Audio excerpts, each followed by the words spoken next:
Stick with that one. Let's go stick with that one.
Simplicity that it began with the service inside of St.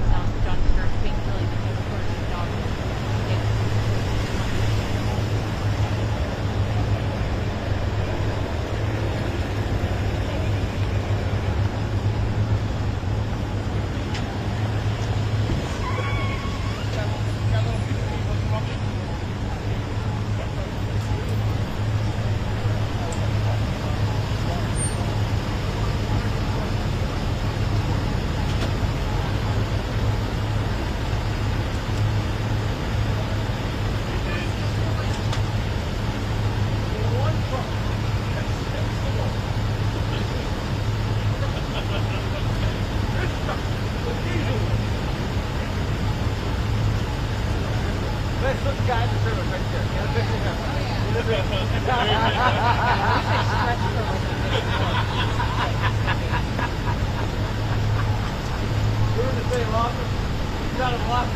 do you think about the pardons?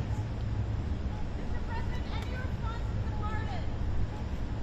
Mr. President, how is this different for you from 8 years ago?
Sorry, mate. It's all right. Thank you for pointing that out.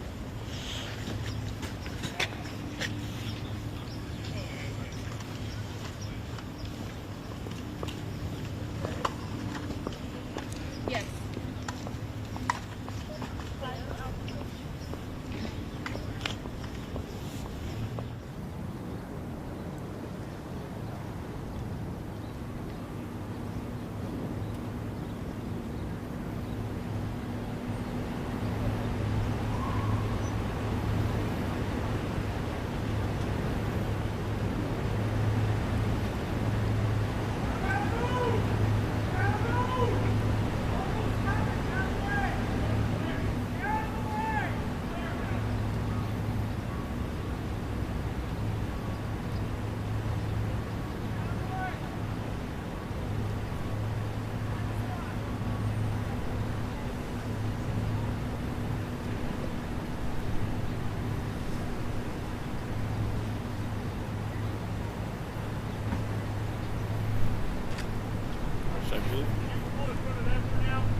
Where are you trying to go? Vivo, ECD.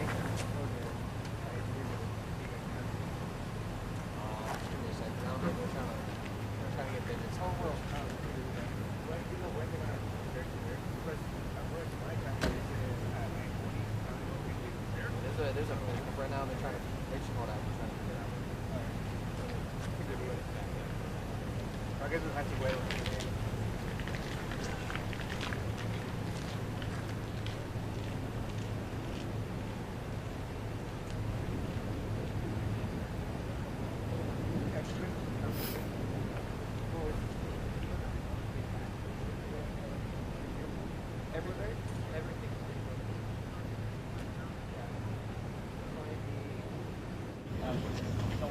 Yo. Their house, the guest house where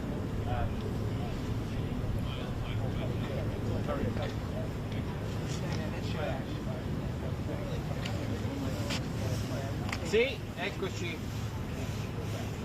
Sì, stanno incominciando ad arrivare le motorcade della famiglia, stiamo vedendo le immagini fuori dalla Blair House che si trova a 50 metri circa da dove vi parliamo. Ecco, ma quello che si sta dicendo in queste ore, quello che stavo ascoltando proprio pochi secondi fa alla CNN, la preoccupazione qui negli Stati Uniti è proprio il potere che ora ha Hamas, ma anche, qui li chiamano un po' anche, li abbiamo sentito in Italia, gli oligarchi come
One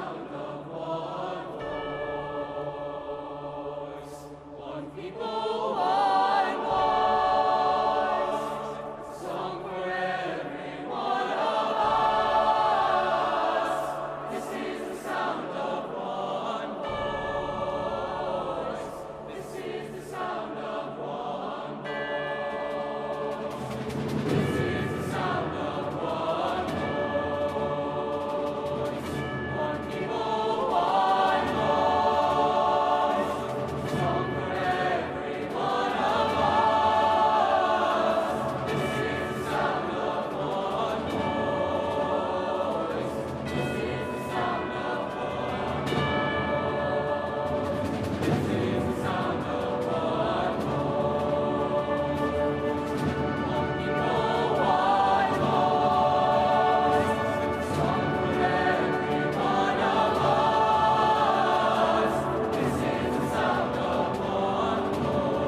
Italia questa mattina, noi che abbiamo iniziato a fare il live alle 7 del mattino americane, comunque c'erano 5 meno 3, ma adesso siamo arrivati a 5 Washington. Quindi non, diciamo, di freddo, quindi si parla anche forse di pericolo per la vita.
Exactly right. They do. So yeah, 20 minutes worth of tea and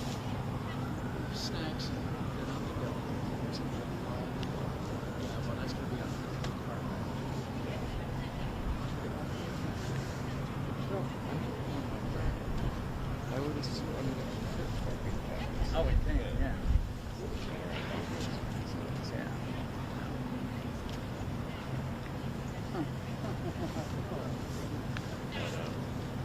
I'm not sure if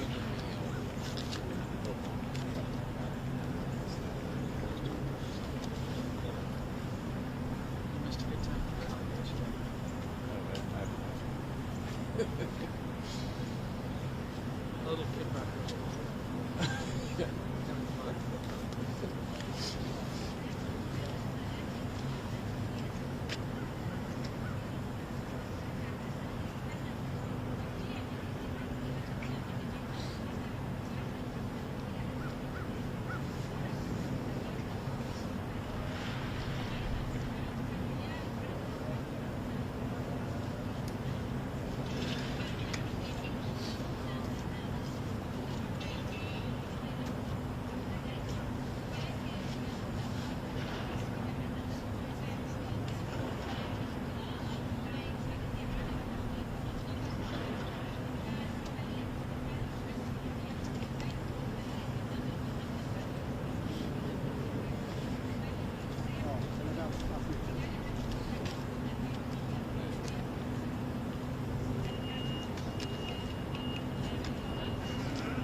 Travel the Alps.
Proviamo, dai, proviamo.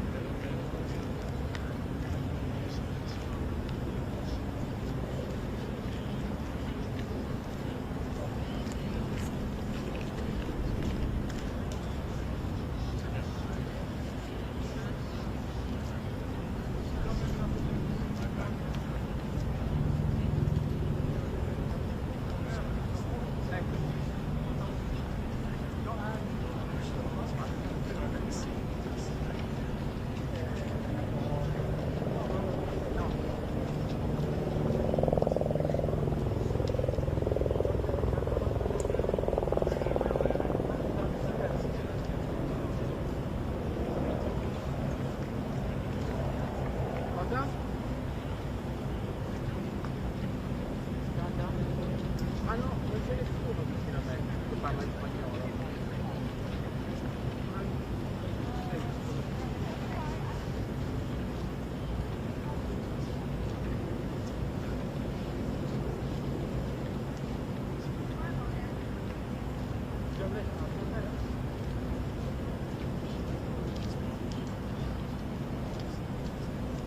Puoi ripetere per favore?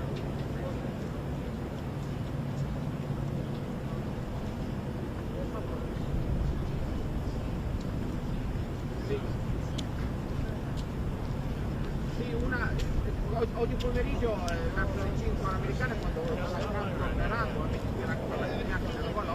oltre 260.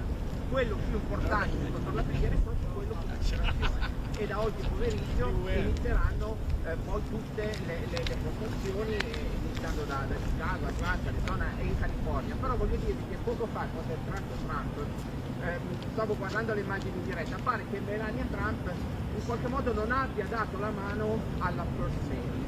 Quando la First Lady ha posto la mano, la Melania invece ha fatto finta di aggiustarsi il cappello e aveva già rifiutato della First Lady Biden a prendere un tè poco dopo le elezioni. Proprio secondo lei Biden erano gli artefici dell'irruzione dell'FBI nella loro casa a Mar-a-Lago, quindi c'è comunque paretta, non c'è simpatia tra le due First Lady. E l'ultima cosa, voglio dirvi che poi Biden, dopo il giuramento di Trump, prenderà l'aereo, non l'Air Force One, verrà chiamato in un altro modo, perché l'Air Force One è quello che usa poi il presidente che ha chiamato Trump, e andrà in California questa sera. È un'usanza che il presidente americano uscente lasci Washington, che sarà comunque una cerimonia.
Dal presidente a Biden, non alla first lady.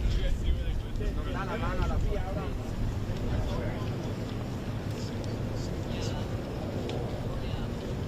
Dà la mano a Biden, ma no.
farklı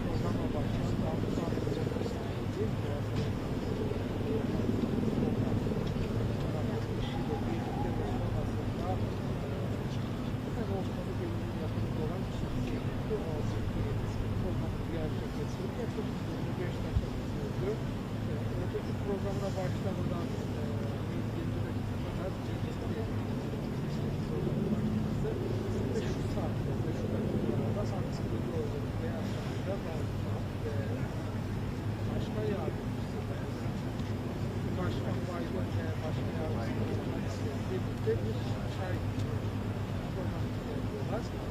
Bu biraz daha Biden'ın Beyaz Saray'a vedası, Donald Trump'ın Beyaz Saray'a tekrar kıyafeti gibi olan bir program. Sonrasında karşılaşma esnasında Biden'ın Trump'ların büyük konuşmaları ve işte Biden açıklamalarına yer veriyor ama programı hızlı geçmek açısından Donald Trump buradan sonra Biden'ın sesi abiyle son edilecek ve yemin töreni gerçekleşecek. Balkonda gerçekleşecek planları ve havanın çok büyük derecede kongre binasının içerisinde gerçekleşecek yemin töreni. Bu da Türkiye sadece gibi olacak. Program 20.30'a kadar sarkıtacak. Tam kızı sabit değiliz ama Türkiye sadece 20 civarında ABD'de seçilmiş başkanı Donald Trump yemin ederek önce başkan yardımcısı edilecek. Daha sonra kendisi yemin ederek ABD'nin ikinci başkanı olacak. Program sonrasında, kongredeki program sonrasında Biden'a elveda edilecek. Biden ve eşi uğurlanacak ve başkan yardımcısı uğurlanacak. Daha sonra da Donald Trump hızlıca kararnameleri imzalayacak ve porta geçtiğinde Beyaz Saray'a geri gelmesi planlanıyor. Sonrasında akşam Washington DC'de balolara katılacak Donald Trump ve başkanlığına böylece başlamış olacak. Çünkü Biden öncelikle kendi başkan yardımcısını karşıladı Beyaz Saray'da. Kamala Harris'i karşıladı. Karşılama sırasında beklerken Biden'a bugün nasıl bir seçim bulundu? Biden ise iyi, güzel bir ifadeni kullandı. Aynı şekilde Kamala Harris de Had that arcane olive ready to go.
Party going to go separately, but they're going to go be in the doors into the windows right here. Yes. Spouses will go first. The second spouses will go first. Okay, so everybody will go in right here. Everybody's going to go, yeah, one car at a time. They'll fill up, leave, the next one comes up. Okay. Not yet.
Goes all the way.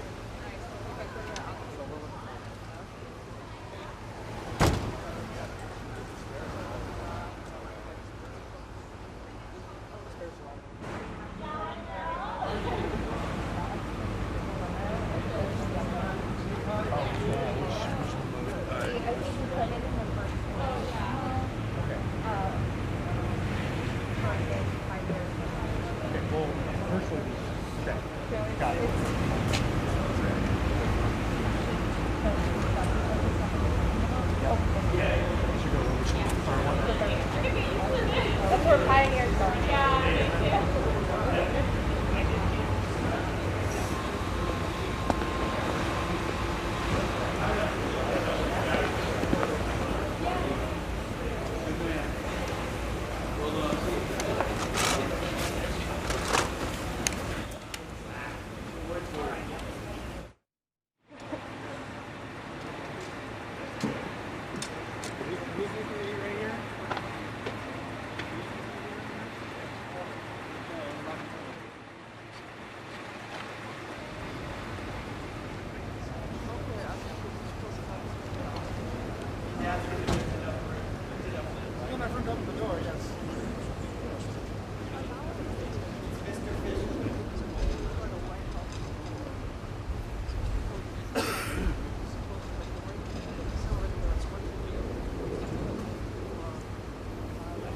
Usually the cars pull forward for the group photo, and they didn't. You guys know who these are? Mine and his. That's all right. If you do, you can pick it up and just put it in the bushes. We'll take care of it. They're coming out, coming out.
Thank you, sir.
sir. How are you this morning? Everybody. Good Mr. morning. Thank you. President Trump, how do you feel? President Biden? Well,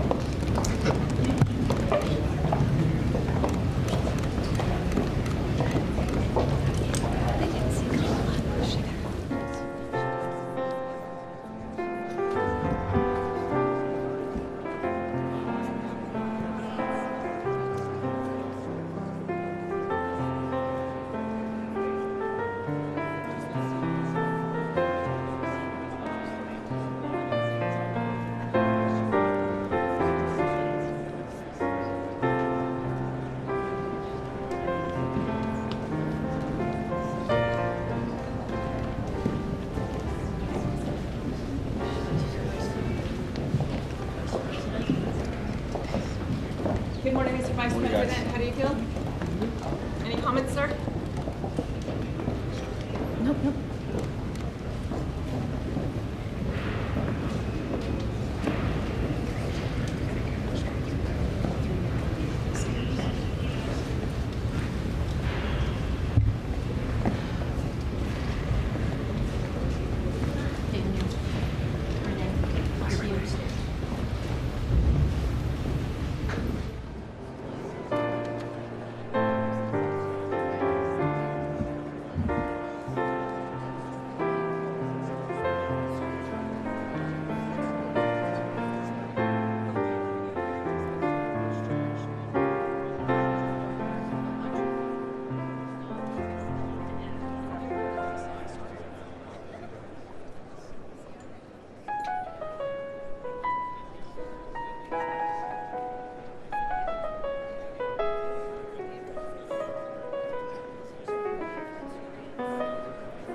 Ladies and gentlemen, the President-elect's cabinet and cabinet-level designees.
So do you too, though. Yes. Yeah.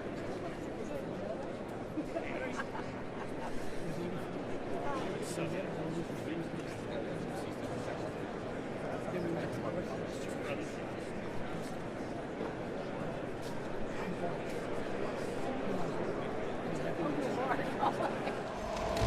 Attention!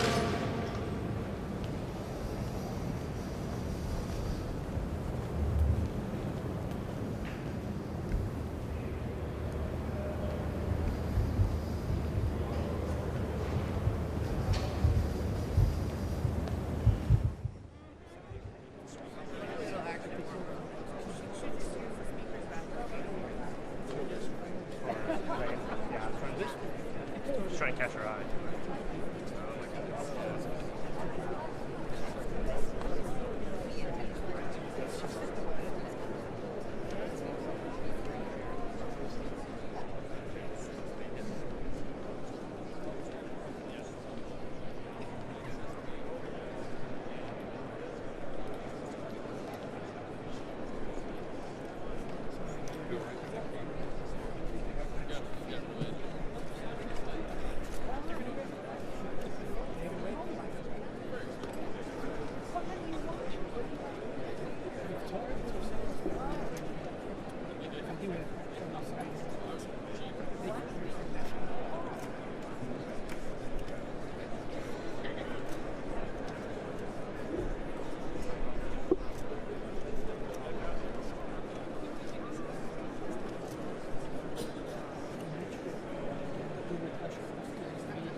Present arms!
Presidential Inaugural Committee.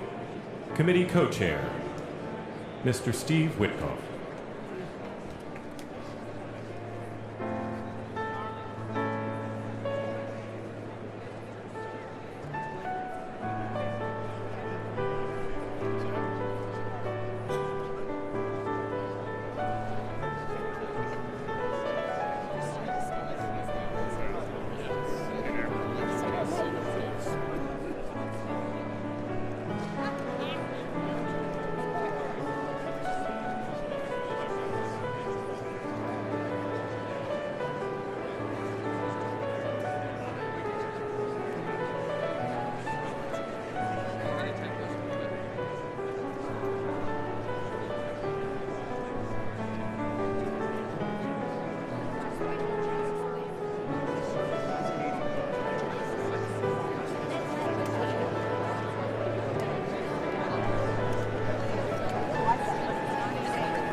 Ladies and gentlemen, at this time, please take your seats.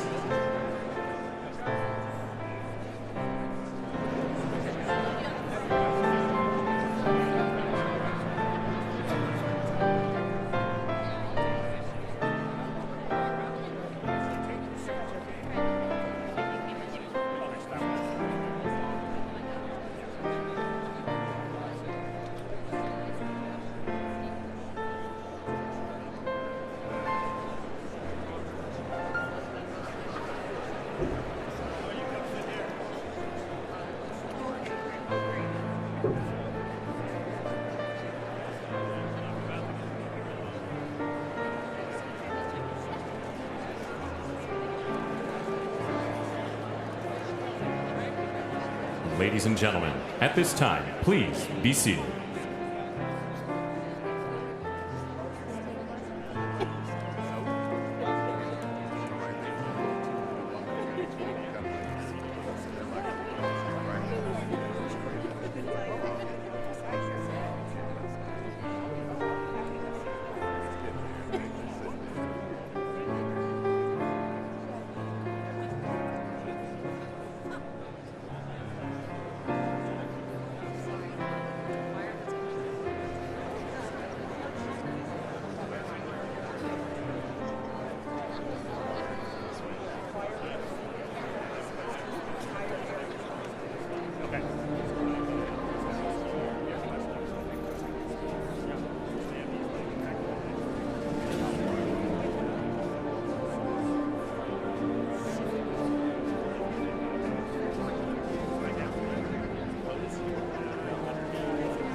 Ladies and gentlemen, former Vice Presidents, the Honorable Dan Quayle, accompanied by Mrs. Marilyn Quayle, and the Honorable Michael Pence.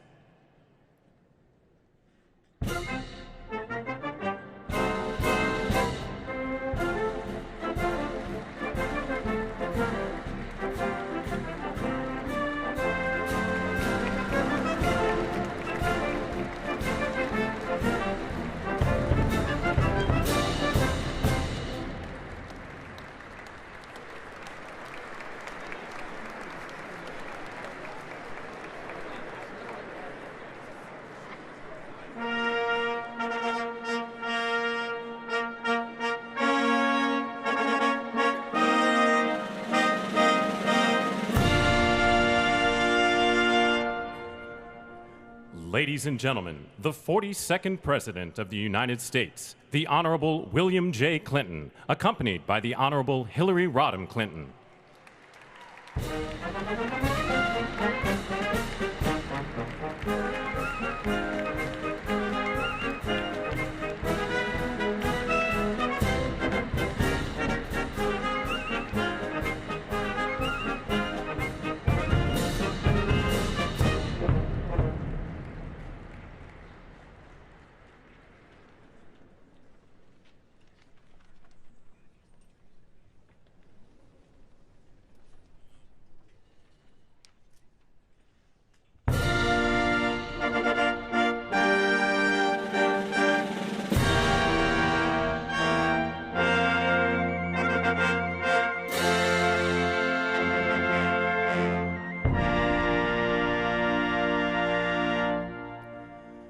Ladies and gentlemen, the 43rd President of the United States, the Honorable George W. Bush, accompanied by Mrs. Laura Bush.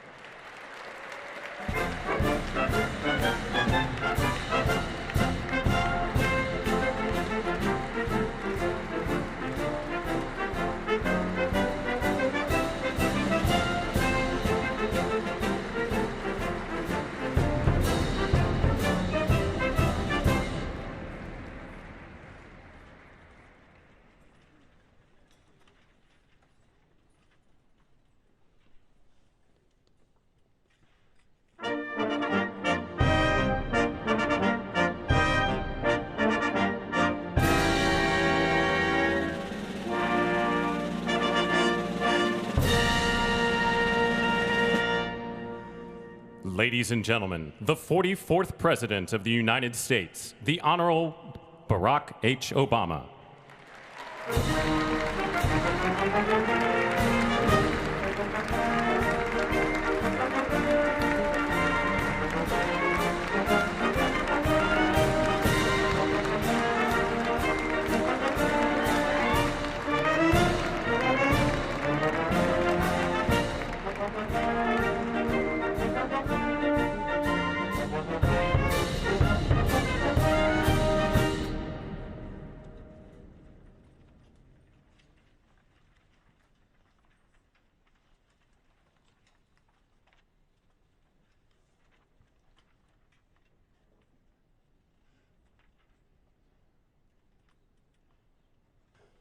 Ladies and gentlemen, the Chief Justice of the United States, the Honorable John G. Roberts, Jr., and the Associate Justices of the Supreme Court of the United States.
Tiffany Trump, and Barron Trump.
Ladies and gentlemen, escorting Dr. Biden and Mr. Emhoff, the Republican Staff Director of the Joint Congressional Committee on Inaugural Ceremonies, Ms. Emily Leviner, the Senate Secretary for the Minority, the Honorable Gary Myrick, the House of Representatives Chief Administrative Officer, the Honorable Catherine Spindor, and Mr. Bruce Fisher.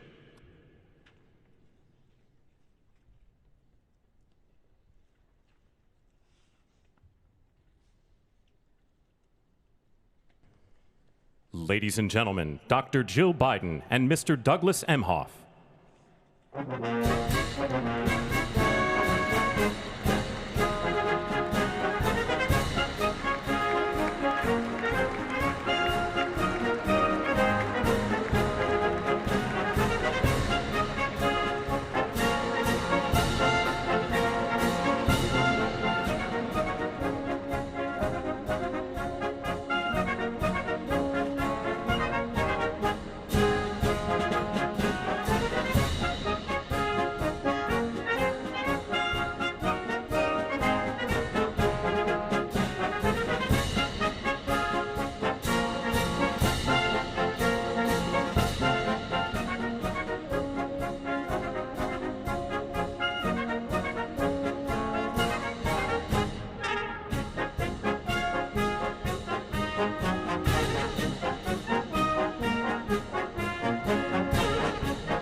Ladies and gentlemen, performing O America, please welcome the Armed Forces Chorus and America's tenor, Christopher D. Macchio.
The Honorable Jackie Barber, the Clerk of the House of Representatives, the Honorable Kevin F. McCumber, Mr. John Bessler, Mrs. Kelly Johnson, Mrs. Iris Weinshaw Schumer, and Mrs. Jennifer Scalise.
Ladies and gentlemen, escorting the President of the United States and the Vice President of the United States, ranking member of the Joint Congressional Committee on Inaugural Ceremonies, the Honorable Deb Fischer, House Democratic Leader, the Honorable Hakeem Jeffries, and Senate Majority Secretary, the Honorable Robert Duncan.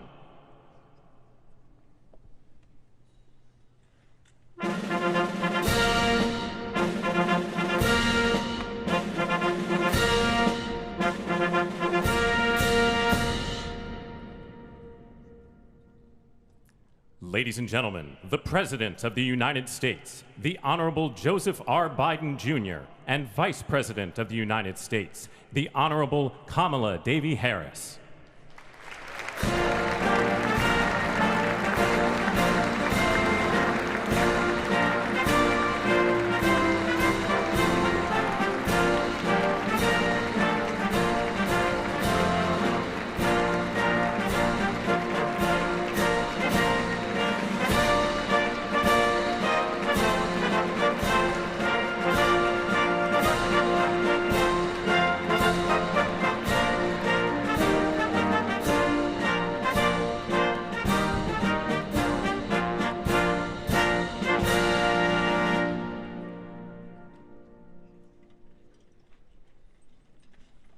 Ladies and gentlemen, escorting the Vice President-elect, the Executive Director for the Joint Congressional Committee on Inaugural Ceremonies, Mr. Michael Wagner, Senate Deputy Sergeant-at-Arms and Doorkeeper, Jason Bell, and House Deputy Sergeant-at-Arms, Mr. Sean Keating.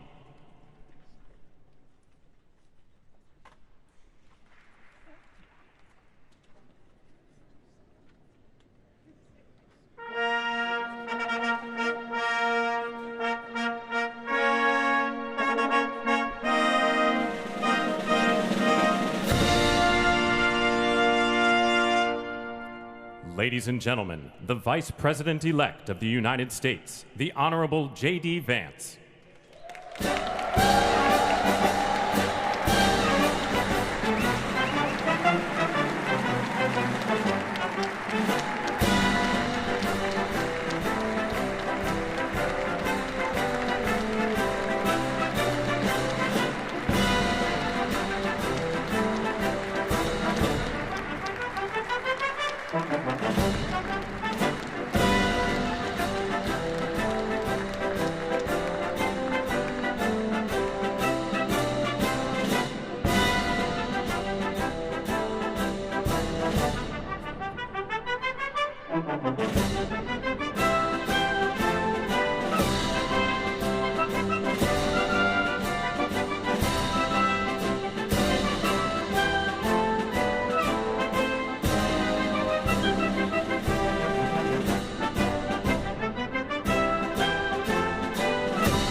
Ladies and gentlemen, escorting the President-elect, the Staff Director for the Joint Congressional Committee on Inaugural Ceremonies, Elizabeth Farah, House Sergeant-at-Arms, the Honorable William P. McFarland, Senate Sergeant-at-Arms and Doorkeeper, the Honorable Jennifer A. Hemingway, Senate Majority Leader, the Honorable John Thune, and the Joint Congressional Committee on Inaugural Ceremonies, House Democratic Leader, the Honorable Hakeem Jeffries, House Majority Leader, the Honorable Steve Scalise, Speaker of the House of Representatives, the Honorable Mike Johnson, Senate Democratic Leader, the Honorable Charles E. Schumer, Ranking Member of the Joint Congressional Committee on Inaugural Ceremonies, the Honorable Deb Fischer, and Chairwoman of the Joint Congressional Committee on Inaugural Ceremonies, the Honorable Amy Klobuchar.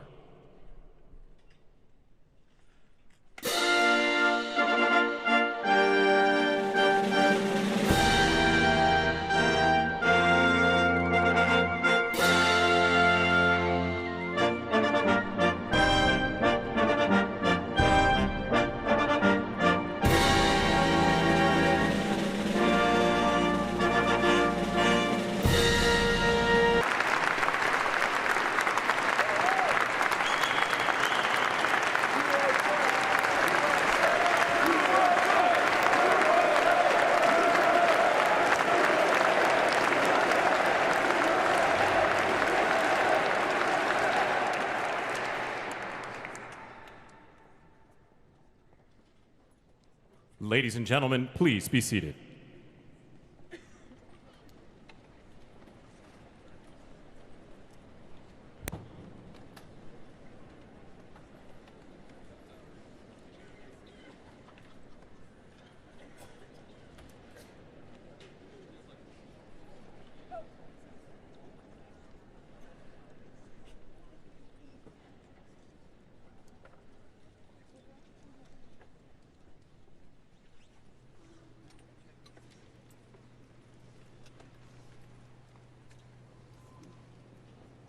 Please welcome the chairwoman of the Joint Congressional Committee on Inaugural Ceremonies, the Honorable Amy Klobuchar.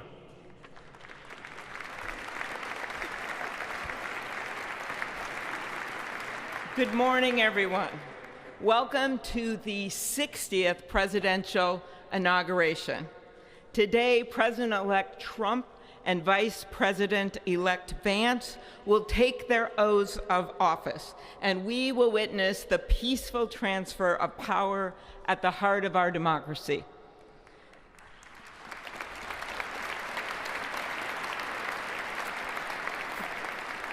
For the past year, I've chaired the inaugural ceremony committee, which includes the leadership of Congress from both parties.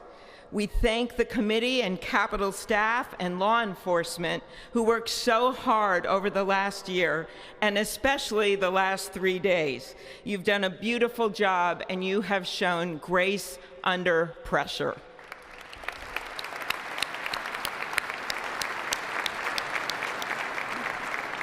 Our theme this year is our enduring democracy.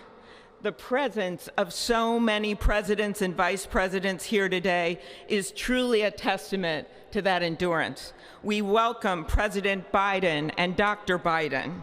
We welcome Vice President Harris and Doug Emhoff, President Obama, President Clinton and Secretary Clinton, President Bush and Laura Bush, Vice President Pence, Vice President Quayle and Marilyn Quayle.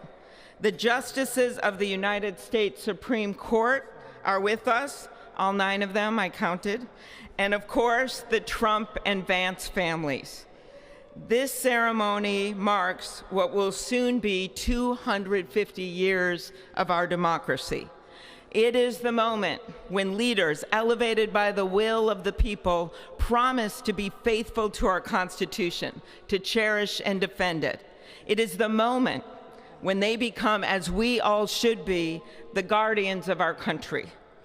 Through war and peace, through adversity and prosperity, we hold this inauguration every 4 years, and today it falls on Martin Luther King Day, a further reminder that we must strive to uphold the values enshrined in our Constitution, the freedoms, the liberties, and, as is inscribed on the entrance of the United States Supreme Court, equal justice under law.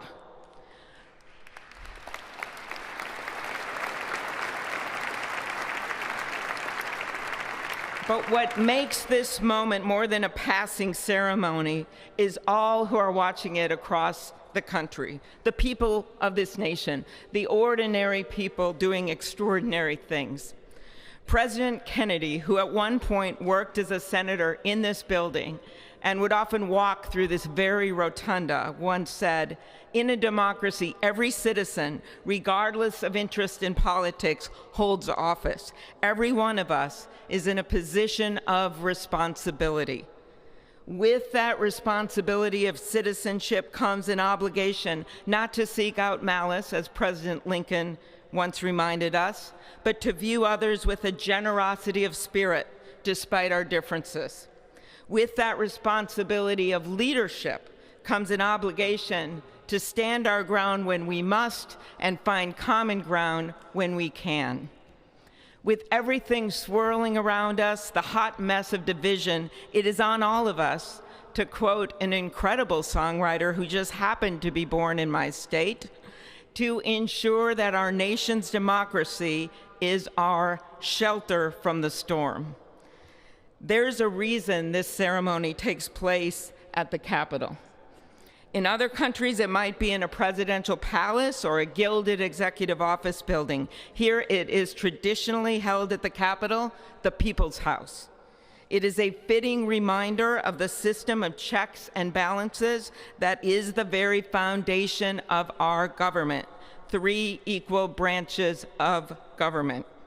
That is how, for nearly 250 years, our great American experiment, grounded in the rule of law, has endured. So, as we inaugurate a new president and vice president, let us remember that the power of those in this room comes from the people. The construction workers who build our country, the teachers and healthcare workers who nurture us, the troops defending our freedoms, and yes, the firefighters in Los Angeles putting themselves on the line for us.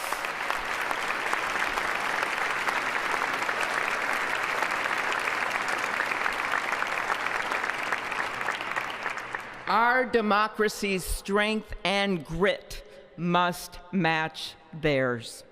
May God bless our nation. Thank you.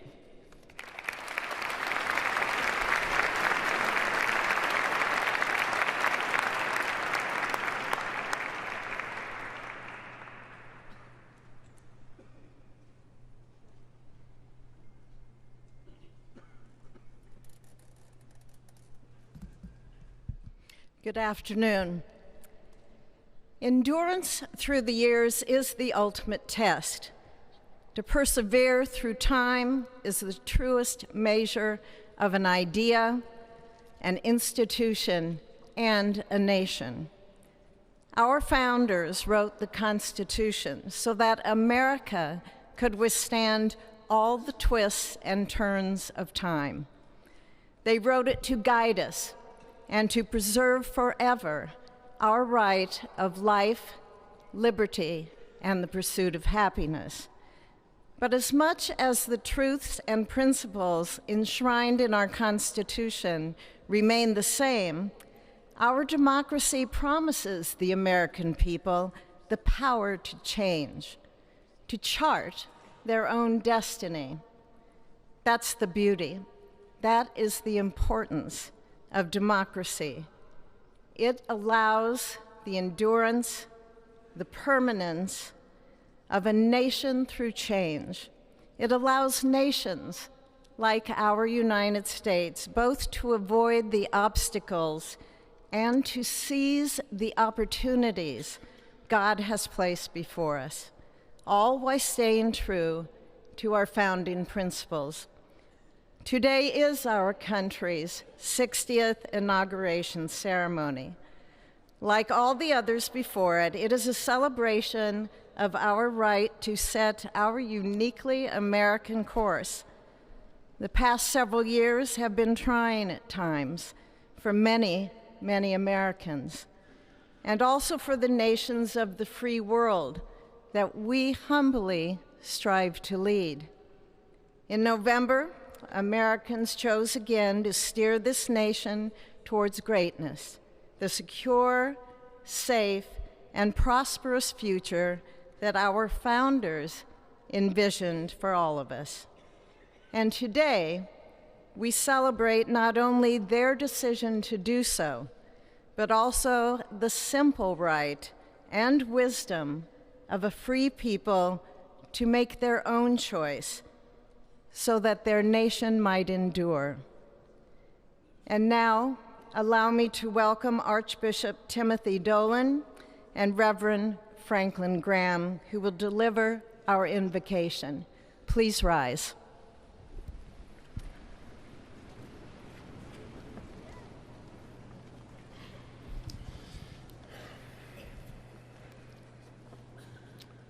Be still and know that I am God, supreme among the nations, supreme on the earth. Let us pray. Remembering General George Washington on his knees at Valley Forge, recalling Abraham Lincoln at his second inaugural, with malice toward none, with charity for all, with firmness in the right as God gives us to see the right. Remembering General George Patton's instructions to his soldiers as they began the Battle of the Bulge 8 decades ago, pray. Pray when fighting, pray alone, pray with others, pray by night, pray by day. Observing the birthday of the Reverend Martin Luther King, who warned, without God, our efforts turn to ashes. We, blessed citizens of this one nation under God, humbled by our claim that in God we trust, gather indeed this inauguration day to pray for our President Donald J. Trump, his family, his advisors, his cabinet, his aspirations, his vice president, for the Lord's blessings upon Joseph Biden, for our men and women in uniform, for each other whose hopes are stoked this new year, this inauguration day.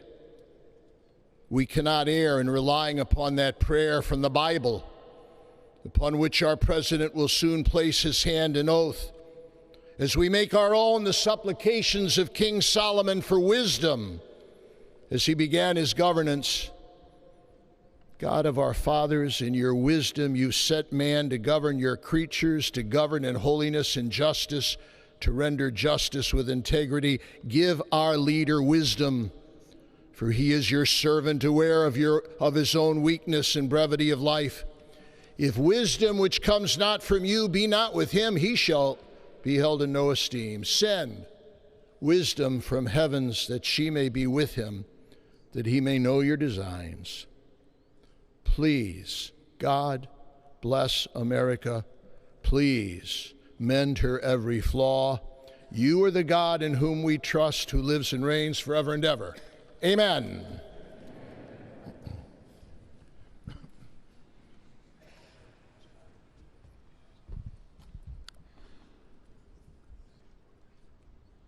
Mr. President, the last 4 years, there are times I'm sure you thought it was pretty dark. But look what God has done. We praise him and give him glory.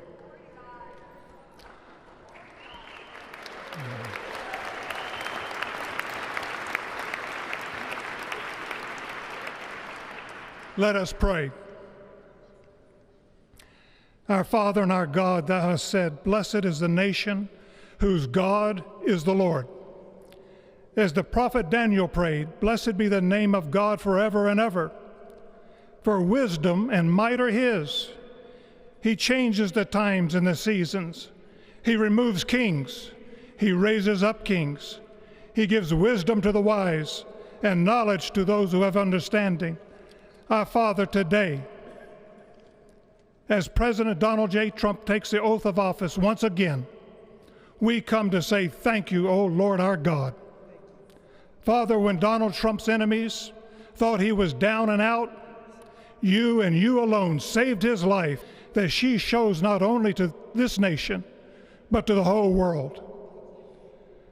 We thank you for Vice President-elect J.D. Vance and his wife Usha and their young family. May he be a strength to President Trump, to stand beside him, to hold up his arms like Aaron held up the arms of Moses in the midst of battle. The prophet Samuel reminded the people, it was you that brought them up from the land of Egypt. And he said, now stand still, that I may reason with you before the Lord. So, Father, we take this moment to stand still, to remember the great things that you have done for this nation. Thank you for the protection, the bounty, the freedoms that we so enjoy. We remember to keep our eyes fixed on you, and may our hearts be inclined to your voice. We know that America can never be great again if we turn our backs on you. We ask for your help, and we pray all of this in the name of the King of Kings, the Lord of Lords, your Son, my Savior, and our Redeemer, Jesus Christ. Amen. Ladies and gentlemen, please welcome Associate Justice Kavanaugh to administer the Vice Presidential Oath of Office.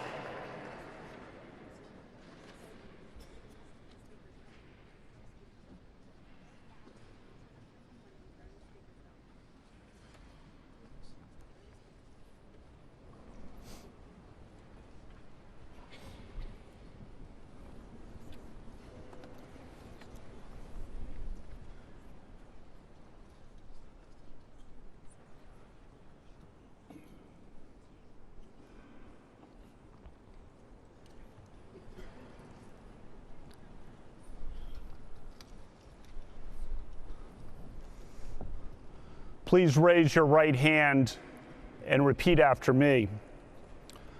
I, James David Vance, do solemnly swear.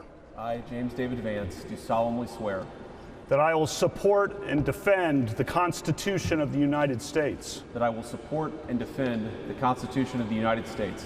Against all enemies, foreign and domestic. Against all enemies, foreign and domestic. That I will bear true faith. That I will bear true faith. And allegiance to the same. And allegiance to the same. That I take this obligation freely. That I take this obligation freely. Without any mental reservation. Without any mental reservation. Or purpose of evasion. Or purpose of evasion. And that I will well and faithfully discharge. And that I will well and faithfully discharge. The duties of the office. The duties of the office. On which I am about to enter. On which I am about to enter. So help me God. So help me God. Congratulations, Mr. Vice President.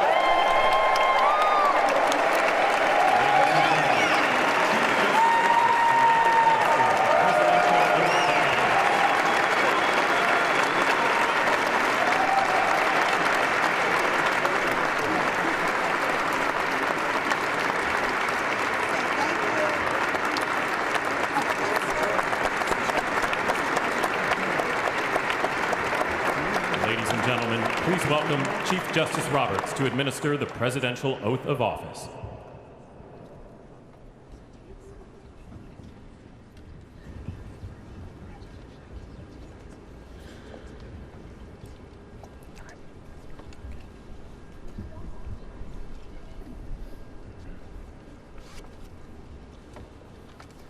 Please raise your right hand and repeat after me.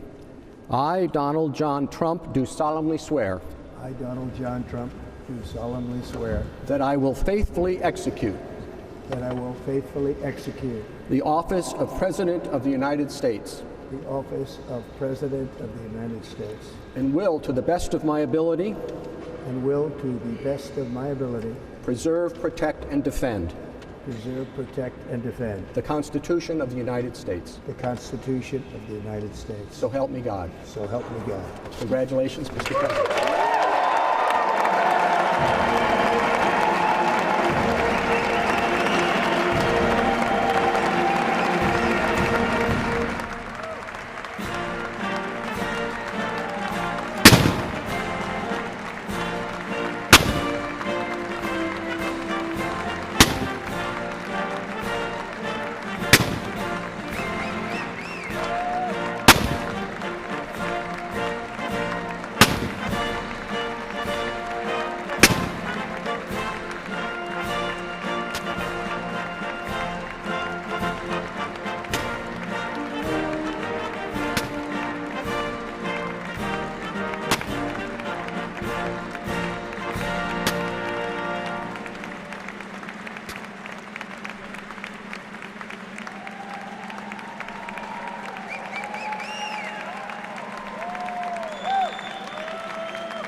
is my honor and pleasure to introduce to you the 45th and the 47th President of the United States of America, Donald J. Trump.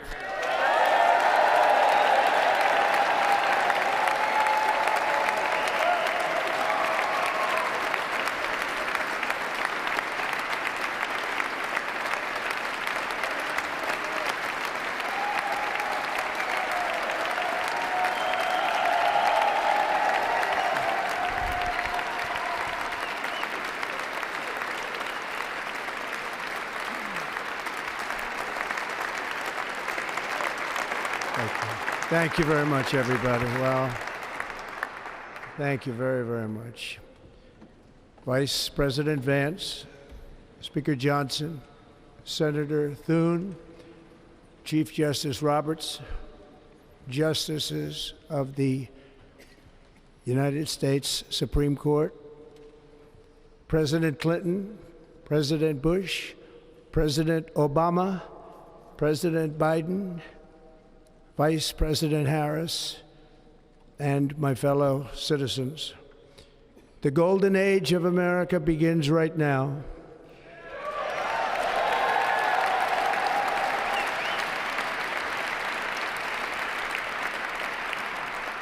From this day forward, our country will flourish and be respected again all over the world. We will be the envy of every nation, and we will not allow ourselves to be taken advantage of any longer. During every single day of the Trump administration, I will very simply put America first.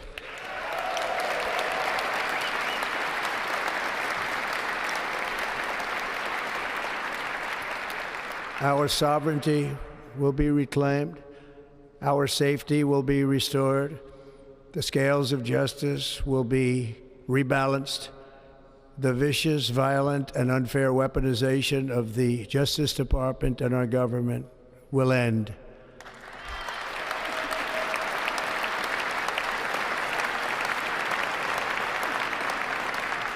And our top priority will be to create a nation that is proud, prosperous, and free.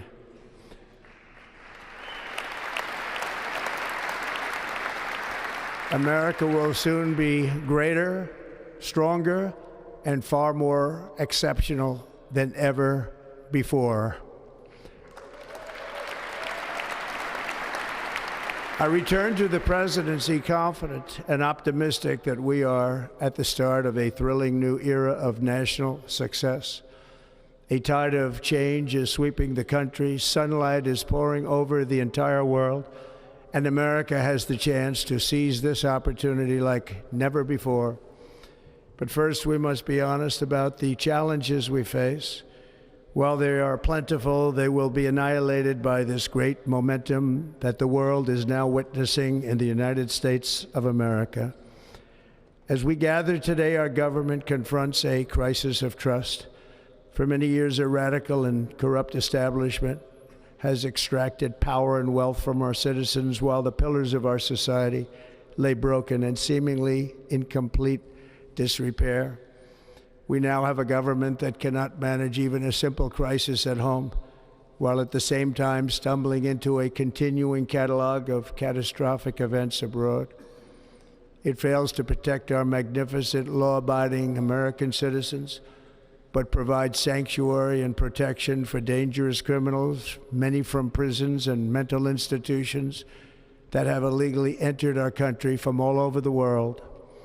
We have a government that has given unlimited funding to the defense of foreign borders, but refuses to defend American borders or, more importantly, its own people. Our country can no longer deliver basic services in times of emergency, as recently shown by the wonderful people of North Carolina, been treated so badly.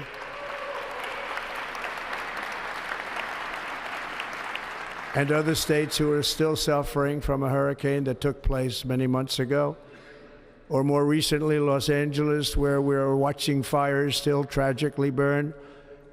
From weeks ago, without even a token of defense, They're raging through the houses and communities, even affecting some of the wealthiest and most powerful individuals in our country, some of whom are sitting here right now. They don't have a home any longer. That's interesting.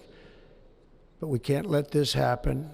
Everyone is unable to do anything about it. That's going to change.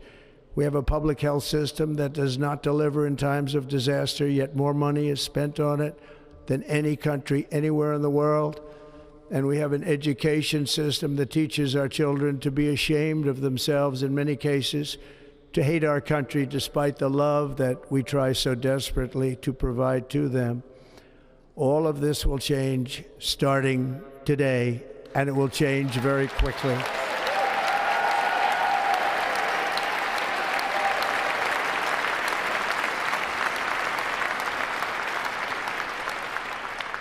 My recent election is a mandate to completely and totally reverse a horrible betrayal and all of these many betrayals that have taken place, and to give the people back their faith, their wealth, their democracy, and indeed their freedom.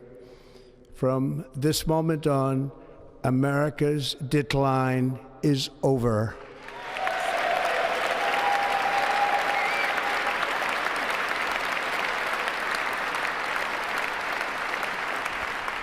Our liberties and our nation's glorious destiny will no longer be denied, and we will immediately restore the integrity, competency, and loyalty of America's government. Over the past 8 years, I have been tested and challenged more than any president in our 250-year history, and I've learned a lot along the way. The journey to reclaim our republic has not been an easy one, that I can tell you. Those who wish to stop our cause have tried to take my freedom and indeed to take my life. Just a few months ago in a beautiful Pennsylvania field, an assassin's bullet ripped through my ear. But I felt then, and believe even more so now, that my life was saved for a reason. I was saved by God to make America great again.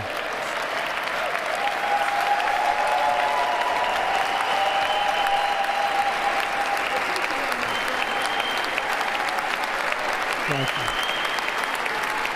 Thank you.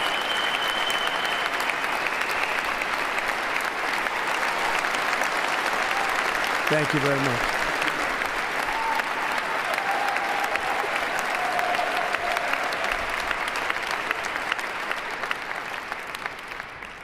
That is why each day under our administration of American patriots, we will be working to meet every crisis with dignity and power and strength. We will move with purpose and speed to bring back hope, prosperity, safety, and peace for citizens of every race, religion, color, and creed. For American citizens, January 20th, 2025 is Liberation Day.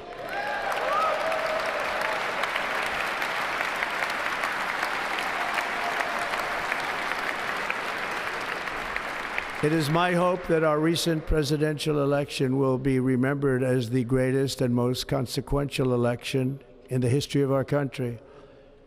As our victory showed, the entire nation is rapidly unifying behind our agenda with dramatic increases in support from virtually every element of our society, young and old, men and women, African Americans, Hispanic Americans, Asian Americans, urban, suburban, rural, and very importantly, we had a powerful win in all 7 swing states, and the popular vote, we won by millions of people. To the Black and Hispanic communities, I want to thank you for the tremendous outpouring of love and trust that you have shown me with your vote. We set records, and I will not forget it. I've heard your voices in the campaign, and I look forward to working with you in the years to come. Today is Martin Luther King Day, and his honor, this will be a great honor, but in his honor we will strive together to make his dream a reality. We will make his dream come true.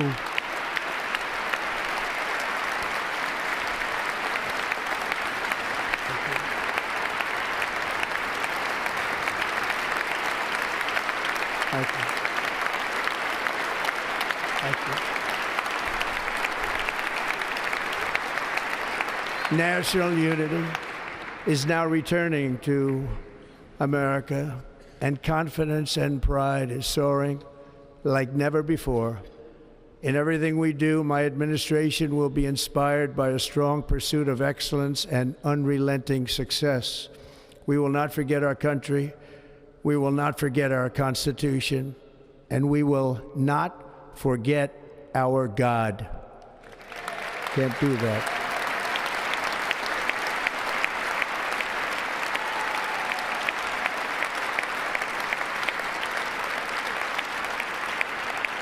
Today, I will sign a series of historic executive orders. With these actions, we will begin the complete restoration of America and the revolution of common sense. It's all about common sense.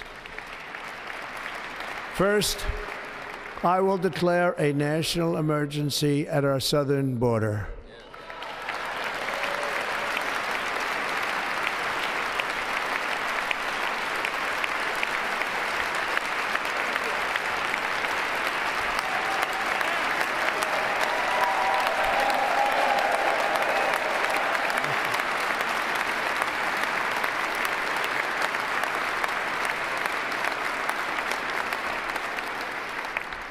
All illegal entry will immediately be halted, and we will begin the process of returning millions and millions of criminal aliens back to the places from which they came.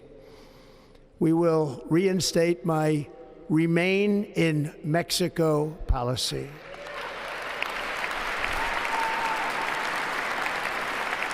I will end the practice of catch and release.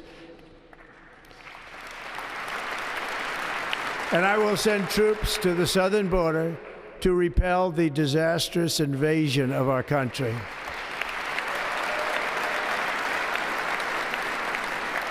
Under the orders I signed today, we will also be designating the cartels as foreign terrorist organizations.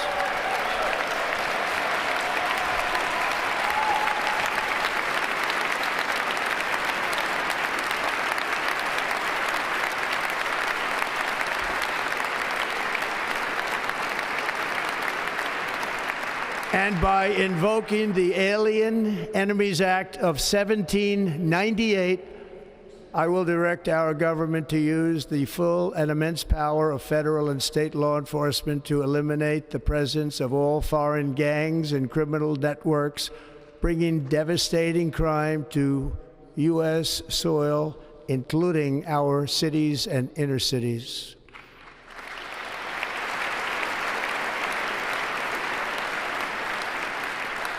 As Commander-in-Chief, I have no higher responsibility than to defend our country from threats and invasions, and that is exactly what I am going to do. We will do it at a level that nobody's ever seen before.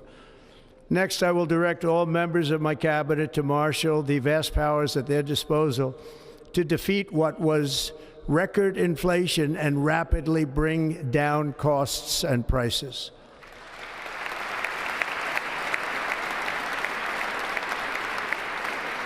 The inflation crisis was caused by massive overspending and escalating energy prices, and that is why today I will also declare a national energy emergency. We will drill, baby, drill.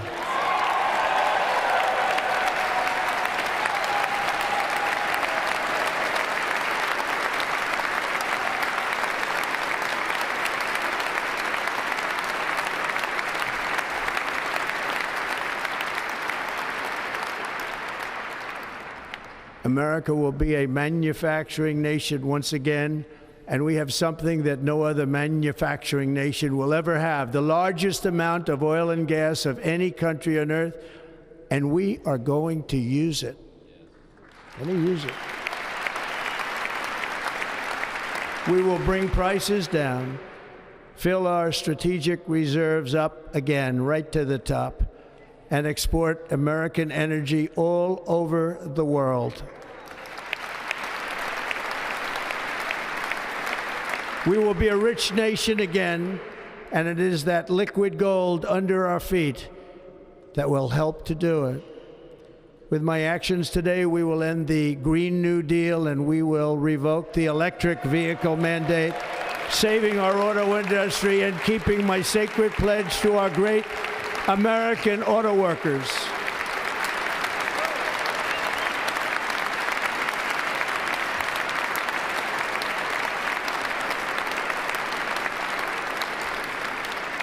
In other words, you'll be able to buy the car of your choice. We will build automobiles in America again at a rate that nobody could have dreamt possible just a few years ago. And thank you to the auto workers of our nation for your inspiring vote of confidence. We did tremendously with their vote. I will immediately begin the overhaul of our trade system to protect American workers and families. Instead of taxing our citizens to enrich other countries, we will tariff and tax foreign countries to enrich our citizens.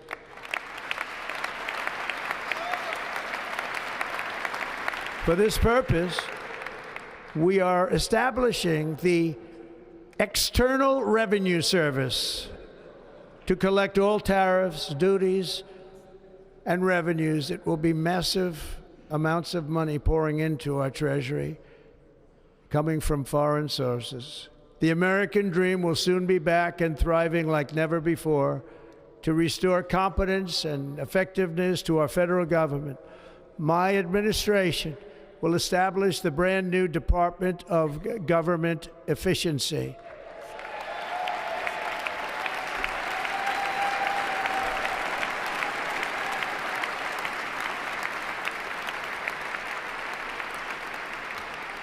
After years and years of illegal and unconstitutional federal efforts to restrict free expression, I will also sign an executive order to immediately stop all government censorship and bring back free speech to America.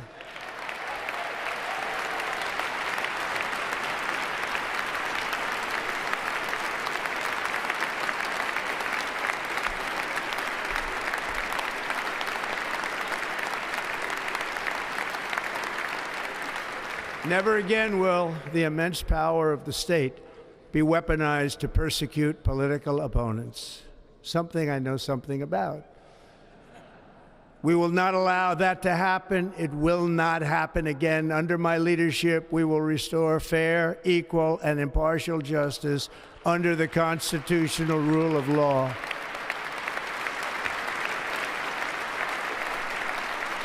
And we are going to bring law and order back to our cities. This week, I will also end the government policy of trying to socially engineer race and gender into every aspect of public and private life.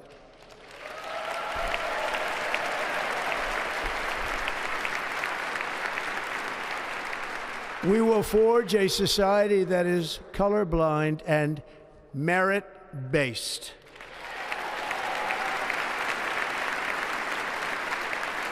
As of today, it will henceforth be the official policy of the United States government that there are only two genders, male and female.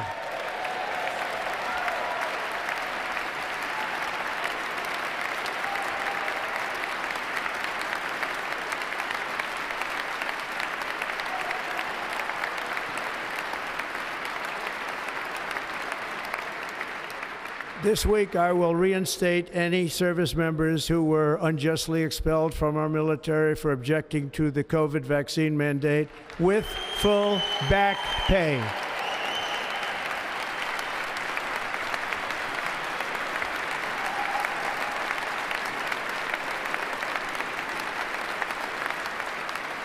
And I will sign an order to stop our warriors from being subjected to radical political theories and social experiments while on duty. It's going to end immediately. Our armed forces will be freed to focus on their sole mission, defeating America's enemies.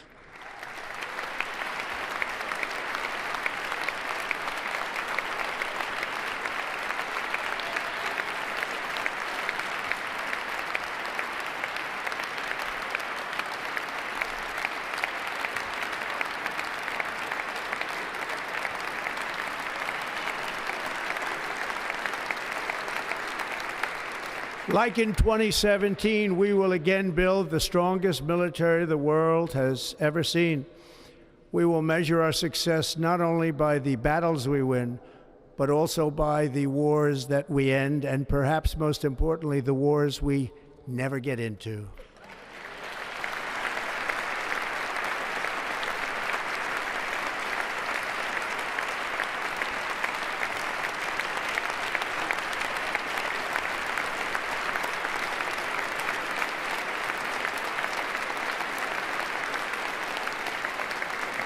My proudest legacy will be that of a peacemaker and unifier. That's what I want to be, a peacemaker and a unifier.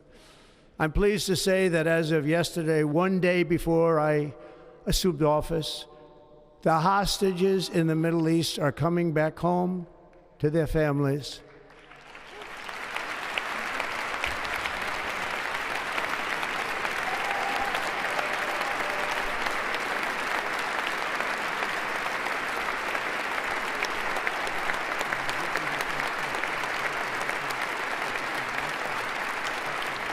Thank you. America will reclaim its rightful place as the greatest, most powerful, most respected nation on earth, inspiring the awe and admiration of the entire world. A short time from now, we are going to be changing the name of the Gulf of Mexico to the Gulf of America, and we will restore the name of a great president, William McKinley, to Mount McKinley, where it should be and where it belongs.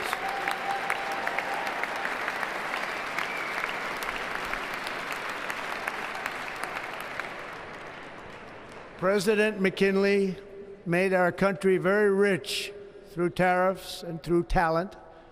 He was a natural businessman and gave Teddy Roosevelt the money for many of the great things he did, including the Panama Canal, which has foolishly been given to the country of Panama after the United States. The United States, I mean, think of this, spent more money than ever spent on a project before and lost 38,000 lives in the building of the Panama Canal.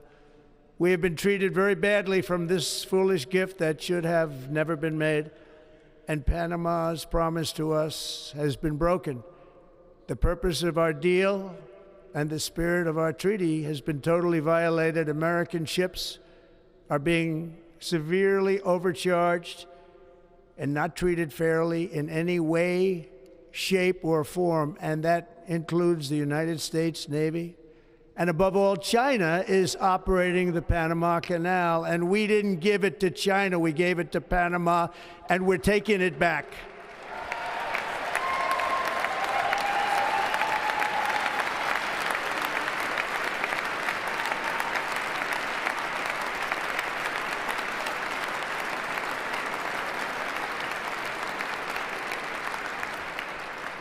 Above all, my message to Americans today is that it is time for us to once again act with courage, vigor, and the vitality of history's greatest civilization.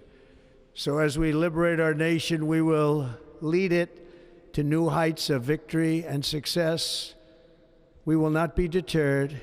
Together we will end the chronic disease epidemic and keep our children safe, healthy, and disease-free. The United States will once again consider itself a growing nation, one that increases our wealth, expands our territory, builds our cities, raises our expectations, and carries our flag into new and beautiful horizons. and we will pursue our manifest destiny into the stars, launching American astronauts to plant the stars and stripes on the planet Mars.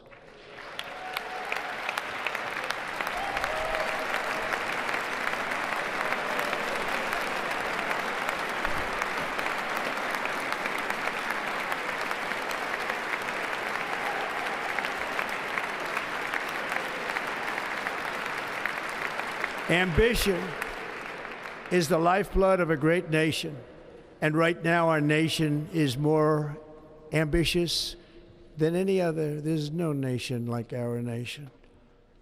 Americans are explorers, builders, innovators, entrepreneurs, and pioneers. The spirit of the frontier is written into our hearts. The call of the next great adventure resounds from within our souls. Our American ancestors turned a small group of colonies on the edge of a vast continent into a mighty republic of the most extraordinary citizens on earth. No one comes close. Americans pushed thousands of miles through a rugged land of untamed wilderness. They crossed deserts, scaled mountains, braved untold dangers, won the Wild West, ended slavery, rescued millions from tyranny, lifted billions from poverty, harnessed electricity, split the atom, launched mankind into the heavens, and put the universe of human knowledge into the palm of the human hand. If we work together, there is nothing we cannot do and no dream we cannot achieve. Many people thought it was impossible for me to stage such a historic political comeback. But as you see today, here I am. The American people have spoken.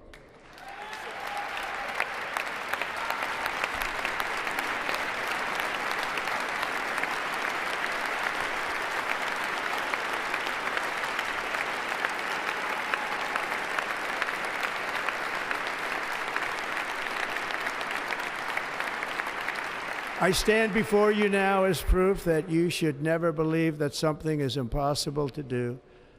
In America, the impossible is what we do best.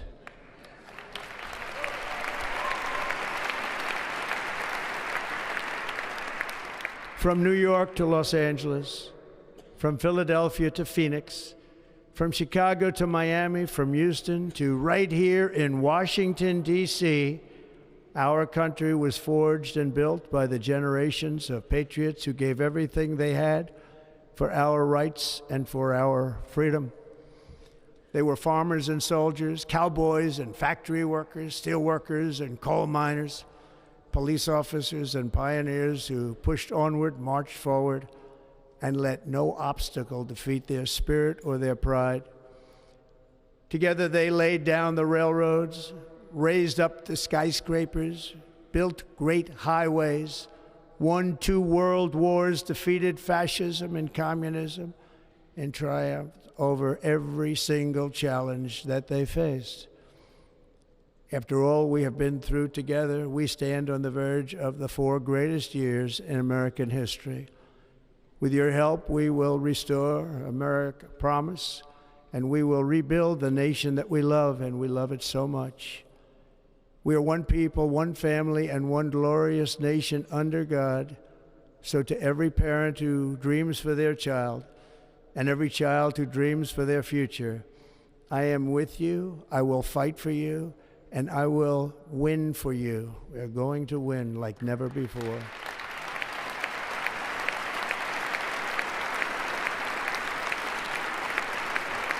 Thank you. Thank you.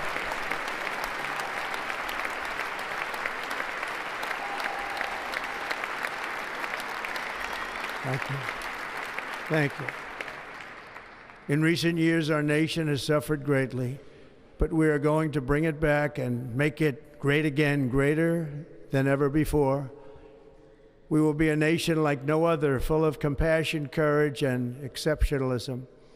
Our power will stop all wars and bring a new spirit of unity to a world that has been angry, violent, and totally unpredictable.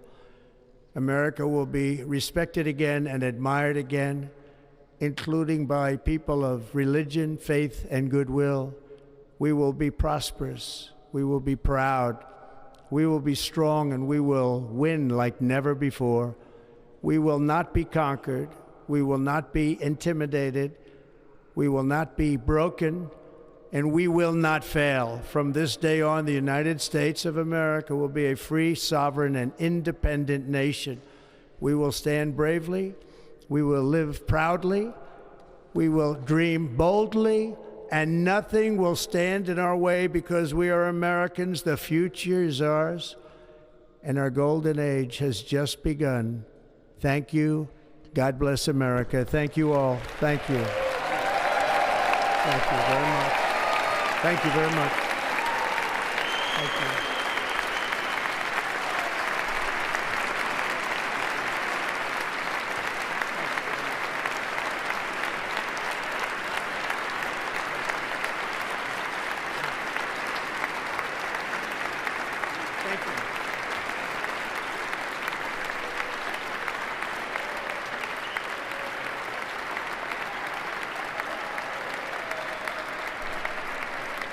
Ladies and gentlemen, performing America the Beautiful, please welcome the Armed Forces Chorus and Carrie Underwood.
If you know the words, help me out here. Oh, beautiful for spacious skies, for amber waves of grain, for purple mountain majesties above the fruited plain. America, America, God shed His grace on thee and crown thy good with brotherhood from sea to shining sea.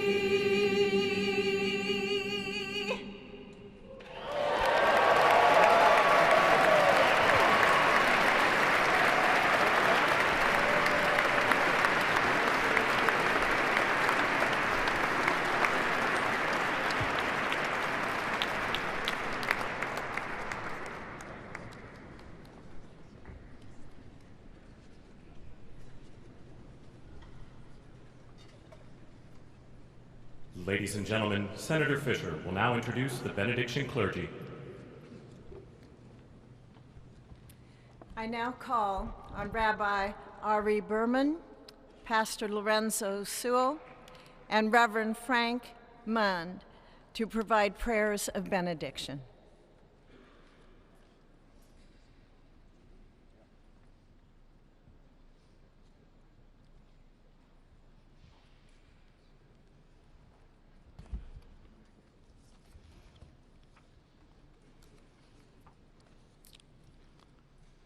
Let us pray. Almighty God, your prophet Jeremiah walked the streets of Jerusalem and blessed its inhabitants with the Hebrew words, Baruch HaGever Asher Yiftach BaHashem. Blessed is the one who trusts in God. Thousands of years later, this great nation, which adopted these words as its motto, "In God we trust," stands at a moment of historic opportunity. Americans are searching for meaning. Our merciful Father, help us rise to meet this moment. Bless President Donald J. Trump and Vice President J.D. Vance with the strength and courage to choose the right and the good. Unite us around our foundational biblical values of life and liberty, of service and sacrifice, and especially of faith and morality, which George Washington called the indispensable supports of American prosperity.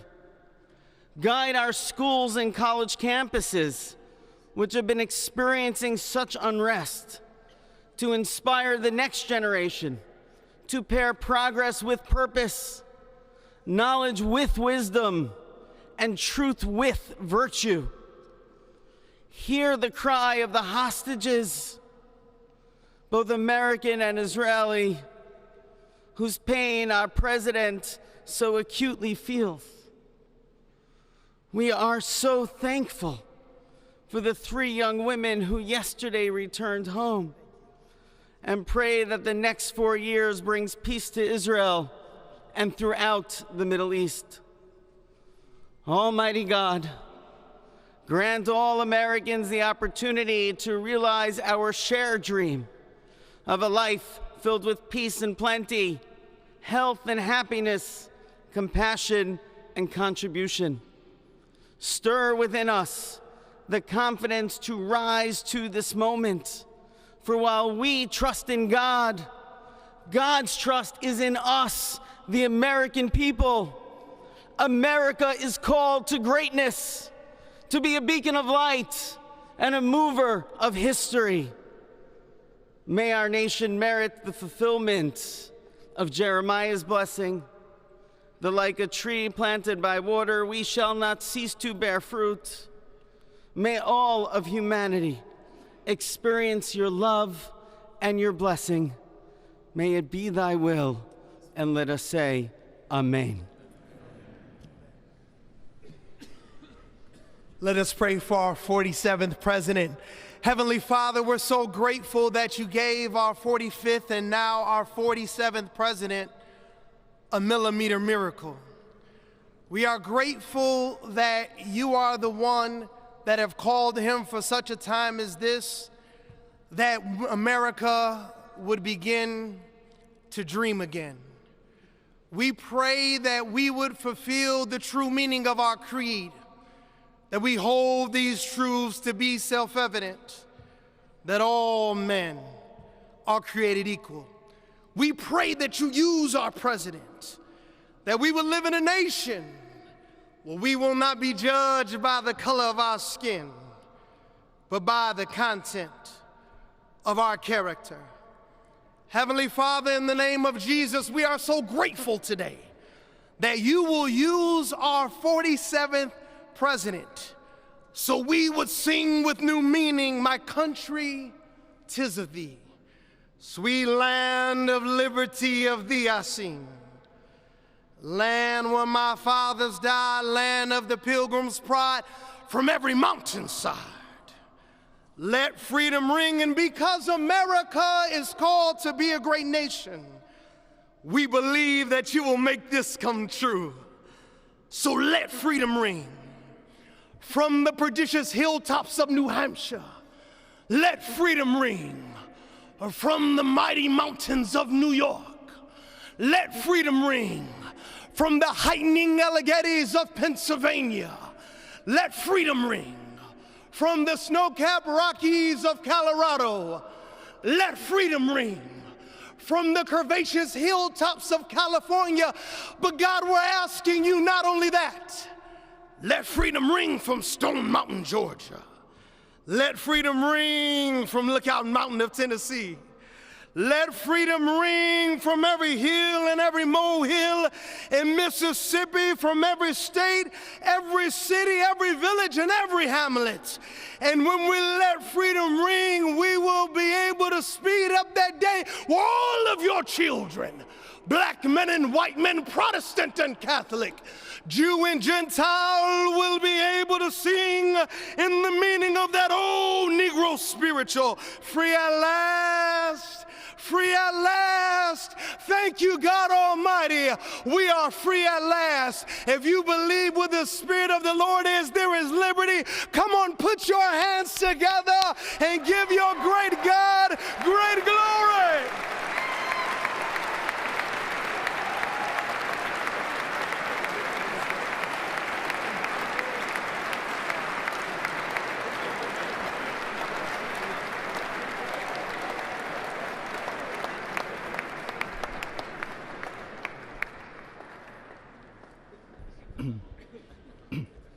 Almighty and eternal God, we gather here today in reverence, joined in our shared hopes and dreams for our beloved nation.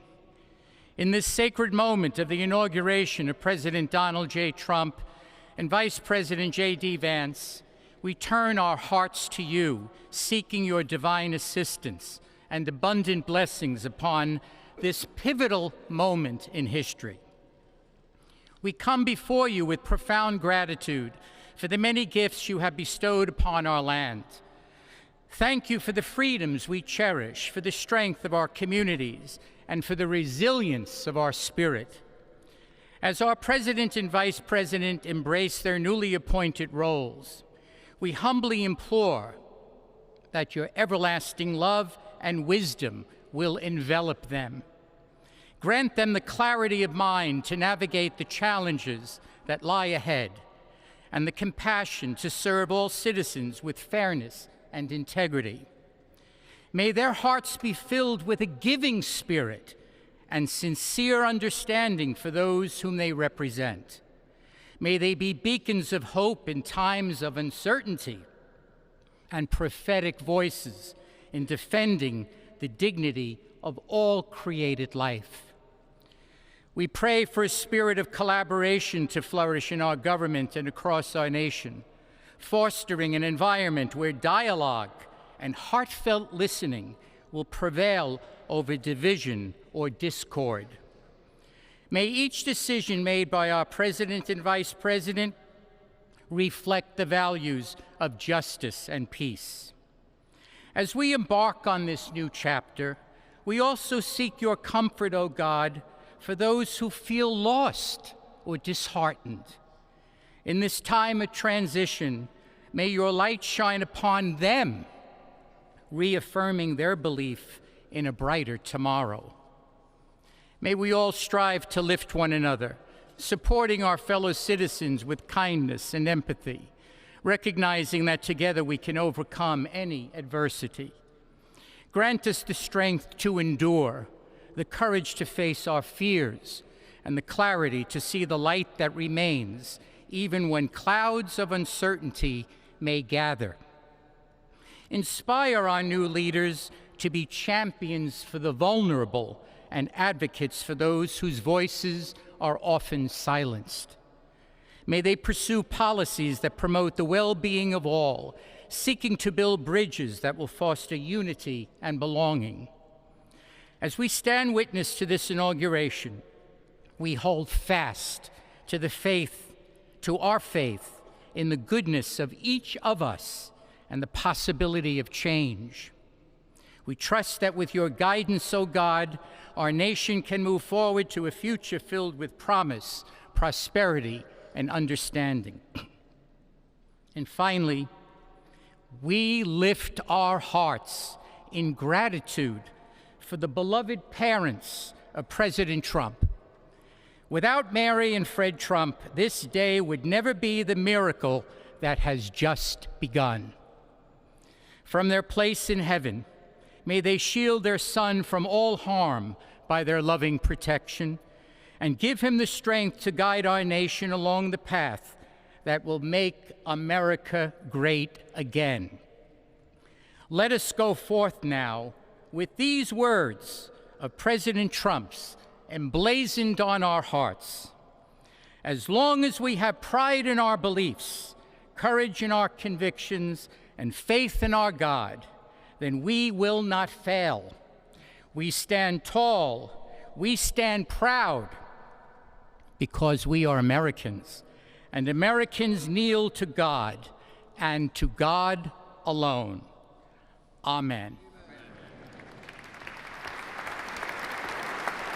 Ladies and gentlemen, please remain standing for our national anthem.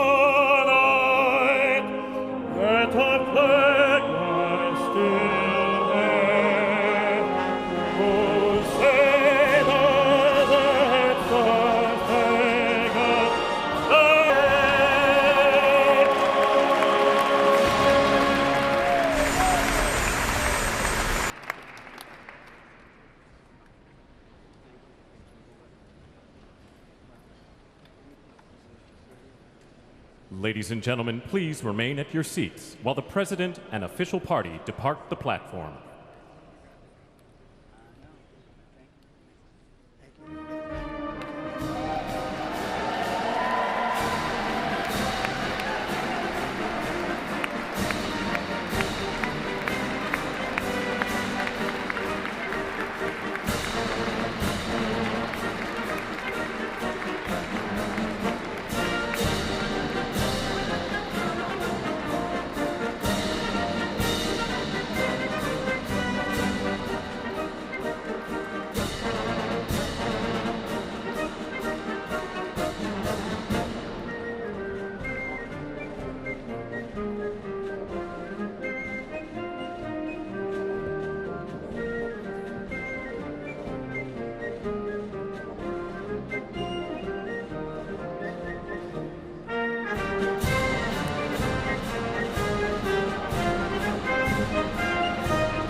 to President Trump's triumphant return to the White House.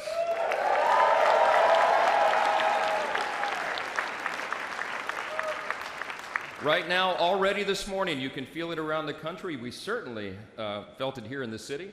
America is coming together and roaring back again, and it begins today, as the President just told us. I know we'd all rather be gathered together on the National Mall with hundreds of thousands of our closest friends, but our disappointment is well overcome with our excitement for the future that we feel today. We have the chance to make the next 4 years the most consequential period in our nation's history.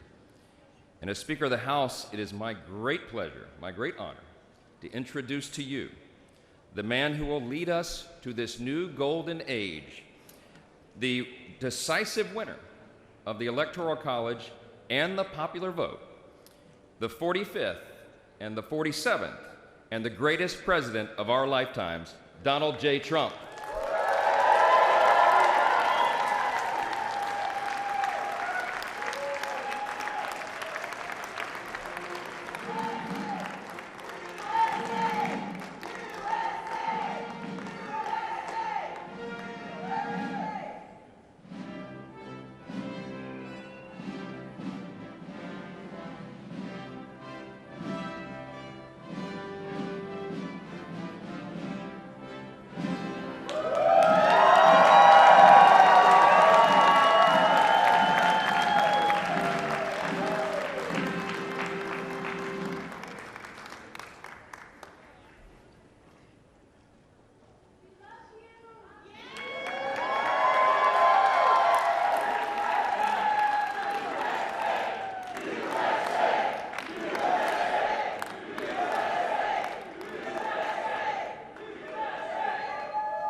Well, thank you all so much for being here. And was that a hell of a speech or what? That was, man.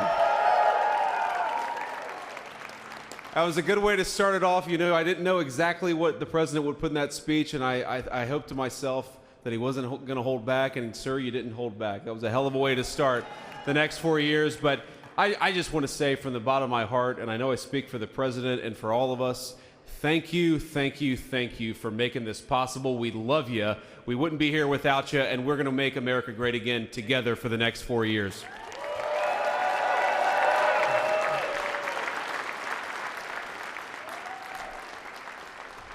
And the last thing I'll say is, you know, having stood outside for about 5 minutes to wave goodbye to the Bidens, thank God we moved that thing indoors, because it was a beautiful ceremony and it was cold as hell outside. So, sir, the 45th and 47th President of the United States, Donald J. Trump.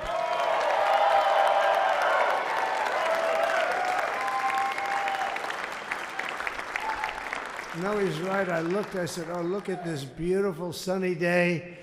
We blew it. And then I went outside and we were freezing. You would have been very unhappy. The sun was very deceptive, I will tell you. It is cold out. And I'm sort of saying, you know, that was so beautiful today. Maybe they should do it there every 4 years. Does that make sense? I don't know. Because, you know, the outdoor thing is really good, but it gets a little cold around this time of the year, as some people have noticed. And a lot of times they suffer through it. There was no suffering in that room. It was 72 degrees. It was perfect with the best acoustics I think I've ever heard in a room. This is not so bad either. But I just want to say, you're a younger, far more beautiful audience that I just spoke to. And I want to keep it off the record. I want to keep that off the record because I don't want to have all those big shots up there. I don't want to think you're more powerful than them, you look better than them, and I love you. Now, we just had a great time. We just had a great day. This was amazing. You know, when you think we took a journey, I mentioned in the speech, a lot of people said that was not a journey that was possible, and it was indeed possible. I didn't really know too much about what they were saying when they said that, but a lot of people felt it.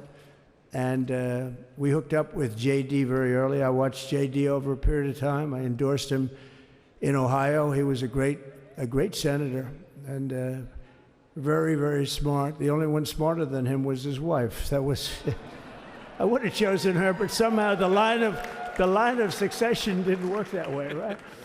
But now she's great and he's great. This is a great, beautiful couple and unbelievable career. I just said to him, you are very upwardly mobile, because he hasn't been doing it that long, but he picked it up so quickly. Remember, the first week was a little bit like the fake news was hitting him really hard. And I said, ooh, this may be tough, but after that, it was smooth sailing for him. He took on everybody. He took on the meanest. I don't want to use the word corrupt because we're into a new system, so let's wait till the corruption begins, because it will. But he took on some pretty mean people, and he handled it well. I want to also congratulate Mike Johnson for the job that he's doing.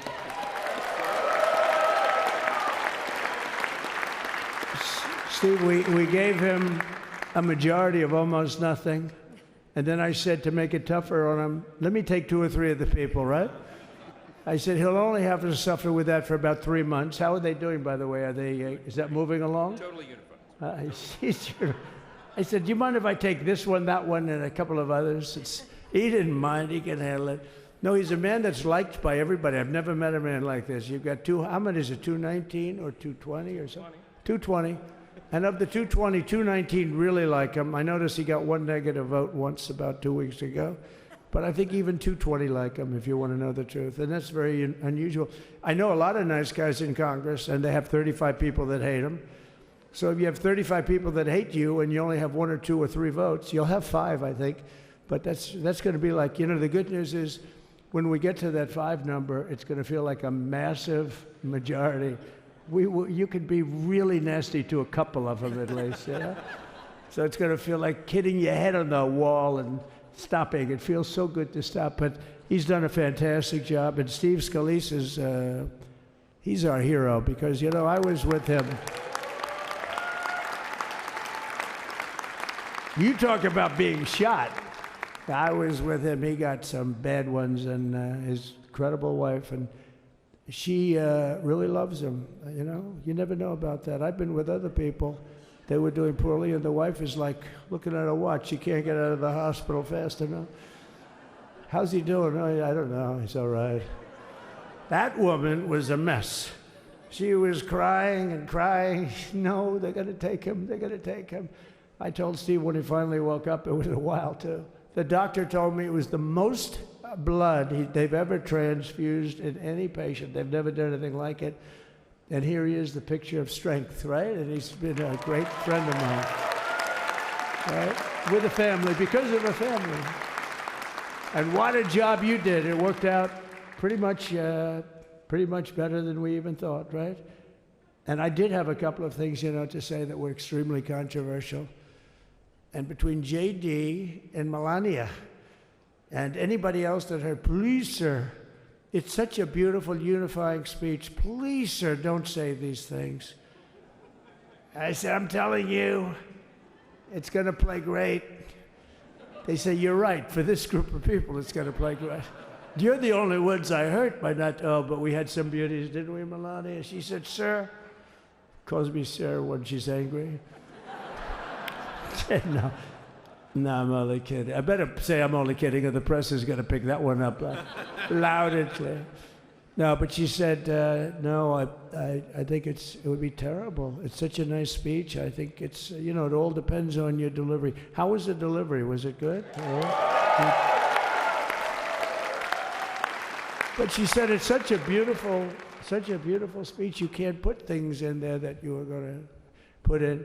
And I was going to talk about the J6 hostages, but you'll be happy because, you know, it's action, not words that count. And you're going to see a lot of action on the J6 hostages. See a lot of that. And I was going to talk about the things that Joe did today with the pardons of people that were very, very guilty of very bad crimes, like the Unselect Committee of Political Thugs, where they literally, I mean, what they did is they destroyed and deleted all of the information, all of the hearings, practically not a thing left. They deleted all the information on Nancy Pelosi having turned down the offer of 10,000 soldiers. You wouldn't have needed 10,000. You could have had 500, and it would have stopped. Because we may have had 1 million people that day, the people that were there. You don't see any photographs, but we have a lot of great photos. But you don't see those photographs. They don't put them in. They show the people at the Capitol. But I was talking about that. I was going to talk about that. They said, please don't bring that up right now. You can bring it up tomorrow. I said, how about now in front of the I'll bring it up right now.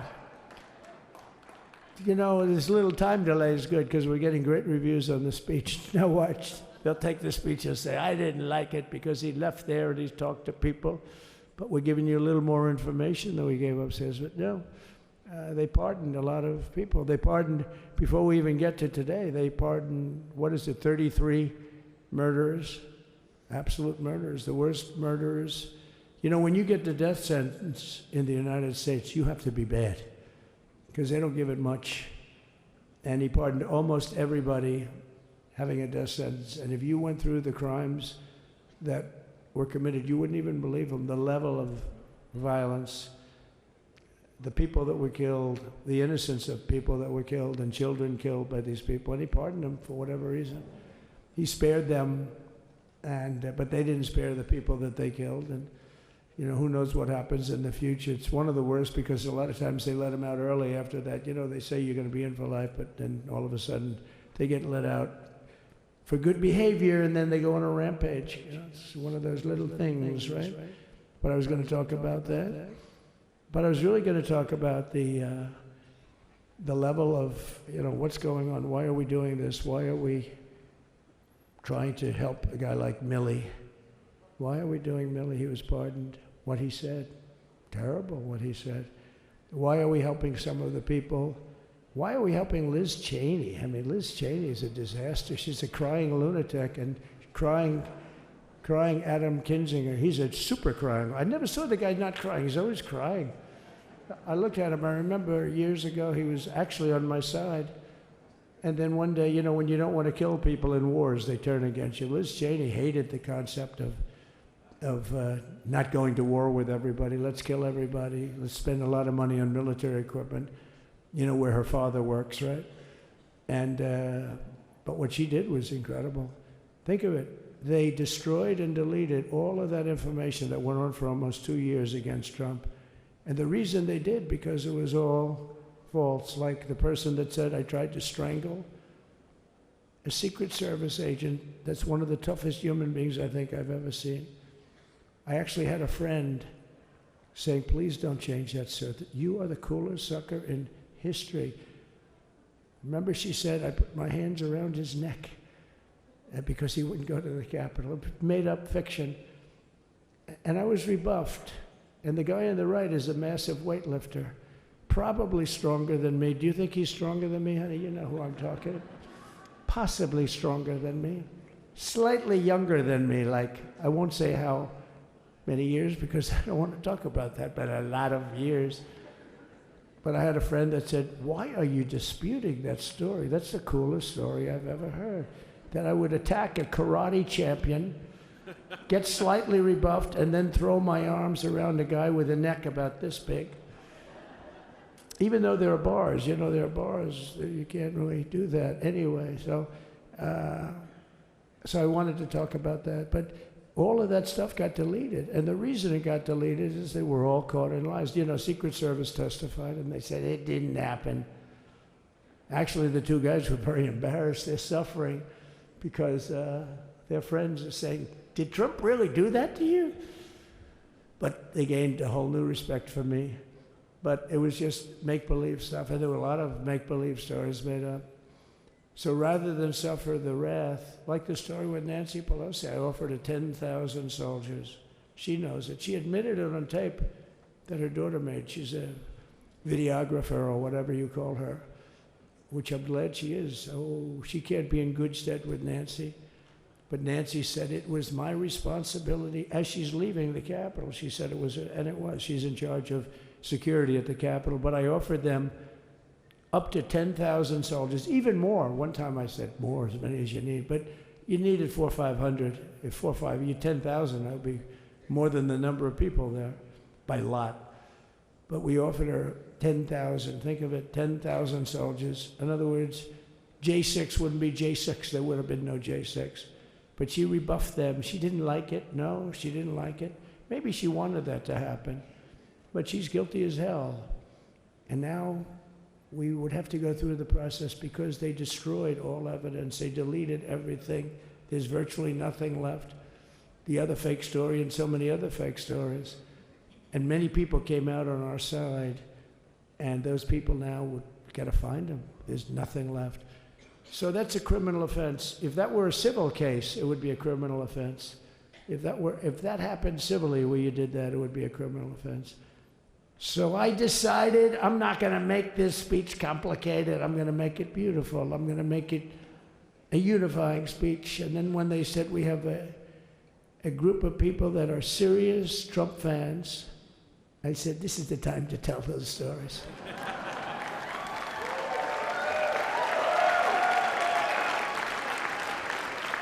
He knows. So anyway, but seriously, I'd like to, I think it was a tremendous success. I think we're very lucky we put it inside because it is really cold. We just went to the helicopter out of respect. It's something that's taken place for a long time. I guess it's as old as helicopters. You used to get into a stagecoach, now you get into a helicopter. Times change. But it's pretty old custom. And it's a beautiful custom, actually. It's a beautiful custom. I wish we could have had a better relationship. I wish we could have had a better relationship between Republicans and Democrats. I was with Senator Schumer. I said, Chuck, I think it's time we all start getting along a little bit because it doesn't make sense. I mean, we literally never get a Democrat vote. They never get a Republican vote, almost. And although there is a bill coming up very shortly that we have a lot of Democrat votes, right? That's going to be a very beautiful bill. We're going to have a deciding, I would say, within a week or so, I think. And it's going to be a very good bill. You all know what I'm talking about. So I just want to thank you all for being here. You have been our fans from day one. All these people all over. You've been our fans. This has been there's never been anything like it. There's never been anything like it. This has been a movement like no movement ever in history for probably any country, let alone this country. You know, if somebody's running for president, and if they go out and they announce they're going to Arizona, they're going to Nevada, they're going to someplace, if you have 200 or 300 people, that would be standard. Ronald Reagan would go out. I mean, outside of the last couple of days where people get a little excited, but even then you have a couple of thousand people.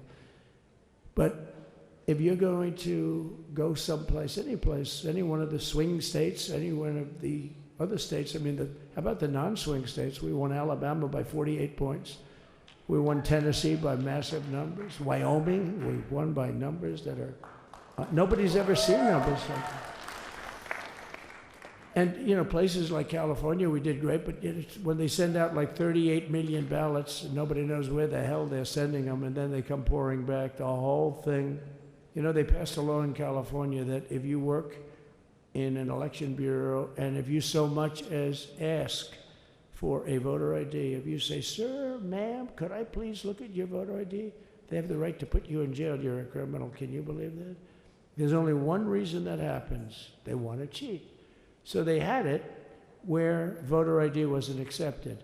But now if you even ask for it, this is seriously a bill that was just signed, passed in their legislature, and it was signed. And I think when we get things cleaned up and we get back to a little bit of normalcy, I'm going to ask the speaker to really get involved because I think we would have won the state of California because, you know, if you look at my numbers with Hispanic, we're at 56%. And we won the Texas border that had never been won. As the governor said, he's doing a good job, the governor, by the way, of Texas. But as the governor said, it hasn't, oh, did I get lucky? Did I get lucky? Supposing I said, you know, he's not here, but the governor of Texas has done a terrible job. Wow, look at you. You mean we couldn't get you up in the front row? I tell you. Supposing I said, JD, the governor of Texas, he's not doing his job. You heard what I said. See, I didn't know you were there. I said he's doing a great job. He's doing a phenomenal job. But now you're going to have a partner that's going to work with you because you didn't have, not only didn't he have a partner, he had people selling the wall, right? We have a fence structure that we worked on, the governor worked on with me. And I didn't love it, to be honest with you. I wanted a nice precast concrete, you know, 40, 50 feet high, like a beautiful, could have been a T-shape, Y-shape. I love construction. I wanted that sucker to go up maybe 50, 60 feet. It would have looked beautiful, a nice Y shape. And they said, the problem is, sir, they climbed that like a rabbit. I said, what do you mean? No way. And they brought some of these guys out. They climbed it like... And the other thing is you hit it with acid and the thing will disintegrate. You know, they have things for concrete. So they needed very hardened steel, very special steel. And then they needed 7,000-pound concrete inside that steel, you know, inside that steel. And then they have a rebar that's the toughest steel made. Very hard to cut. So this is why very little is cut. I mean, it's right. And then they put a anti-climb panel on top. I hated it. I said, it's so unattractive. And I said, why would that work? I don't believe it works. And I went to watch. The Border Patrol gave a display. We had actually 2 sets of climbers. The guys that climb up walls with drugs on their back, I mean, they got like 60, 70 pounds of drug, and they go as fast as you can walk. They go bip, bip, bip. Or we have Mount Everest-type climbers. And honestly, the drug guys were much better. I couldn't believe it. The drug guys blew them away, right? But it's true, the anti-climb panel, they couldn't get around it. They just couldn't. When you didn't have it. So sometimes you sacrifice beauty for efficiency. And we did. So we built this wall, and we built over 500 miles of wall. That's why we had such good numbers. The famous chart that came down, very thankfully, the chart that came down on my right, Governor, had I not looked over there, I'm not speaking right now. You might be speaking here. You want to know the truth?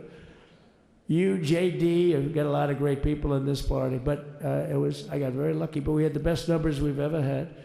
But I bought, you know what happens is when you fill it up, it's like water. You fill it up. Now we have 571 miles of wall. And they would always say, you know, when we renovated a wall, so there'd be like a piece of plywood sitting there for 60 years, or a 2x4 sitting for 60 years on the ground and rotting. Because, you know, and they'll say, you didn't build a new wall. Here we're building 50 feet up in the air, 30 feet sections, 50-foot sections, all steel, all concrete, all everything. And all, by the way, they don't even want me to say this, but what the hell, doesn't take that long time. They're all wired for all of the equipment. We put wires in everything so they can easily wire for all the different types of equipment. And if there's a doubt, we have to wire. Whenever we just look, you just find the wires all over the place up top, so we can just hook it up. We don't have to have wires on the outside, which wouldn't do too well, right? So anyway, so we built an extra 200 miles of wall, and the governor wanted to buy it. He tried to buy it, and they wouldn't sell it to him. He wanted to put it up himself. Could have been done in 3 to 4 weeks, 200 more miles, because when you do it now, they just keep going further out, further out, further out, getting around. So we did an extra 200 miles, and it was all bought. And they announced that they're not going to put it up. And that's when I realized they wanted open borders, and that's when I realized that people are going to come pouring through the wall like nobody's ever seen before, but you've seen it. A lot of you are here because of that. I made it my #1 issue. They all said inflation was the #1 issue. I said I disagree. I think people coming into our country from prisons and from mental institutions is a bigger issue for the people that I know. And I made it my #1. I talked about inflation too, but you know, how many times can you say that an apple has doubled in cost. I'd say it, and I'd hit it hard, but then I go back to the fact that we don't want criminals coming into our country. We don't want the jails of every country in the world virtually being deposited into the United States, and that man had to suffer with it. And he did an unbelievable job. I'll tell you, he was a very popular governor, but now he's like an unbeatable governor because of your border policies. He was fantastic. And he really was. So. Governor Abbott is he's a great man, great leader. And, but it did make him very more, did you do it? You didn't do that for politics. You did it because you wanted to do the right thing. But I'll tell you, it sure as hell worked for politics too. It's self-preservation, that's right. But no, because the people are demanding it. The people of Texas are demanding it. The people are demanding it all over. So anyway, so we built it, and they wouldn't let us use it. They wouldn't let the governor use it. And other governors, they wouldn't let him use it. But he was the leader of the pack and did a great job. And then we heard about a month ago that not only wouldn't they let us use it, they were selling it, they were going to sell it for 5 cents on the dollar. Now, 5 cents on the dollar then, but today it would cost more than twice as much to build because we bought it like 6 years ago. And it was just sitting on the ground, and that does not do well for the whole thing. But it was just sitting on the ground, and I heard about it, and I called the governor, and I called a lot of people, your attorney general. And here's the story. They were going to buy it, and these are great business people. They were going to buy it for 5 cents on the dollar or less. And they were calling us up, we'll sell it to you for 200 cents on the dollar. In other words, it will cost you twice as much, so it's 200 cents on the dollar. I said, can somebody explain that to a judge? I mean, how corrupt is that? You'd think they'd say, maybe we'll sell it to you for 20 cents, 30 cents, but not 200 cents. So they were going to buy something for 5 cents, and they were going to sell it to us for a fortune. They were going to make it would be, they'd have it down that in Fortune magazine, they'd put it of the deal of the year, okay? You buy something like that. But it was so corrupt and so horrible.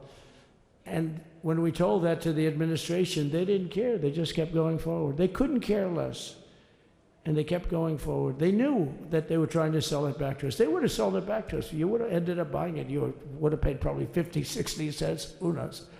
But they were going to use it for scrap metal, but then they made a much better deal. They could just buy it and sell it to us for 15, 20 times what they paid. 20 times, think of it, like 20 times what they paid. And we wouldn't let it happen. And the governor with his attorney general, Ken Paxton, they made a fantastic, they're a good lawyer. He's pushed around pretty good by people, right? I said, you got a great attorney general. They should leave him alone. He was with me. But Ken and the governor went to court, and a judge actually became incensed and actually called for an investigation. How could a thing like this happen? So he stopped it. So we're waiting to put that wall up. And now that you have a new president, that wall will go up so fast. The governor will complain, sir. This is Greg Abbott, sir. Please, the wall is going up too fast. Please don't do that. You know the story about winning. No, we're going to win too much. We're winning too much. Please, let's stop. People always love that one. We'll do this with the wall. Governor Abbott calls, sir, the wall is going up too fast. We can't take it. We just can't take it. No, I think you'll be very happy if the wall goes up too fast, right? But we'll get that done, and we'll work with you on that. But it was a great decision by a great Texas judge, right? And it was beautiful, beautiful to watch. He stopped them right in their track. I mean, they were literally loading this stuff onto trucks. It was terrible. Honestly, it was terrible. And he wouldn't take it. So I'm so glad I mentioned that they have a really good governor in Texas. And I swear, I didn't know he was here. I swear to you, it sounds like a setup. I didn't know you would end. Did I get lucky? I said the right thing. Because there have been moments when I wasn't so happy with him, you know? But not too many, I can tell you that. So anyway, it's good to see you too, Governor. Great. But I just want to thank everybody. You've been incredible. I recognize so many of you. It's so crazy. But this has been a long journey. This was a journey that started in 2015, probably started 20 years before that. People used to say, you're going to run for president? You're going to run? And I always said, no, I don't want. And then one day I said, let's give it a shot. And what I talked about then was the border, too. I think it probably was the #1 issue for me. Back in 2015, 2016, I talked about the border. And now I talked about the border, but this border is much worse. We fixed the border. It was totally fixed. There was nothing to talk about. 2020, by the way, that election was totally rigged, but that's okay. It was a rigged election. You know the only thing good about it? It showed how bad they are, showed how incompetent, and frankly, historically, this is a much bigger event. If that would have gone like it should have, the bad thing about it is some bad things happen, like a lot of people in our country that wouldn't be in our country right now. So that's the bad part. But I will say that it started in 2015, and right from the beginning, we went to the top. Day one, they announced Trump, and Trump went to #1 and stayed there for the whole primary. And then we took on Hillary. She didn't look too happy today. We took on Hillary, a very nice person, but we took on Hillary and we defeated Hillary, and then we did much better the second time in 2020. You know, we got millions more votes. We got millions, like 10, 12 million more votes than we did the first time. No president has ever gotten that many more votes. I got like 9 million more than anybody else had ever gotten. And they said we lost. And because of that, I said to Melania, what do you think? And she said, you want to do this again? And had we lost, and had I thought we lost, I wouldn't do it again, because that's like the ultimate poll, right? But I knew how well we did, and this time we made it too big to rig. It was so big. They tried. They tried like hell in the butt. They tried to do it, and around 9:02 they gave up. Last time they did bad things, but this time they just said, yes. You know, I don't know if you saw, Mr. Speaker, in Washington, they had placards. They were all set to march. They thought it'd be closer. A gentleman asked me, a very respected gentleman asked me yesterday, how come the polls were so wrong? They showed you winning, but not in a landslide. I said, because people that are true Trumpers are so angry at the whole polling system and at the writers, the fake news, that they don't want to talk to anybody. So when you call somebody from Trump, who are you voting for? They say, it's none of your business. I'm not telling you. And that was probably 40% of the people they called. So they would discard that one, and they didn't show that. And then when the election happened, you know, the vote came, and it was much different, much higher than, we're going to win, but they really thought, they couldn't believe, the one man said, I mean, it was so much higher. We won all 7 swing states. We won the popular vote by millions of votes, which is hard for a Republican. I'll tell you who came through. The unions came through. The auto workers were great. The Teamsters were great. The firemen were great. I think almost every union was great. The only one that weren't great, although Sean was great, and the Teamsters, Sean O'Brien, the head of the Teamsters, was fantastic. But generally speaking, the head of the union was against Trump, but the union would be with us for like 80, 85%. Look what we did with the auto workers in Michigan. Look what we did with the Teamsters. The Teamsters were unbelievable. They were a solid Democrat vote, and they voted for Trump. So we had a great experience. This has been, now we have to go to work and get it done, because we have to do something that's going to be great. We're going to turn our country around, and we're going to turn it around fast. And I think this was a better speech than the one I made upstairs, okay? I think this was better, JD. I think this was much better, and I got to see my friend. So, Governor, take care of yourself. You call me, we'll start working. You know what that means with him? He's going to be calling me tomorrow morning at about 6. And I said, how about next week? You call me and we're going to get it started real fast. We'll really help you a lot. You've done a fantastic job protecting something which is, it's not supposed to be for the states. And amazing job you've done. Thank you very much. And I want to thank everybody. And I have a First Lady who's been incredible. She's been incredible. I shouldn't say this. I'm going to get hell when I say this, but her feet are absolutely aching. You know, those heels. And we thought we were leaving. We were going home. Sir, would you be able to go down and say hello to some of your other fans that are here? I said, oh, I didn't know that. Wow. Did you get to see pretty clearly the picture, I hope? Good. That's good. But because you wouldn't want to make the same speech again, right? But she said, darling, I love you so much, but my feet are killing me. I said, honey, let me just see how far it is. I asked the person. Oh, not that long, maybe 400 or 500 yards. That's 5 football fields. I said, can you make it? She said, we're going to make it no matter what. We're going to make it because we have to go. Right? Right?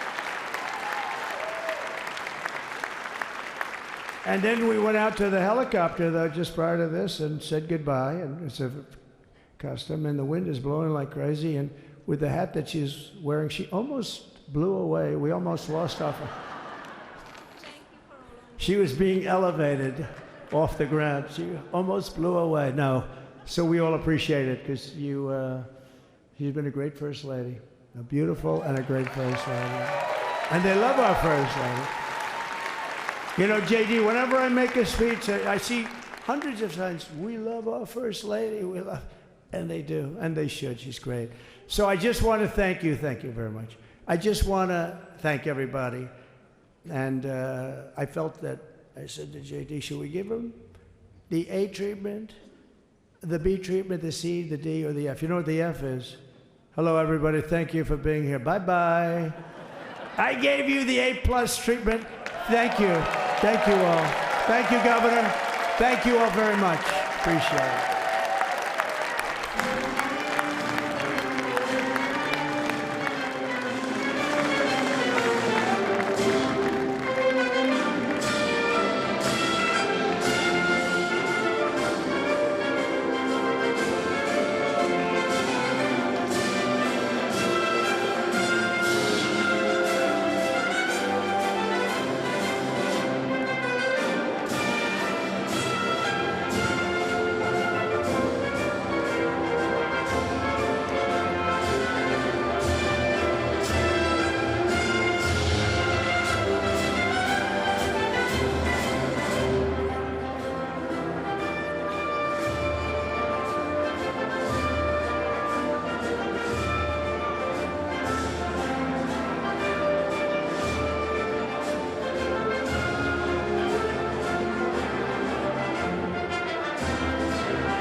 and gentlemen, please be seated.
It's a tradition. Okay.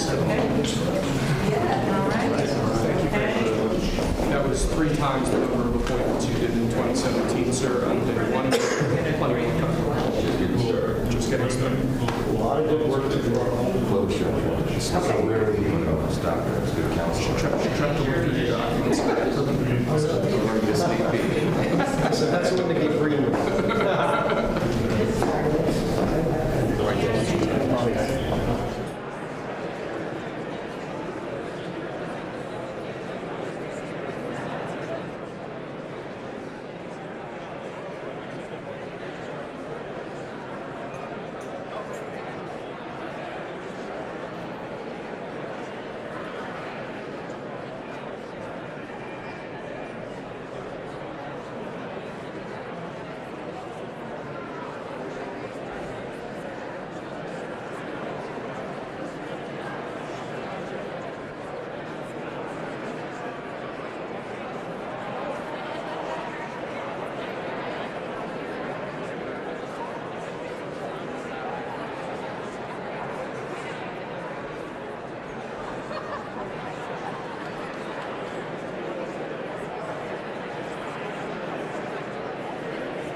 Ladies and gentlemen, please be seated.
Ladies and gentlemen, at this time, please rise for the introduction of the official party.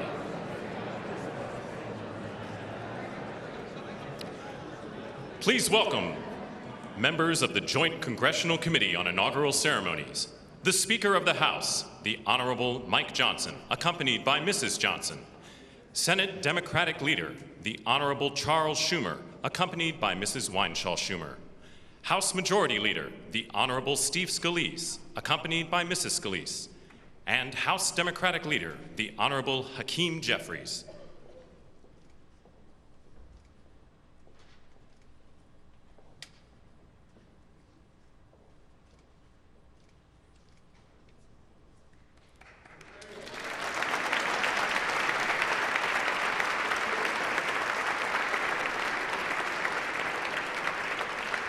Please remain standing for the honors and the invocation.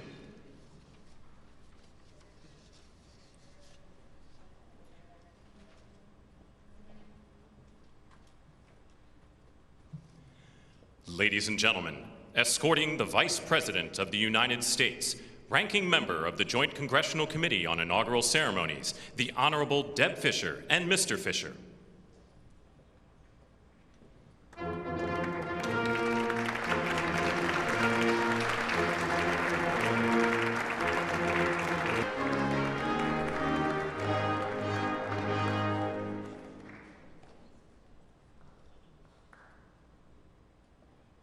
On inaugural ceremonies, the Honorable Amy Klobuchar and Mr. Bessler.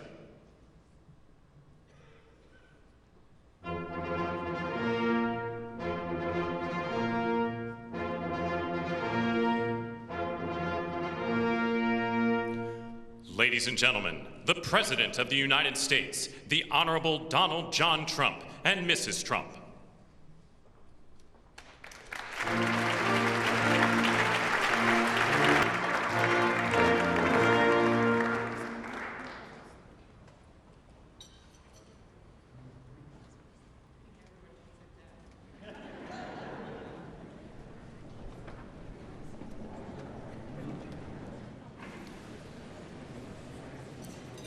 I have a feeling people are very hungry, so I'm going to get this started.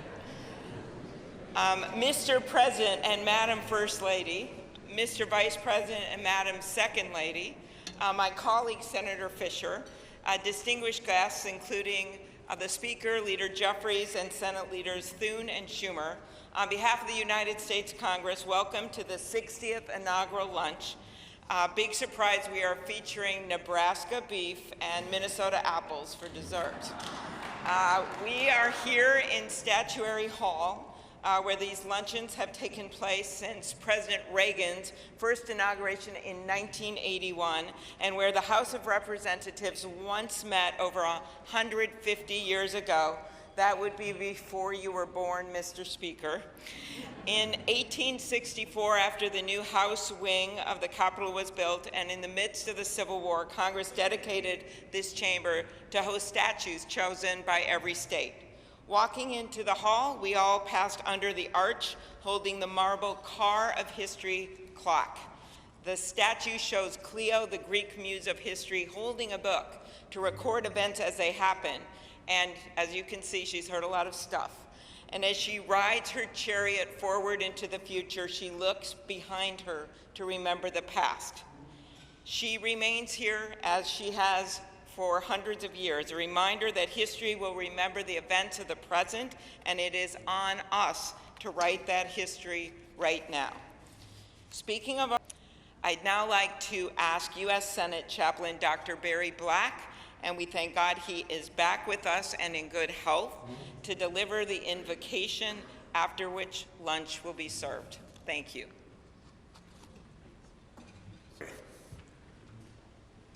King of kings and Lord of lords, whose kingdom is above all earthly kingdoms, and who judges all lesser sovereignties, look with favor upon President Donald John Trump and Vice President James David Vance. Empower them with the wisdom and courage needed for our times. Protect them from the vicissitudes and challenges that obstruct the making of a world of justice, peace, and righteousness. Their families in health and strength by your grace and power. Bless now this luncheon as each of us finds your grace sufficient for every.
I've been in politics before. I spent my life working and building companies, and I worked hard to build a life that really it's only possible in America. But on September 11th, when we saw our darkest day, it changed my life forever. See, my company was located on the 101st to the 105th floors of the World Trade Center. We lost 658 of our 960 New York-based employees. My younger brother Gary got killed. He was 36. My best friend Doug, 39.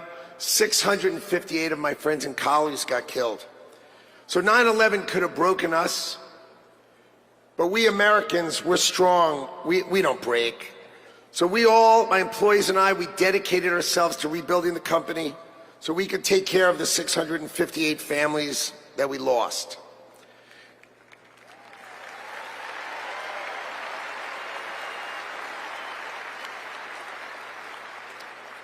And I want you to know, we received thousands and thousands of cards and letters, and most importantly, we received all of your prayers, and that mattered to us and helped carry us through.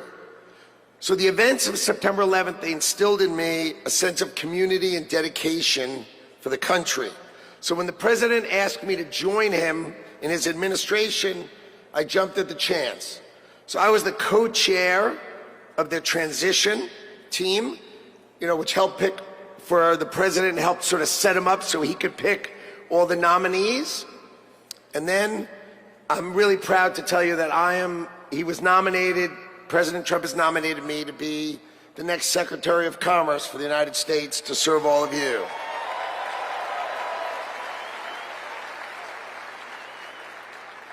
So let's talk about commerce.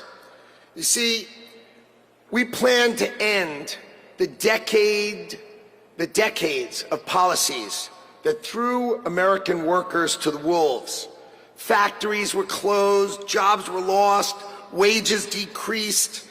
We left Americans out in the cold while country after country of this world took us to the cleaners and made money off of us. And that is going to end today.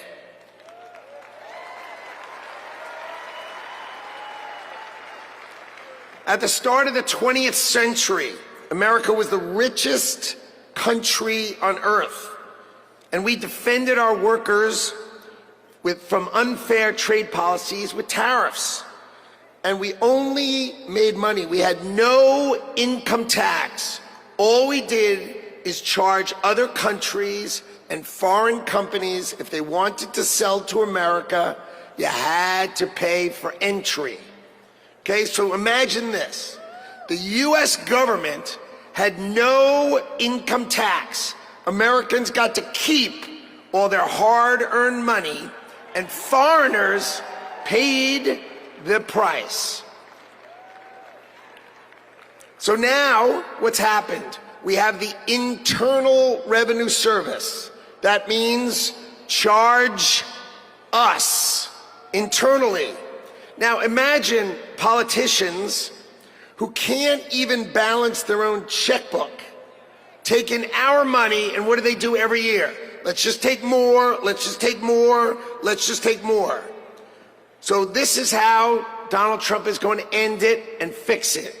Last week, he announced that we're going to return America to greatness by creating, and today is its birth date, the External Revenue Service.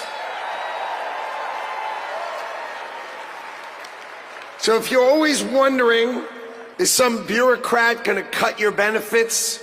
Not under Donald Trump. Not under Donald Trump.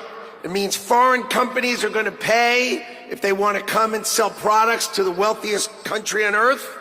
And if they want to compete with American workers, then let's just not tax our American workers. It means creating level playing fields, and it means that America will be great by reducing the taxes that we pay and driving the ones that they pay.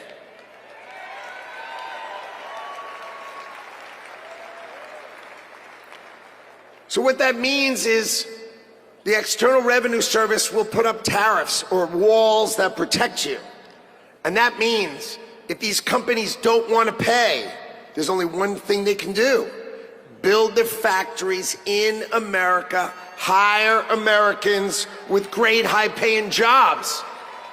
Let's double the size of our unions in America, but not just by adding more and more great-paying jobs. That's our objective.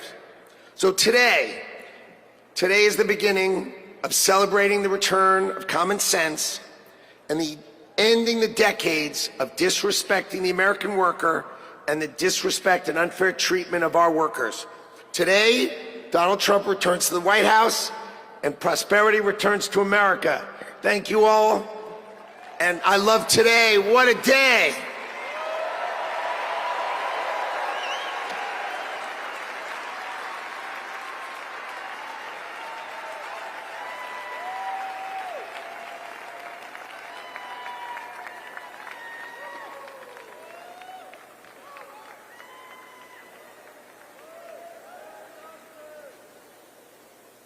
Ladies and gentlemen, please welcome to the stage Governor Glenn Youngkin.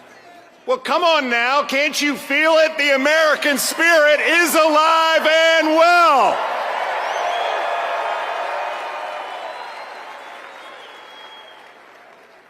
This is the dawn of the golden age of America because we inaugurated the 47th President of the United States of America, Donald J. Trump. Come on. What a day to be in Washington, D.C. You know, I live right across the river in Virginia. And by the way, in Virginia, we know that taxes have to be low, jobs have to be plentiful, and it's your money, not the government's. But we also know that in Virginia and in America, freedom is not free.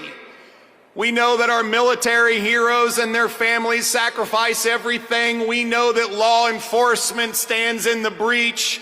We must back the blue, and I want everybody here to give a rounding applause for the 25,000 military and police officers keeping us all safe today in Washington, D.C.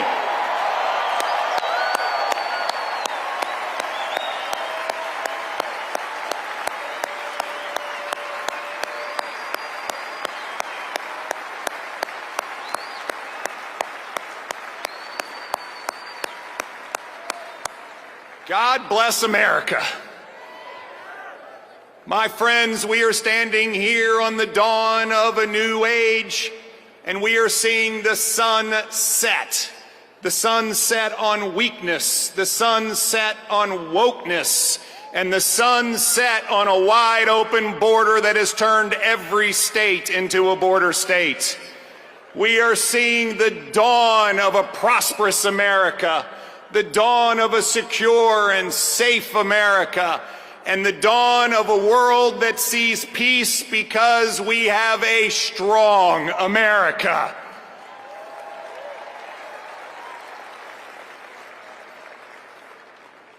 Our new president, Donald J. Trump, has never, ever lost faith in America. They tried to take him down legally.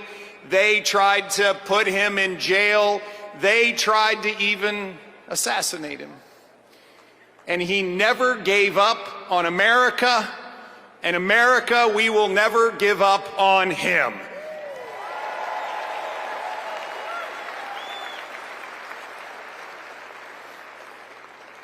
And as we stand here on this dawn of the next golden age in America, we all have a responsibility. It is our responsibility to stand every day in support of this administration, to do everything that we possibly can do for America's success. President Trump deeply believes this, and both he and J.D. Vance have already gone to work. He is signing executive orders. He is closing the border. He is bringing down inflation. He is stepping into the breach. Ladies and gentlemen, It is time for America to be prosperous again. It is time for America to be safe again. It is time for America to be strong again. And it is time for America to be great again.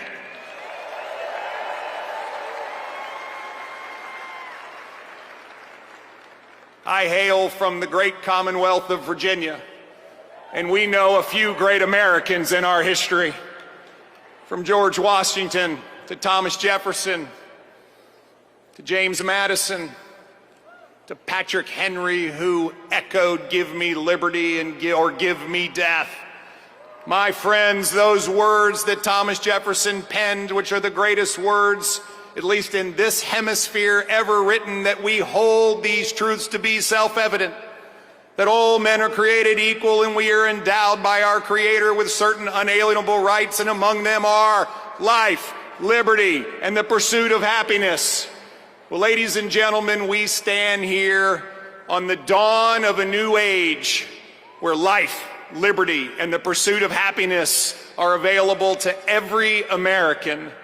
And we must stand together as we collectively say, God bless America, and God bless Donald J. Trump and J.D. Vance. Thank you all very much. God bless you.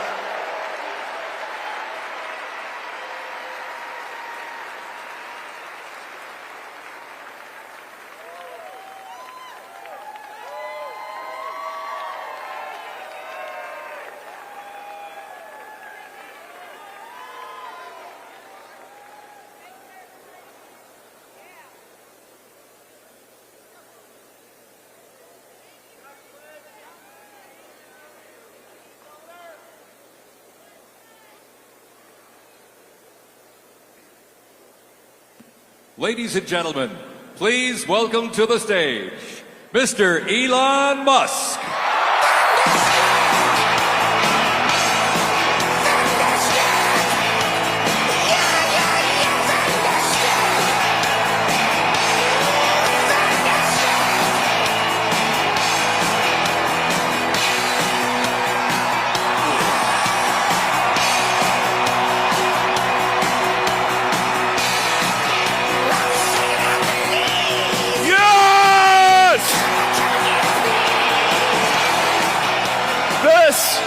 This is what victory feels like. Yeah! And this was no ordinary victory.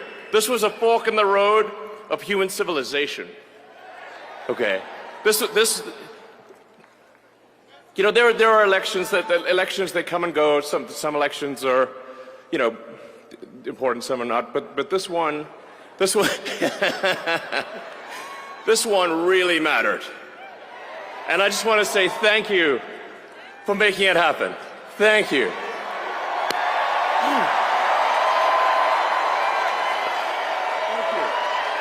My heart goes out to you. It is thanks to you that the future of civilization is assured. Thanks to you. We're going to have safe cities, finally, safe cities. Secure borders, sensible spending, basic stuff.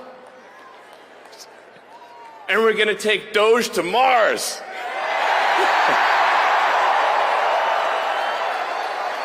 I mean, can you imagine how awesome it will be to have American astronauts plant the flag on another planet for the first time? Bam! Bam! Yeah! How inspiring would that be? You know, there's always problems in life. You know, there's this problem, solve that problem. But you know, there need to be things that inspire you.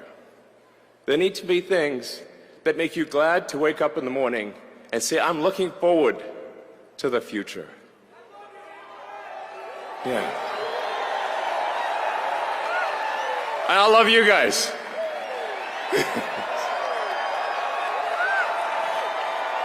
So,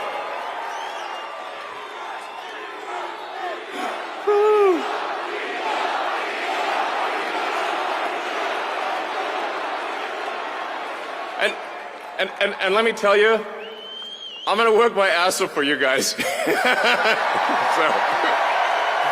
I really will. I really will. So, and yeah, but I'm super fired up for the future. It's going to be very exciting. As the president said, we're going to have a golden age. It's going to be fantastic. And one of the fundamental things, one of the most American values that I love is optimism. And this feeling like we're gonna make the future good. We're gonna make it good. So, man, I can't wait. This is gonna be fantastic. So thank you again, and yeah, I'm just so excited about the future. Thank you guys. Thank you.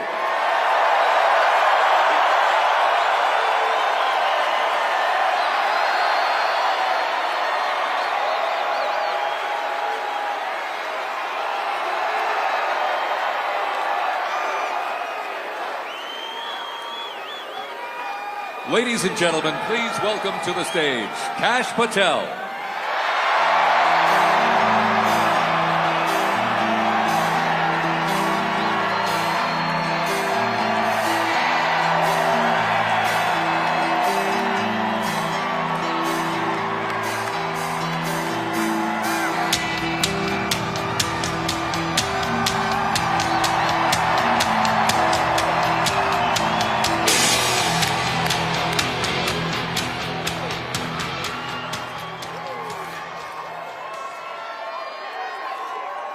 My, oh my, how do you follow Elon Musk when he tells you you're going to take you to Mars? I'll tell you how. He and I share something deeply. We love the American dream. And we have been given a gift by God today to usher in a new dynasty because we just inaugurated Donald J. Trump as our 47th president. And we just inaugurated J.D. Vance as our Vice President of the United States. And we did that because the American dream is alive and well, because you chose that our dream can be the dream for our children and the dream for our world.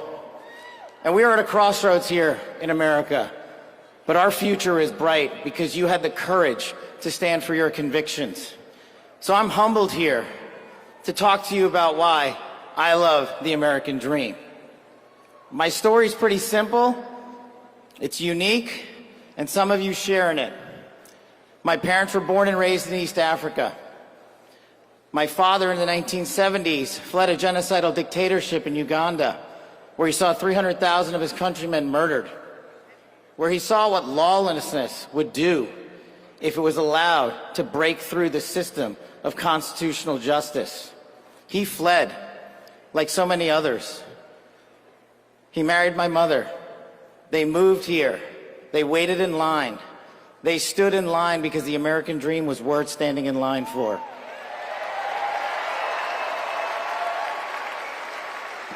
That dream is woven into the fabric of this nation, and our immigration policy is the greatest policy in the world. And now that we have Donald J. Trump and J.D. Vance, it will become the greatest policy in the world again.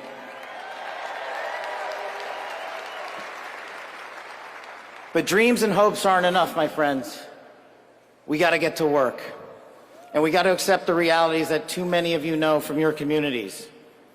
President Trump launched in his first term priorities of national security, law enforcement, economy, and global diplomacy. But now we have to retread some of that. And I'd just like to go over a few of the things that our community has been living under these last few years. In the last calendar year alone, we had 100,000 drug overdoses. In the last calendar year alone, we had over 100,000 rapes. In the last calendar year alone, we had 17,000 homicides. That is unacceptable in 2025 in the United States of America. That is why we need constitutional law and order. When I read the statistic that for the age group of 18 to 45, the #1 cause of death is CCP fentanyl. We are not prioritized to go after the threats that face this country and most of all, that face our future generations. But thank God we will be starting right now.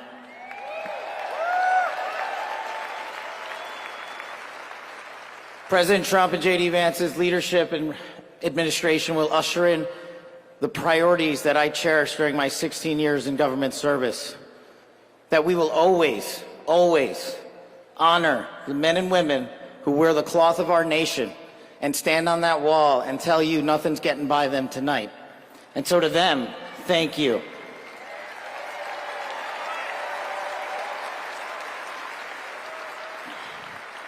To our teachers and our frontline workers and our first responders, y'all choose to show up every single day for our children, for our communities, and we will now show up for you. Thank you for keeping us safe.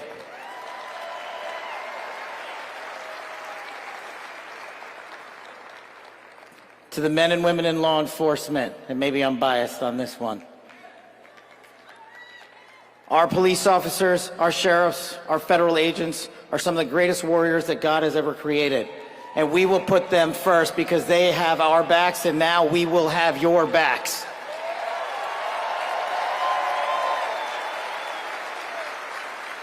I am standing here because of the American dream. I am not standing here because of the color of my skin. I'm standing here because I earned my right on this stage, and you earned your right to be here with me.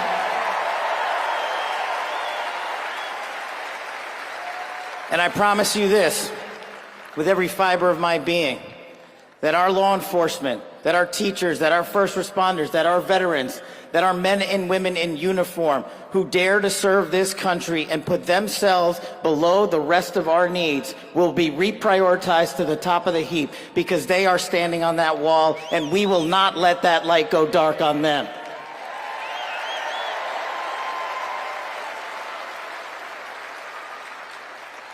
Whether I was a national security prosecutor, a public defender, President Trump's deputy director of national intelligence, his chief of staff at the Department of Defense, or so many other roles that I was humbled and privileged to serve when I swore an oath to that Constitution, which I hope to do so again one day soon. You have my word that you have ushered in a dynasty of change. You have ushered in a dynasty that will allow our children to live this American dream. My American dream. I am living the world's American dream. I am the son of lawful immigrants. We worked our tails off just like you all do, and I'm going to make you a deal. I promise you I will never quit on your children. I will never quit on their children, because this American dream does not belong to me. It does not belong to them. This American dream belongs to the world.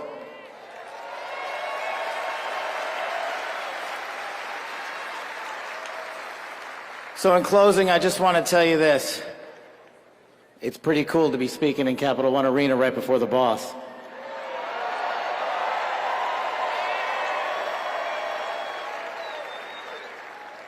You've inspired me beyond words.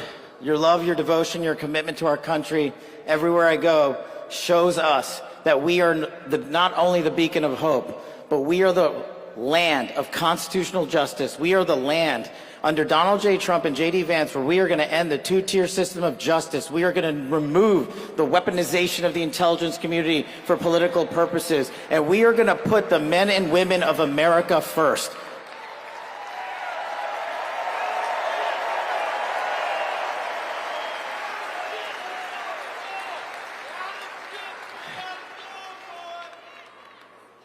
So listen, there's just one thing left to do. We all got work to do. We've got the greatest president and the greatest vice president in the history of the world. And so I just need y'all to do a little bit more. Every time you see a law enforcement officer, every time you see a veteran, every time you see a teacher, shake their hand. Give them a little bit of your time, because they're giving us all of our time. And don't forget to enjoy the ride, ladies and gentlemen. God bless America. God bless these United States of America. God bless every one of you. I'm living the American dream. My name is Kash Patel, and I ain't going anywhere. Let's go to work.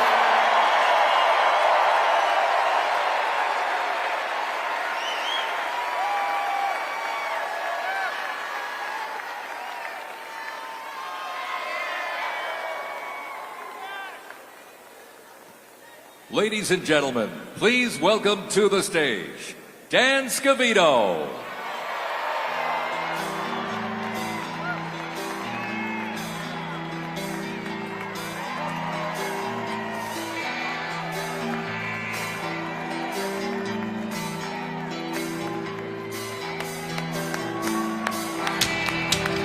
Let's go! Let's go!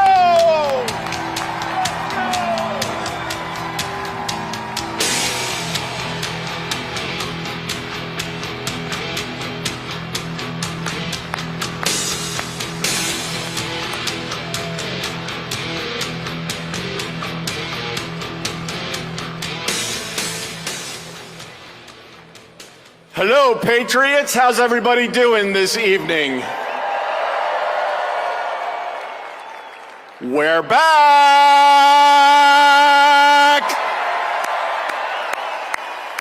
USA! USA! USA! USA! USA! USA! USA! The 45th and the 47th President of the United States of America will be here shortly. He's down at the Capitol. He'll be in a little while. He'll be here. They asked me to come out and say a few words and say hello to you great American patriots that came from all over the country. Thank you for being here today.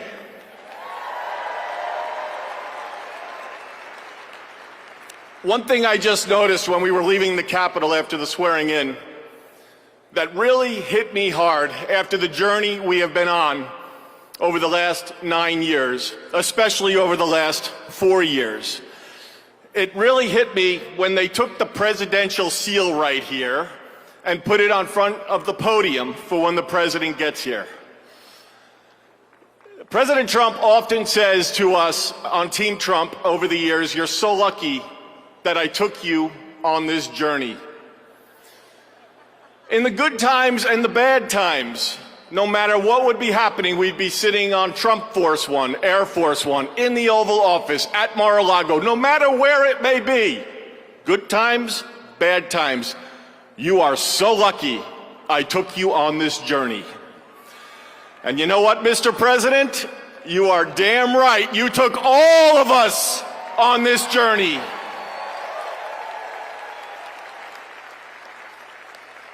There's been a lot of stops along the way from 2016 when we started back in 2015 with a small campaign team flying around the country, doing rallies, small team, 6, 7, maybe 8 people.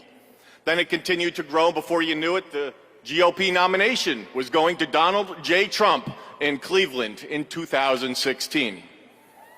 Fast forward, he became the 45th President of the United States of America.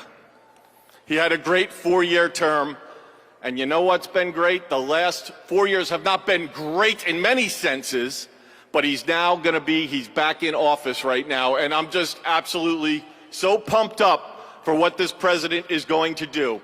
He loves each and every one of you in this arena. The guy cares. He has a fighting spirit, as you saw in Butler, Pennsylvania, with the assassination attempt that came a few months ago. You could say that again. Fight, fight, fight. It's a moment that I will never forget, being there and in the hospital with him. I want to just give you a behind-the-scenes moment with the president and the heart that he has. We were in the hospital he had blood coming down his ear. He wanted to know how his staff was. Myself and Susie were with him, and Stephen Chung and Walt, and even the Secret Service. How are you guys doing? The guy just got shot in the damn head, and he's worried about us. Are you guys okay? He's on the phone with his family. Showed him a picture, the iconic photo of his fist raised in the air. Told him it was from Doug Mills from the New York Times, a great photographer. He looked at the picture. He's staring at the picture. One of the most historical photos of all time. There'll never be anything like it. He said, "Call Doug and see if he's doing okay." That's the attitude he had in that hospital.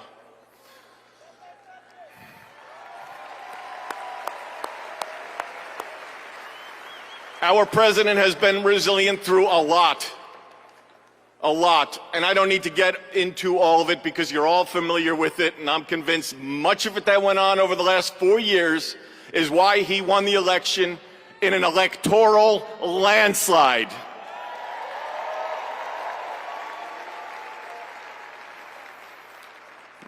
In Butler, Pennsylvania, when he got up and he raised that fist and he shouted, "Fight," he will do that for every one of you, for the United States of America. He will always put America first, without question. He loves what he does. He's got a great administration and a great team behind him. What a journey. McDonald's, drive-through window, garbage trucks showing up at a rally, and him on the plane putting on his orange vest.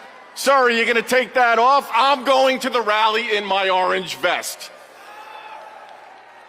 The guy is 1 in a trillion. There will never be anybody like this man again.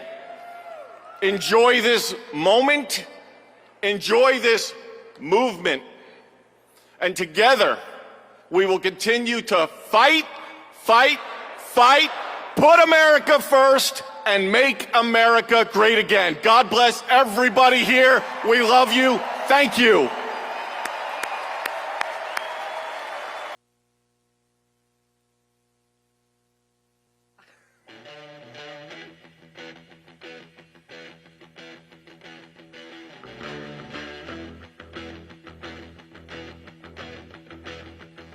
You need cooling, baby, I'm not fooling.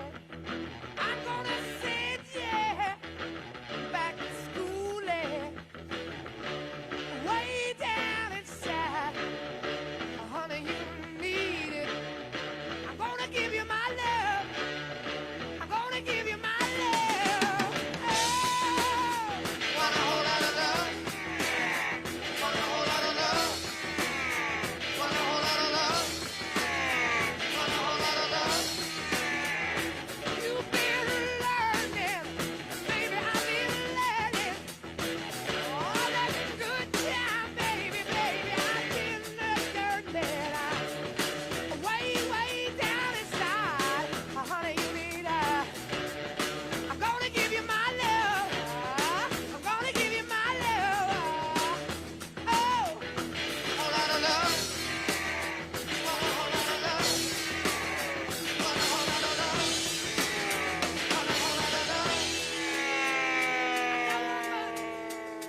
let's take our time tonight.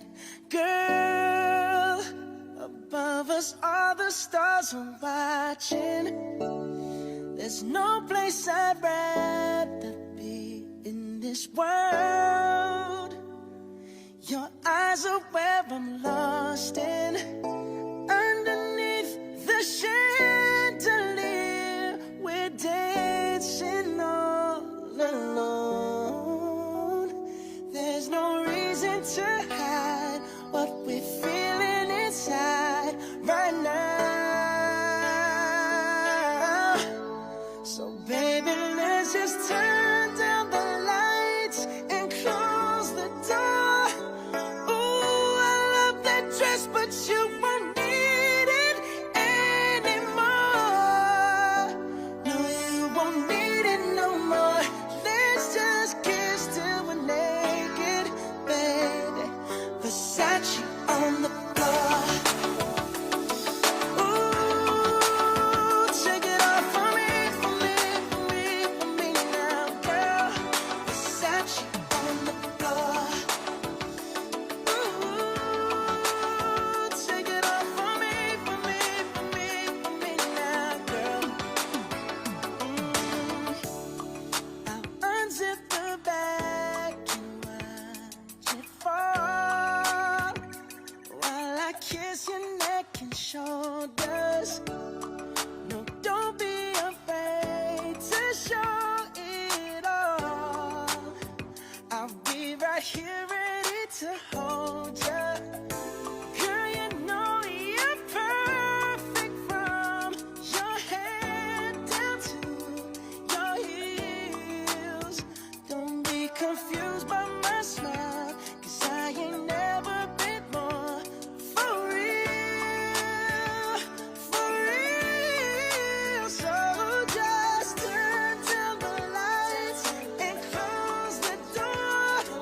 Ooh, I love that dress, but you won't need it anymore. No, you won't need it no more. Let's just kiss till we're naked, baby. Versace on the floor. Ooh, take it off for me, for me, for me, for me now, girl. Versace on the floor. Ooh, take it off for me, for me, for me, for me now, girl. Dance.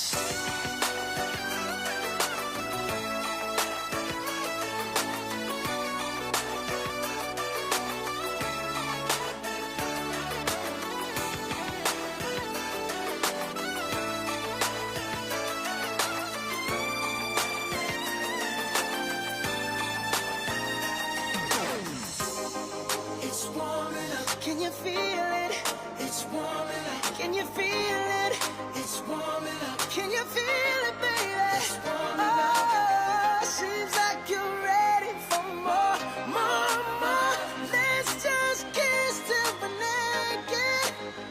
Ooh, Versace on the floor.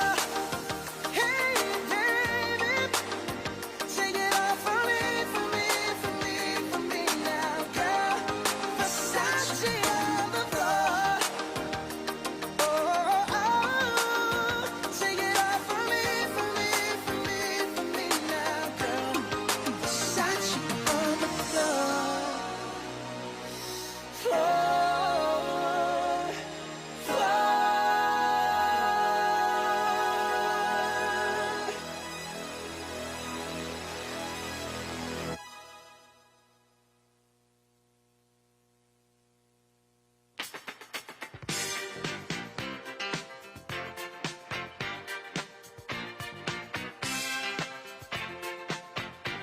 I said upside down, you're turning me. You're giving love instinctively. Round and round, you're turning me. Upside down, boy, you turn me inside out and round, upside down. Boy, you turn me inside out and round. Instinctively, you give to me the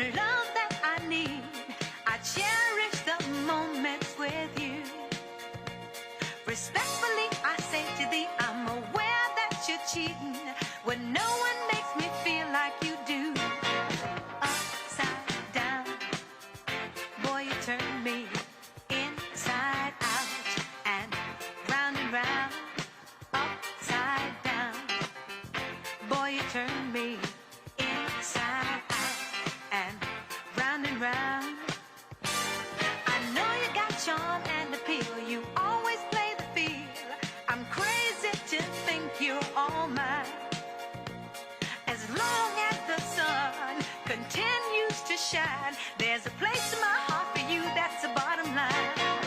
Upside down, boy, you turn me inside out and round, upside down. Boy, you turn me inside out and round. Instinctively you give to me the love that I need.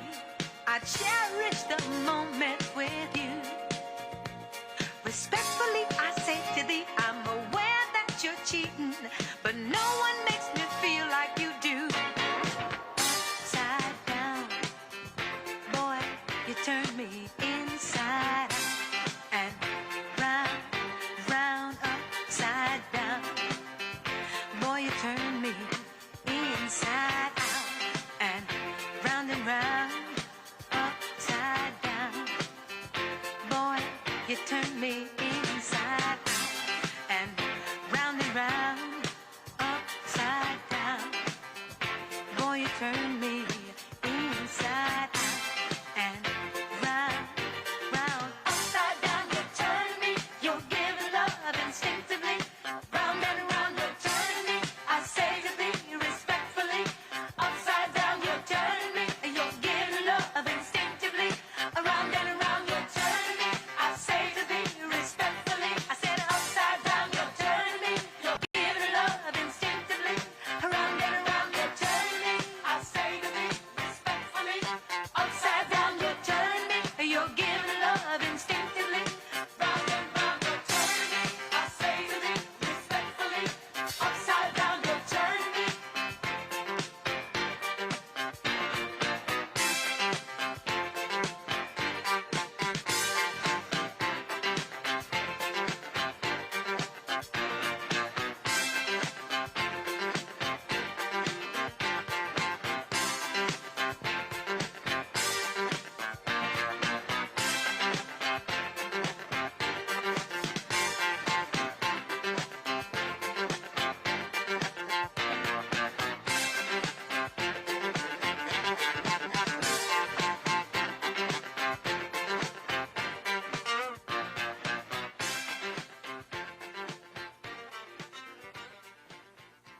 President.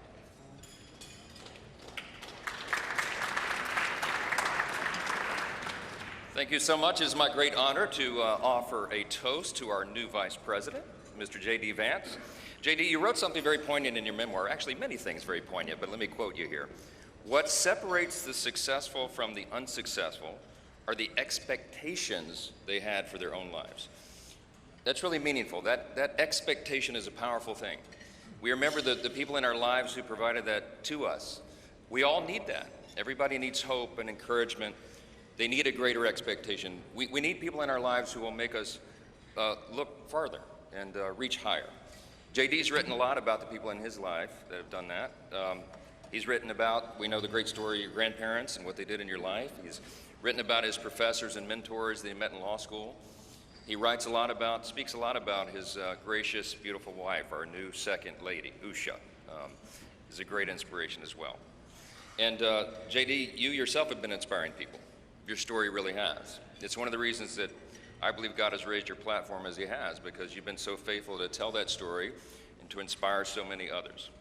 And so our hope and our prayer is, as you continue to do this, that as you go to help us execute on the America First agenda, that you also do what you've been doing so well all along, and that is providing a model for what is possible in America.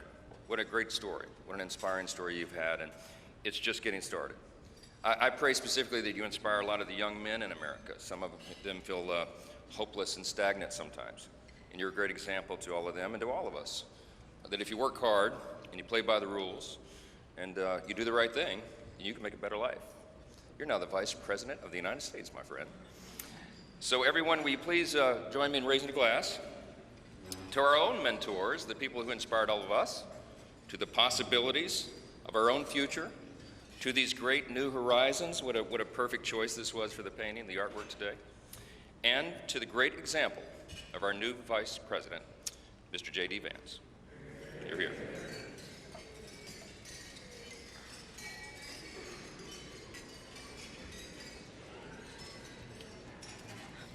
Thank you, Speaker Johnson and Vice President Vance. I will now invite my senator next door in the state of South Dakota, Senate Majority Leader John Thune, to give the toast for the President.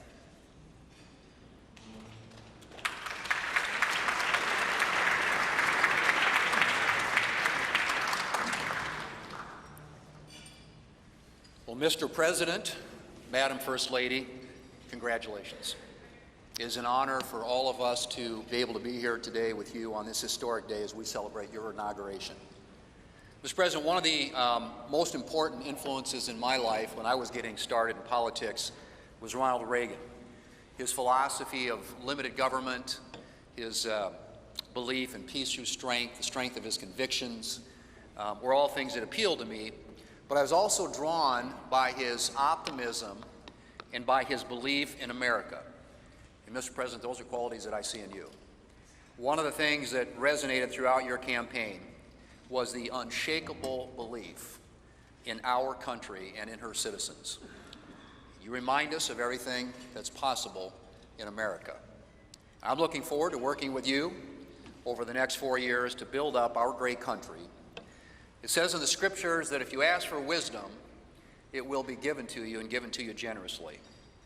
And so I pray, and our prayer is, that God will richly bless you in the years ahead and grant you not only strength, but wisdom. And ladies and gentlemen, I ask you to join me in raising a glass to the President of the United States, President Donald Trump. Hear, hear.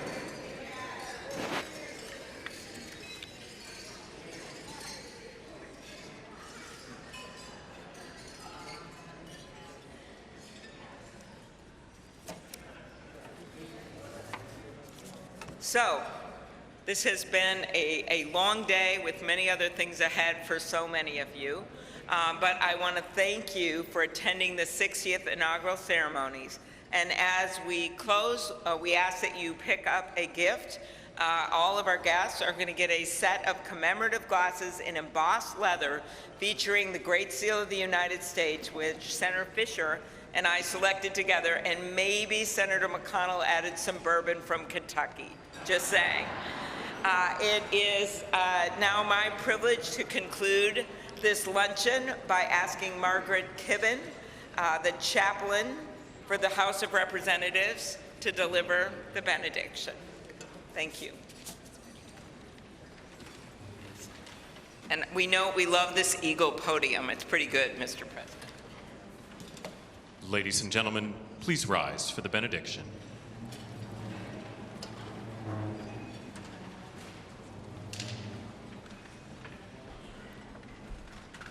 Would you pray with me?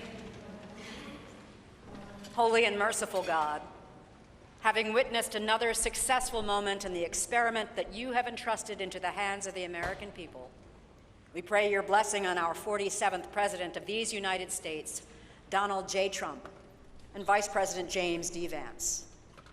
Ensure that this mantle of singular responsibility that you have laid upon our President's shoulders remains secure in your will and safeguarded in your keeping.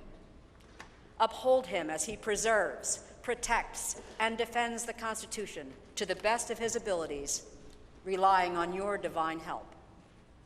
God of power and might, grace and mercy, grant that your spirit of counsel has access to the President's heart to search it, to his mind to examine it, to his will to test it, that his faithfulness would bear witness to your truth.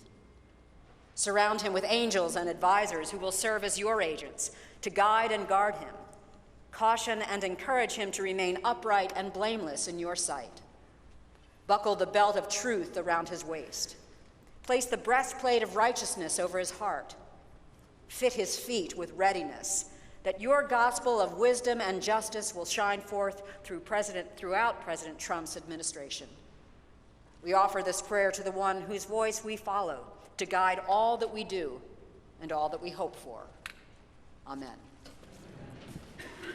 Ladies and gentlemen, please be seated. Please remain at your seats as President Trump, Vice President Vance, the Joint Congressional Committee on Inaugural Ceremonies, and the official party depart National Statuary Hall.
worse than the other way.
So do we have to go down?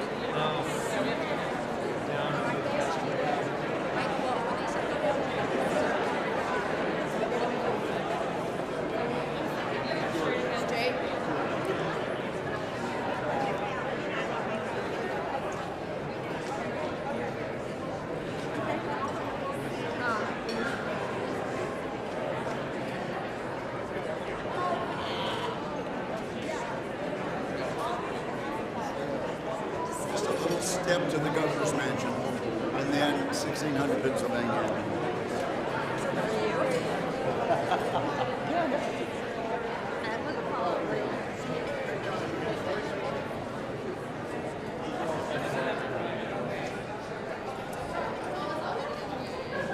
But do you have a Sherpa person leading? I'm looking for her. Yeah, I'm looking for my guy too. Hey, Linda?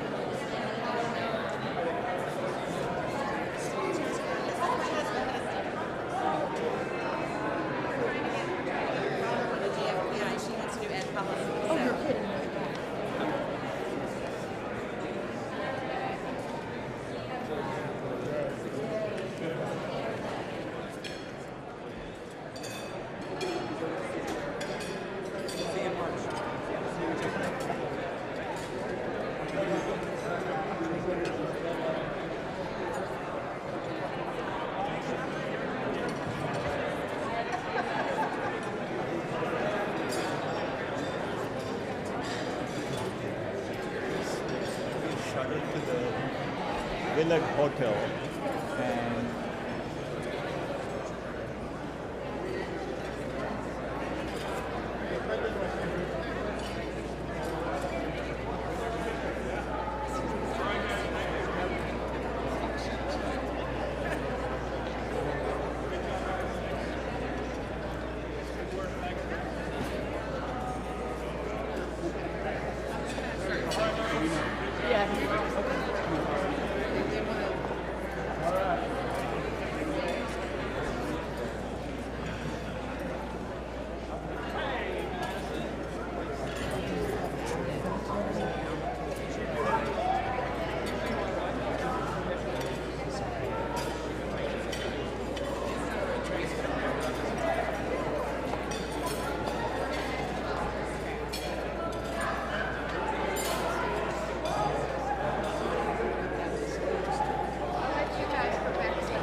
CJS again. You too? I'm Jerry Moran. Hello there. Hello, Cynthia.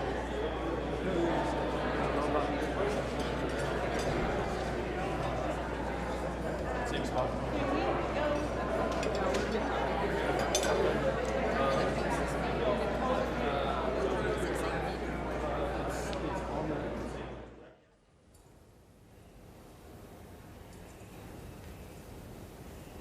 Pretty good.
charging your units.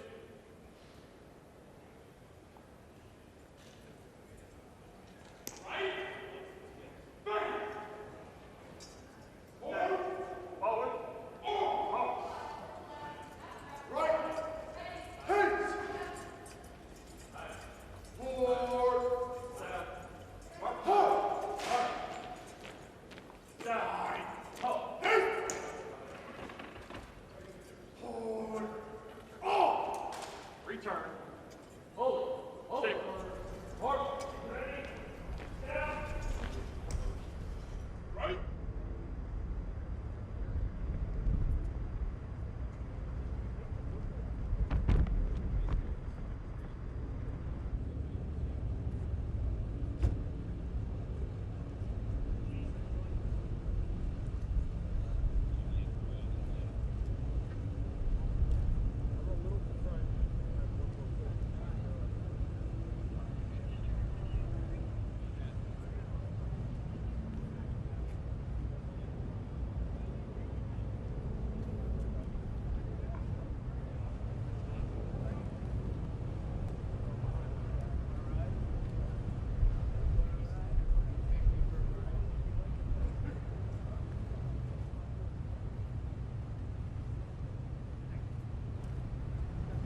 one question for you. Is MAGA in the house tonight? All right. Before we bring it back up, we're going to bring it all the way. I'm back on the big clock. Now nothing seems as strange as when the leaves begin to change. But how we thought those days would never end. Sometimes I hear that song, and I start to sing along. You think, man, I'd love to see that girl. Man, I'd love to see that girl. We were trying different things. We were smoking funny things. Making love our final thing to our favorite song. Sipping whiskey out the bottle. And thinking about tomorrow. Singing Sweet Home Alabama. All summer long. Hey, we were trying different things. We were smoking funny things. Making love.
Ladies and gentlemen, you're listening to the Army's premier national musical outreach organization, the United States Army Field Band from Fort Meade, Maryland.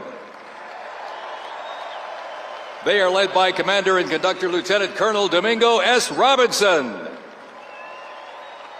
The U.S. Army Field Band develops positive connections on behalf of the Army, the Department of Defense, and the United States through live music, multimedia performances, television productions, and emergent technologies, traveling thousands of miles annually across our nation and around the world, and appearing regularly on major television and streaming events. The Field Band proudly honors our soldiers and veterans while strengthening ties with communities worldwide.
Bullets and bayonets, back to the top.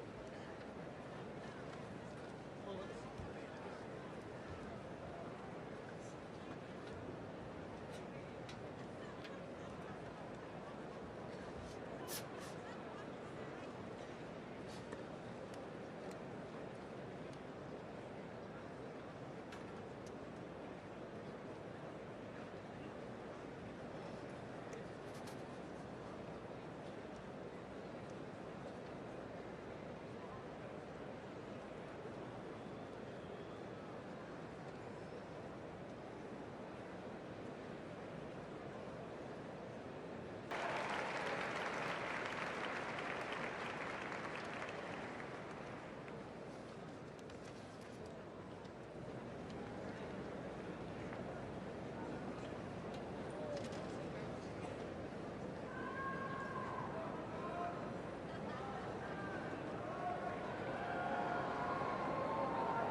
My name is Dan Taylor, and I'm very honored to be requested by our president to be your parade announcer. And it's great to be here with you. I have to say it is a bit of a different format for a parade, but of course our president wanted us to keep us safe, wanted to keep us warm.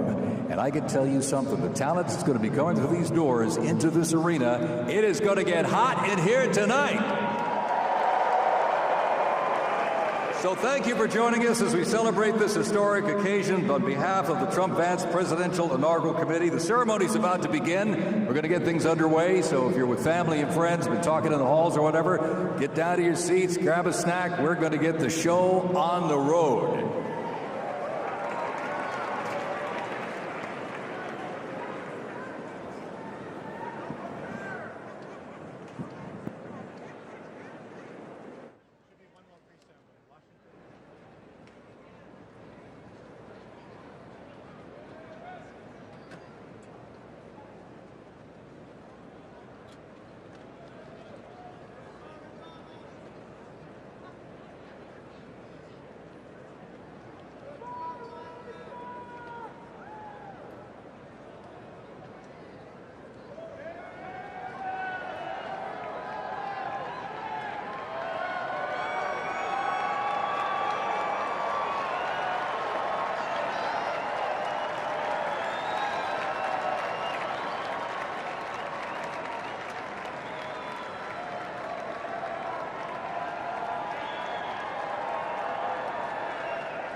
going to play Americans We Are National Spirit.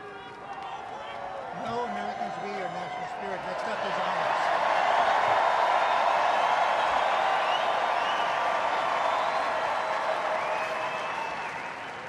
Next up, the Herald will play honors.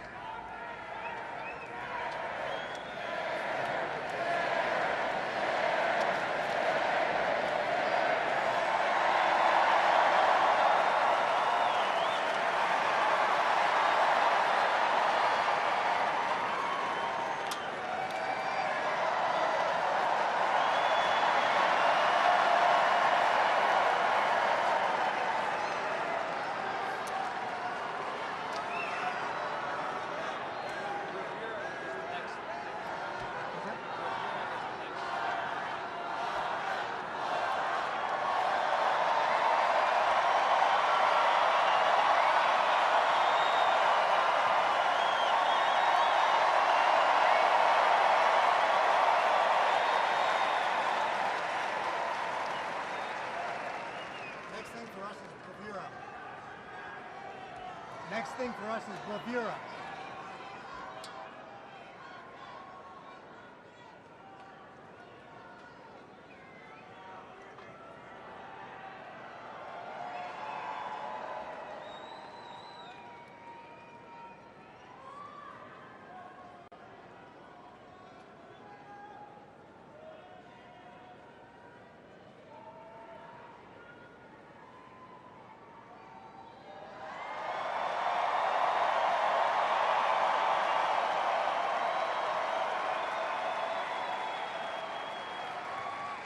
Ladies and gentlemen, we'd like to welcome the official fanfare music group of the President of the United States.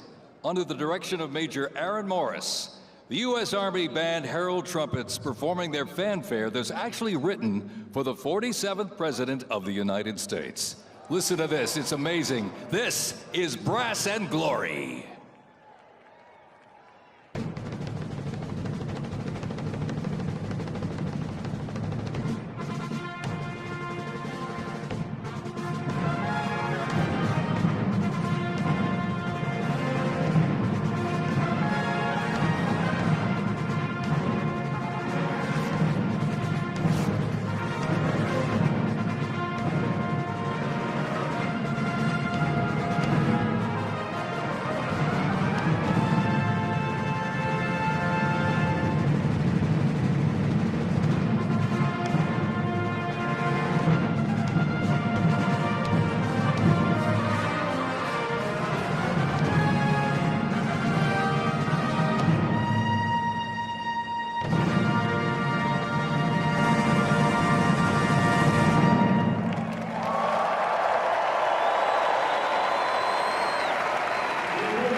Ladies and gentlemen, Please welcome the 50th Vice President of the United States of America, Vice President J.D. Vance, accompanied by the Second Lady, Mrs. Usha Vance.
Ladies and gentlemen, please welcome the 47th President of the United States of America, This is the Romeo time.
Ladies and gentlemen, we now present a selection of participants for the 2025 Presidential Inaugural Parade.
Ladies and gentlemen, the heroes of Butler County are here.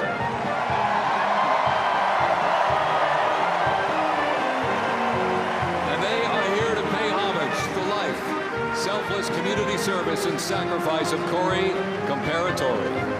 Mr. Comparatori, a 10-year U.S. Army Reserve veteran and past fire chief to the Buffalo Township Volunteer Fire Company, who died during the assassination attempt on the life of President Trump in Butler, Pennsylvania, July 13th, 2024. Their formation consists of Pennsylvania State Police, local police, county sheriffs, emergency services unit, EMS, 911 radio dispatch, and hospital personnel, who all heroically stepped into action during the horrific attack. They are also paying tribute to the courageous service of first responders nationwide.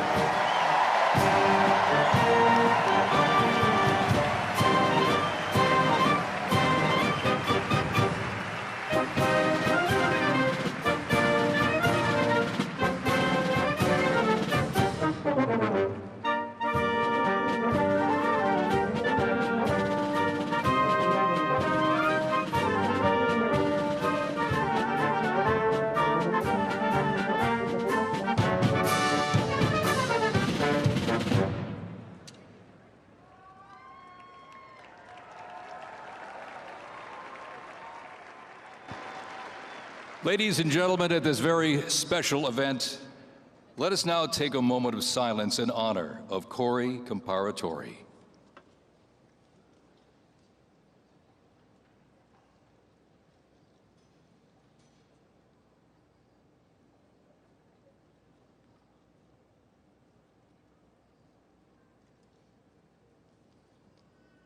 Thank you very much, ladies and gentlemen.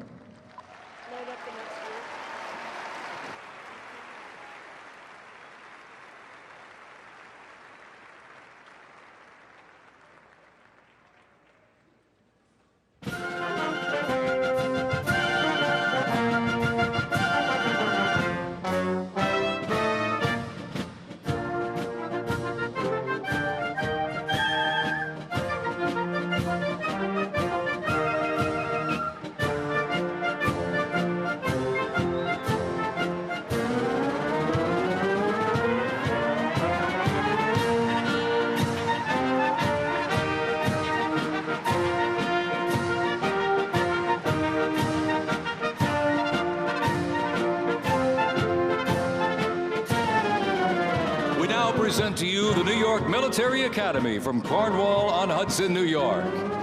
New York Military Academy stands out due to its unique connection to the president himself. President Trump is a 1964 graduate and has been enshrined as one of our alumni of distinction. This historic academy has been named a Junior Reserve Officer Training Corps, that's JROTC, and are marching with their cadet dress uniforms. Look at these, all modeled after post-World War I General Blackjack Pershing's gray uniform.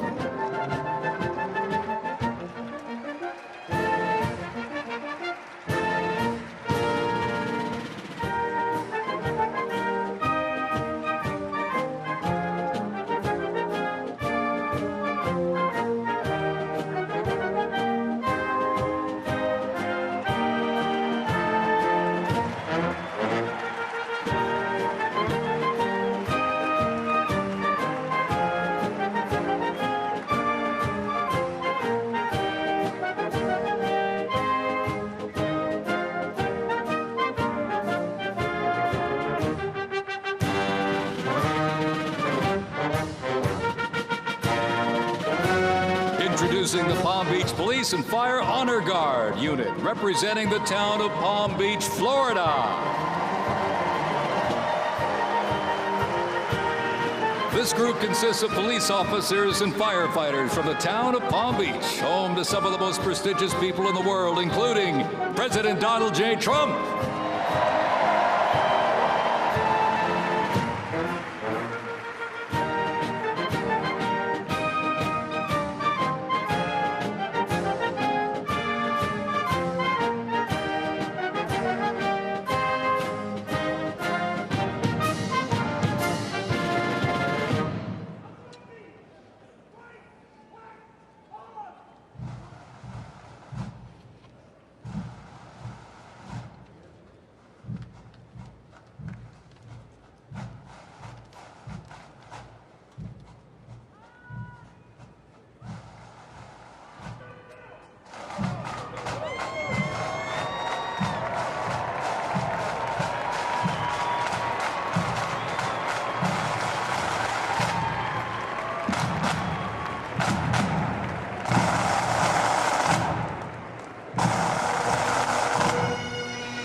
Pipes and Drums from New York City.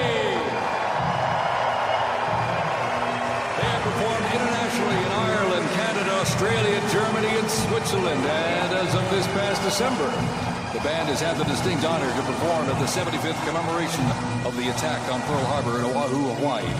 The band has also played for hospitalized children, military veterans, as well as the 1980 and 2005 presidential inaugural parades, and His Holiness Pope John Paul II. The NYPD Emerald Society Pipes and Drums formed way back in 1960. And you know, they are the oldest, largest police pipe band in the United States, comprised of all active and retired police officers of various ranks and assignments. Listen to those bagpipes. Let's hear it for them, folks.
Here's one that hits close to home for our Vice President. We now welcome the Middletown High School Marching Band and cheerleaders. They're traveling all the way from Middletown, Ohio to proudly represent their school, our nation, and outstanding alumni, including our new Vice President of the United States, J.D. Vance.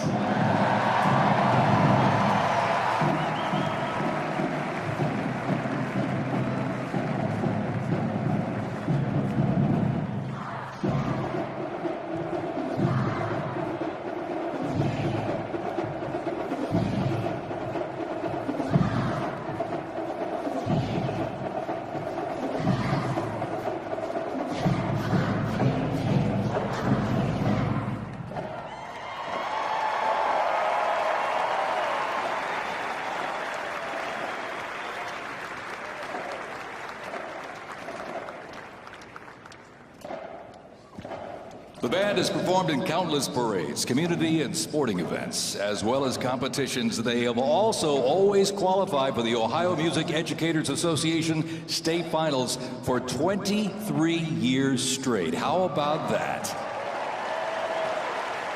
And have earned the highest rating in 18 of those appearances. Woo! And today they performed America's Sweet Land of Liberty.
And while they cheer here in the arena, let's cheer for him again, folks, from our VP hometown, Middletown High School Marching Band.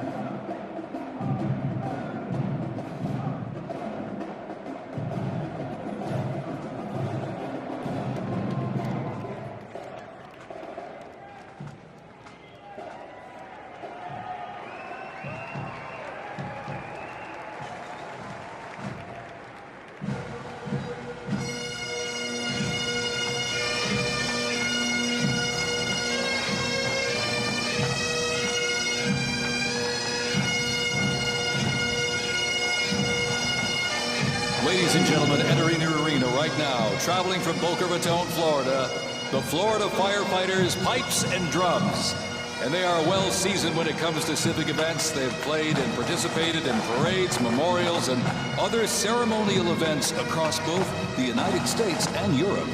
Today, they are wearing their most notable uniforms. What a great photo opportunity. Consisting of the Glengarry headgear and kilts. And they are proud to honor their fallen brothers and sisters each and every day.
And as the Florida Fighter Fighters pipes and drums leave the arena, we keep the rhythm and the drums going. Please welcome the Stewart's Creek High School Marching Band. Traveling all the way from Smyrna, Tennessee, they are proud to represent the volunteer state in the 2025 Presidential Inaugural Parade.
And as the beat of the drums continues, established in 2013, that band has rapidly become one of Tennessee's premier high school music programs.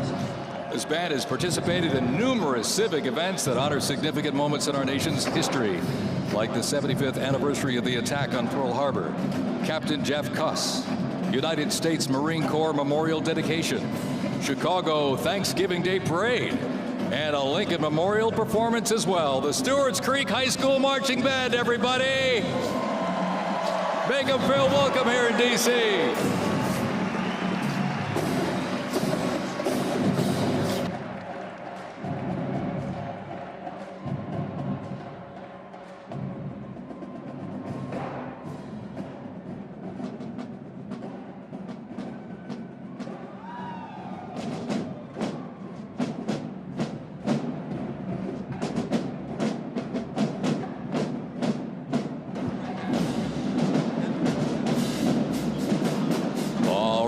Ladies and gentlemen, now welcoming the Mississippi Valley State University Band. They're traveling all the way from Itabita, Mississippi. Look at this, gang. This is the Mean Green Marching Machine. They are proud to represent historically black colleges and universities at the 60th presidential inauguration.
counting close to 300 from the Mississippi Valley State University Band.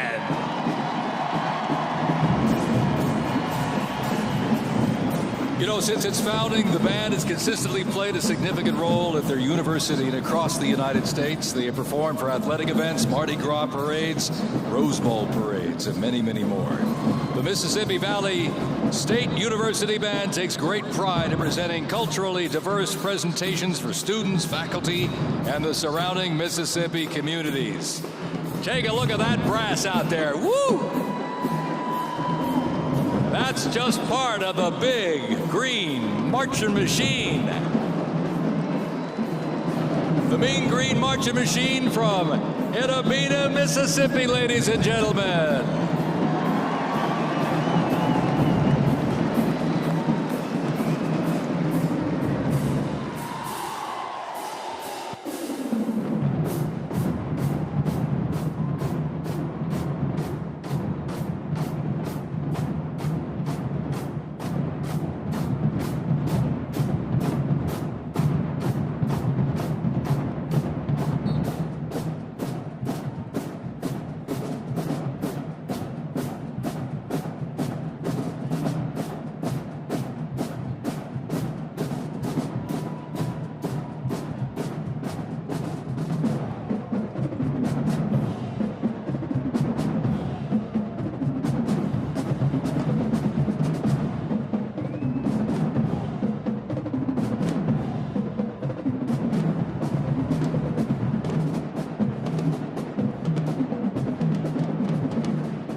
Ladies and gentlemen, please welcome our new special envoy to the Middle East, Steve Witkoff.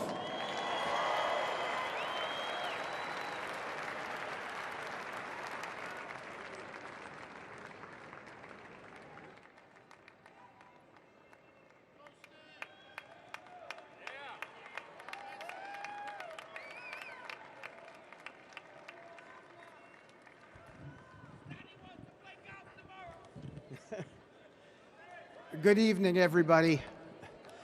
I was appointed by President Trump to be the special envoy for peace in the Middle East.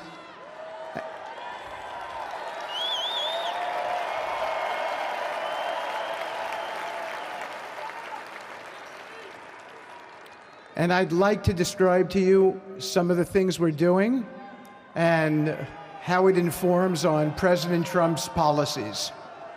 First of all, it is an honor to stand before you today as I reflect on the enormity of the role that President Trump has tasked me with. I am constantly reminded of the privilege it is to serve under the leadership of my boss, President Donald J. Trump.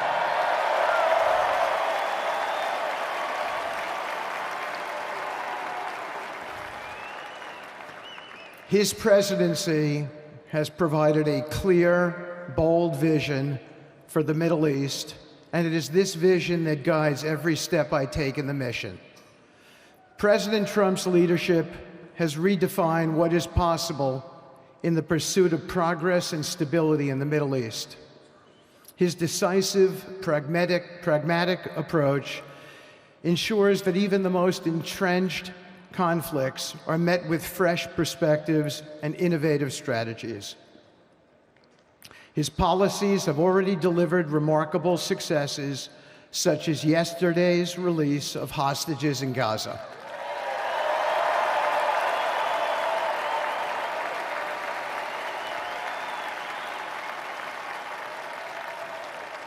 Thank you. This achievement demonstrates the strength of President Trump's leadership and the respect he commands on the global stage. It is yet another example of his ability to deliver results in the most complex and challenging situations. The Abraham Accords, a testament to his vision and determination, have also brought historic progress to the region, transforming old rivalries into new alliances. These agreements are not merely symbolic.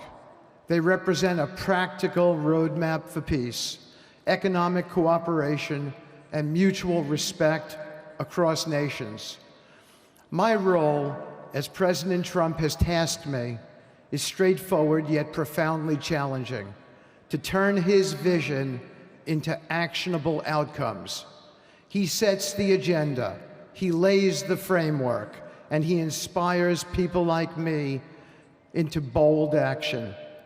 My responsibility is to implement his vision, engaging with leaders across the region to find pathways towards sustainable peace and stability. And let me tell you, having Donald Trump as a boss makes this task not only possible, but far more effective.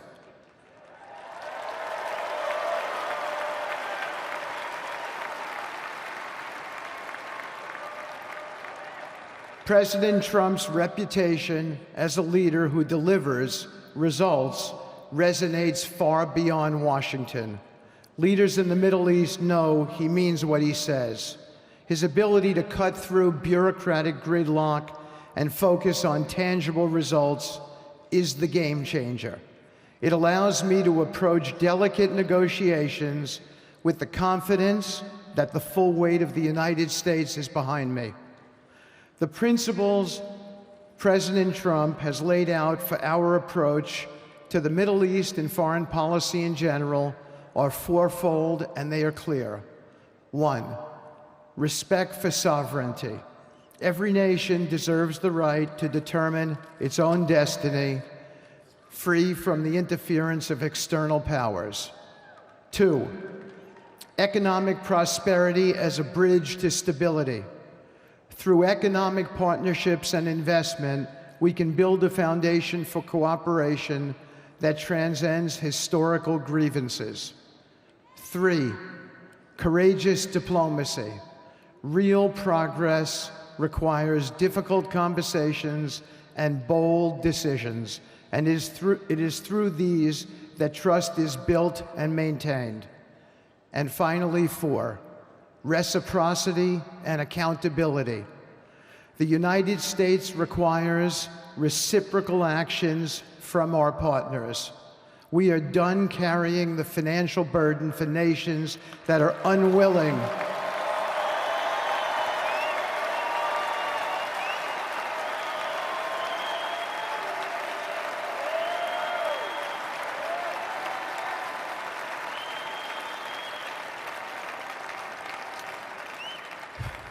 We are done carrying the financial burden for nations that are unwilling to fund their own progress. The days of blank checks are over.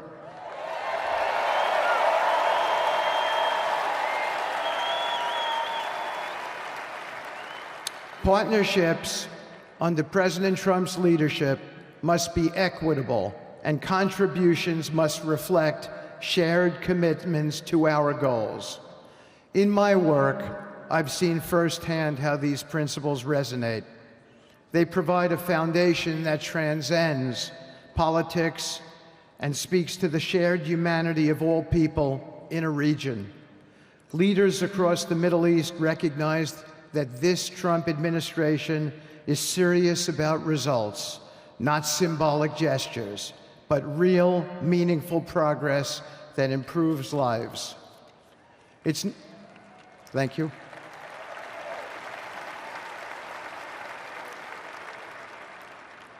It's not always easy. There are moments of deep challenge and frustration. Decades of mistrust cannot be undone overnight.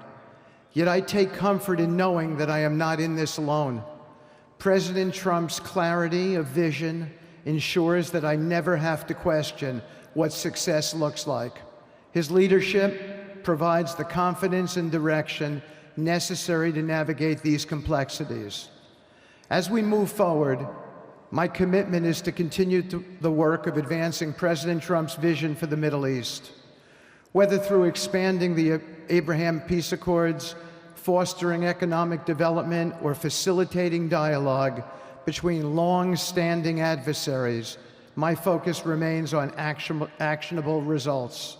Let me close by saying this: a stable and prosperous Middle East is not an unattainable dream. It is a goal within our reach, made possible by strong leadership and unwavering commitment. Under President Trump's guidance, we are proving that the impossible can become reality. Thank you, but I have one more thing to say. We have some special people for me to introduce you to tonight. President Trump has been talking to them as well. They are the families of hostages from Israel who have been in Gaza for the last year and a half. There are many of them here today. Several of the families have lost children and loved ones, and they're here because they're part of an effort to retrieve their bodies so they can be buried in a proper way. Several have children who are still in captivity. There is an American family here whose loved one is scheduled to come out in 14 days, and they're going to be meeting the president tonight. So let's give them all some love and a big hand. Come on up.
And now, I get to introduce my dear friend and the President of the United States, Donald J. Trump.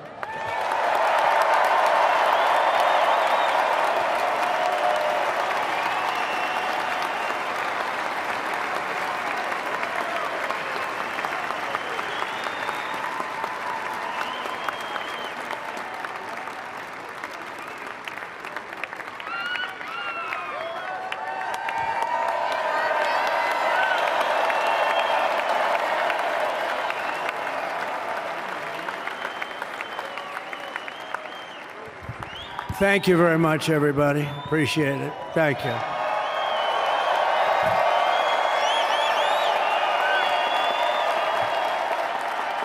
So now the work begins. We won, but now the work begins. We have to bring them home. And you know, tonight I'm going to be signing on the J6 hostages, pardons, to get them out. And as soon as I leave, I'm going to the Oval Office and we'll be signing pardons for a lot of people, a lot of people. And thank you to Steve Witkoff. He's a great guy. He's a friend of mine. He's been a very successful man. He's a great negotiator. He's a wonderful guy. People love him. And he's got a tremendous power of persuasion. And that's what we need. We don't need stiffs. We don't need stiffs. We got a lot of stiffs. You just had a whole load of them. And to the former hostages with us today, welcome. And welcome home. Some of the folks are former hostages. Not a good situation. The 3 young ladies that came home yesterday, you saw that. More coming home every day now. They're coming home. But they were hurt. They were hurt. They were hurt. One had her head blown off, fingers on her hand, and her hand indeed was blown off. She was trying to defend herself from a bullet being fired. You believe this? A bullet knocked off her hand. I don't know. You look at it, it's a disgrace. We never stopped praying for you, and we're so glad that you're reunited with your friends and families, and God bless you all. And some of them are just saying, no, my son is gone. But please just bring home his body, right, Steve? Many of you have told me that your son is gone, but bring home his body. It should have never happened. 3 years, it's ridiculous. Should have never happened. Wouldn't have happened. I also want to express my tremendous gratitude to the hundreds of thousands of proud American patriots who came from all across the country to join us in this celebration. It's a celebration of a big win.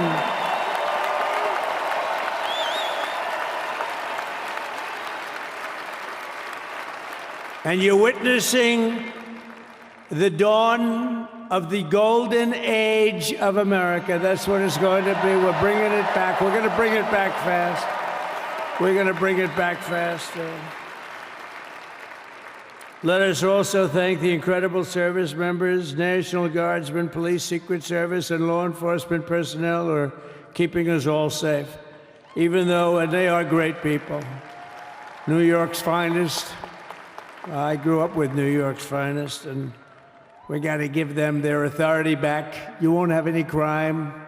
There'll be no crime. You give them little authority back. The whole way they run things in this country now, it's disgraceful. But it's going to change rapidly. We're going to make our cities safe again, too. Even though we're indoors, we've had a magnificent inaugural parade. And let's give a big round of applause. They were great. To all of the incredible performers and hardworking men and women who made it possible. Those people, really talented, amazing people. I also want to thank my wonderful family for being here, especially my beautiful wife, our First Lady, Melania.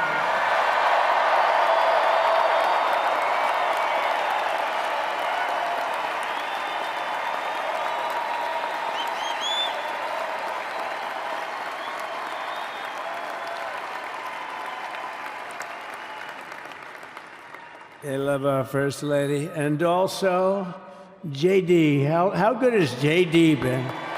And his beautiful wife, Usha. How good is JB? JD has been great.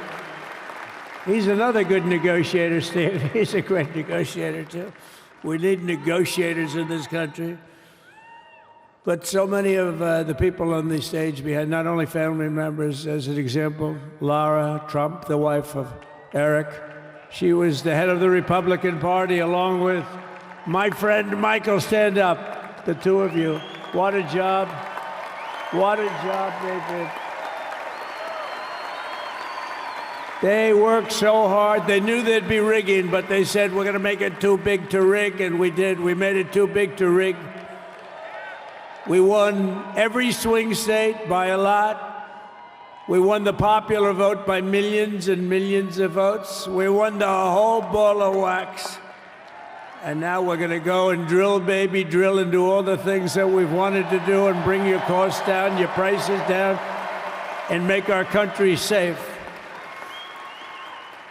So thank you very much, Michael. Thank you very much. What a job you've done, Michael. I'm never moving you, you know. He was thinking about getting a nice job in the administration. I said, no, I'm leaving you right where you are. You've done a very good job. We're not moving you, Michael. I'm sorry. Anyway, thank you very much. Appreciate it. Appreciate it very much. Right here with us also in the arena, I'm about to sign some very important executive orders of our new administration. Hey, Don, will you stand up, please? Don is another one. How about Don? This guy.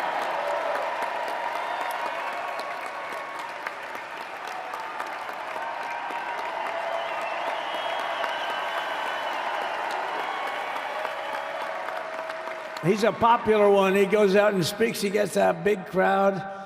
He's a little on the rough side sometimes, but that's what you want.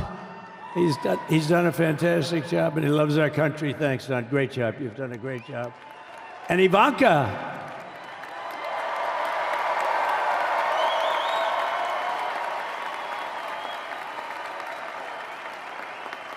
And you know, Jared negotiated the Abraham Accords, which are the biggest, it's the biggest deal made in the Middle East in many, many years, and it's really something. Jared, stand up, Jared. The Abraham Accords.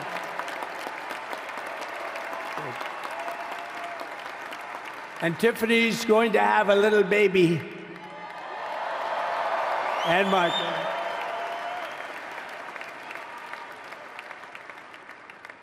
And then I have a very tall son named Barron. Has anyone ever heard of him?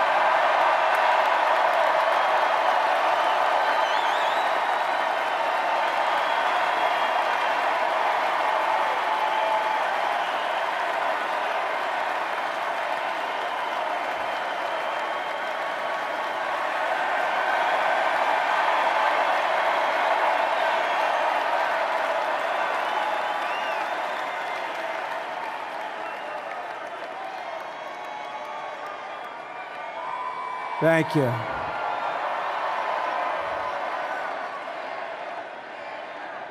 He knew the youth vote. You know, we won the youth vote by 36 points. And he was saying, Dad, you got to go out and do this one and that one. And we did a lot of them. And he respects them all. He understood them very well. And he said, Dad, you got to go out, do Joe Rogan, do all these guys. And we did. We did. And Joe Rogan was great. They were all great, right? Aaron, they were all good. He understood the market. Another famous one, how about Kai? Stand up, Kai.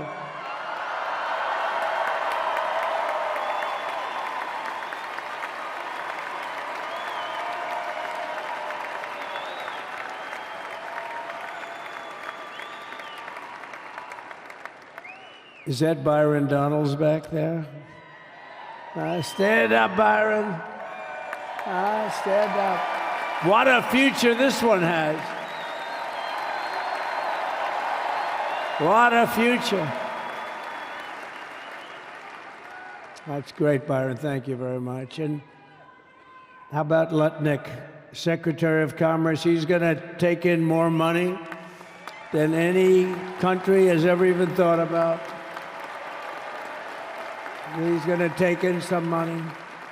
And we have many others. Look, I'm not going to go through it, but we're going to sign some orders right now, and that's really what I want to do.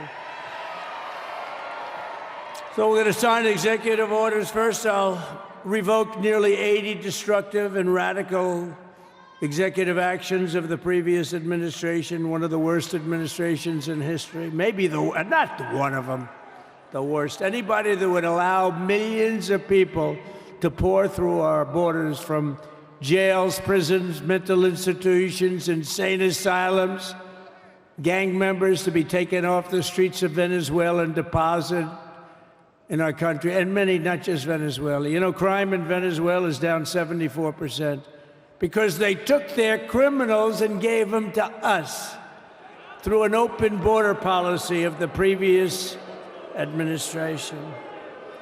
All over the world, they're emptying their prisons into our country. They're emptying their mental institutions into our country.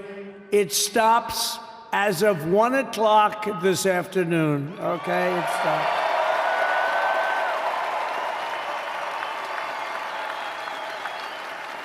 So I'm revoking nearly 80 destructive, radical executive actions of the previous administration. They'll all be null and void within about, what, 5 minutes? Is that them over there? 5 minutes?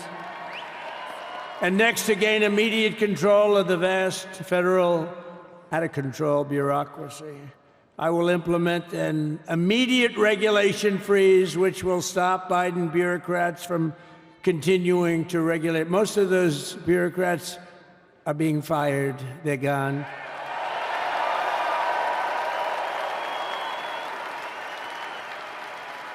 Should be all of them, but some sneak through, but we have to live with a couple, I guess. I'll also issue a temporary hiring freeze to ensure that we're only hiring competent people who are faithful to the American public, and we will pause the hiring of any new IRS agents. We will also require that federal workers must return to the office in person. And we're going to take the 88,000 people that they hired to go after you with guns. By the way, they're allowed to use guns and harass you like they were so many other people. Remember this.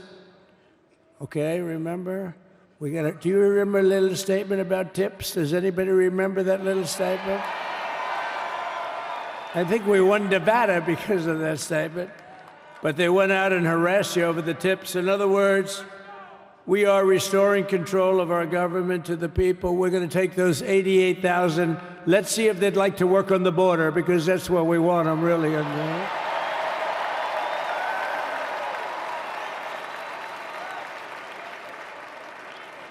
So we're going to have no tax on tips, right? No tax on tips.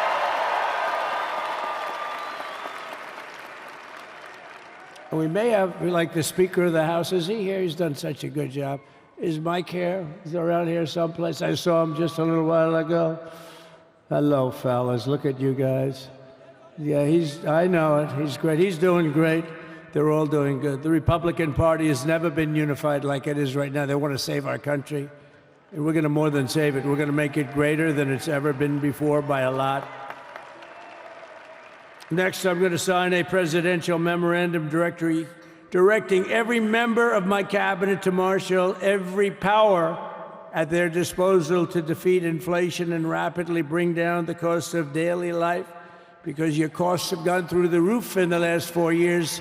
Perhaps you didn't notice. Does anyone notice their costs are like double, triple, quadruple? You can't buy bacon. Apples have doubled in price. You want an apple, anybody? Pay twice what you did 2 years ago. We'll put more money in your pocket, and we'll bring back the American dream and to reduce energy costs and liberate our economy. So we have more oil and gas than any country in the world, and we're going to use it. We're not going to do the wind thing. Wind. Big, ugly windmills, they ruin your neighborhood. They ruin you. If you have a house that's near a windmill, guess what? Your house is worth less than half. And did you see up in New England with the whales? You see what's happening? So they had 2 whales killed in about 14 years. Last year and the year before, total, they had 28. So if you're into whales, you don't want windmills either. and they're the most expensive form of energy that you can have by far. And they're all made in China, by the way, practically all of them.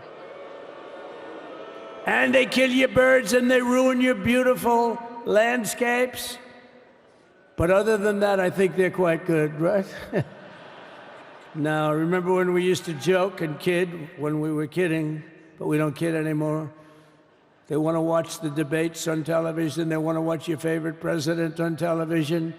But the wind isn't blowing, so we can't watch television that night, Gladys. Remember? Gladys, I'm sorry, the wind is just not blowing. We're not watching Trump tonight. But I'm immediately withdrawing from the unfair, one-sided Paris Climate Accord ripoff. The United States will not sabotage our own industries while China pollutes with impunity. You know, China, I mean, look, they use a lot of dirty energy, but they produce a lot of energy. And when that stuff goes up in the air, you know, it doesn't stay there. It's not like you got a wall. We love walls, don't we? Not like you have a wall around and it doesn't. It floats into the United States of America after 3.5 to 5.5 days. It floats across the oceans and it comes right over your neighborhood and it falls into your neighborhood. So they all say, we have to fight for cleaner air, but the other dirty air is dropping all over us. So what the hell are they talking about? Unless everybody does it, it just doesn't work. You know, we had the cleanest air and the cleanest water that this country's ever had under the Trump administration, and we didn't do anything to stop jobs and stop production. Believe me, you're going to see a lot of companies come pouring back because tariffs. I always say tariffs is the most beautiful word to me in the dictionary. Then I was reprimanded by the fake news. They said, what about love, religion, and God? I said, I agree. Let's put God number one. Let's put religion number two. Love, I don't know. We got to put that number 3, I guess, right? And then it's tariff. Because tariffs are going to make us rich as hell. It's going to bring our country's businesses back that left us. And I'll also sign an executive order to immediately end federal government censorship of the American people. In America, we believe in free speech, and we're bringing it back starting today to stop the weaponization. Oh, do I know about that? These creeps. Deranged Jack Smith. You ever hear of him? Deranged. He's a deranged prosecutor. He's sick. They suck him on me. He's now been reduced to getting on an airplane, going back to The Hague or wherever the hell he came from. We got to get rid of that guy. Hey, was he one of the many people that got a pardon today? Did they pardon Jack Smith? You know, did you know that Biden, while I was making my speech, pardoned his whole family?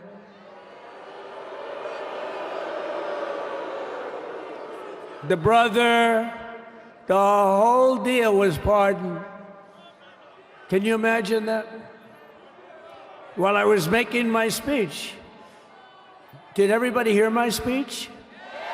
Did you like my speech?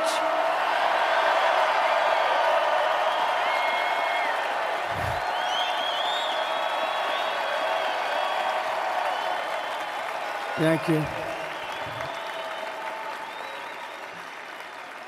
I mean, the only thing wrong with it is I had a lot of tough things to say, and I have some great people that work for me. Sir, this is such a great speech. It's so unifying.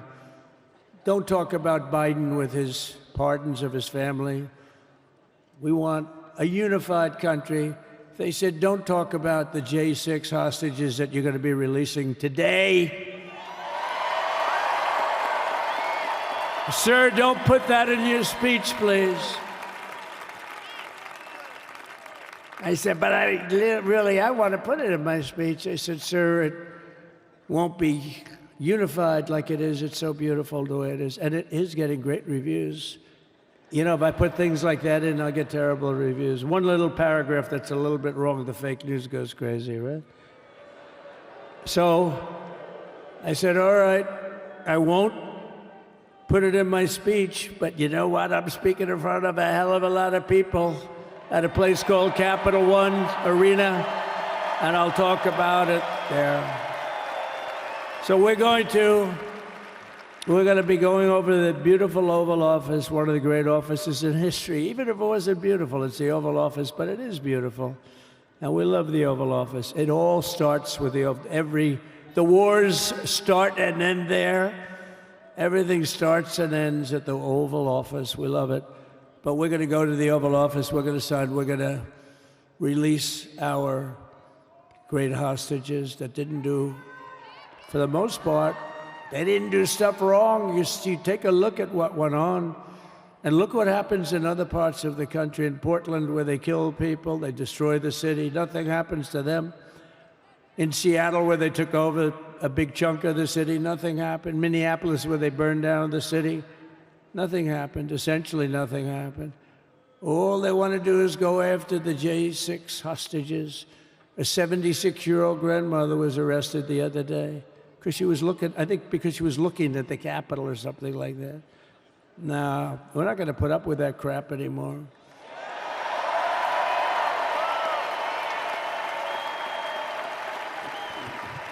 And to stop the weaponization of law enforcement, I've been investigated more than any human being in the world.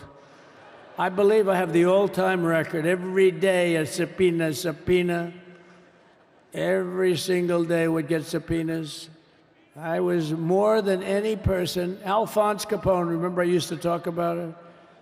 Now, Alphonse Capone, Scarface, he was a pretty rough guy. He was investigated about 1/100th what Trump was investigated. My father's looking down at me, my mother, how the hell did this happen? You know what it is? They investigated their political opponent, the opponent of Biden, and then ultimately Kamala. Has anyone ever heard of Kamala?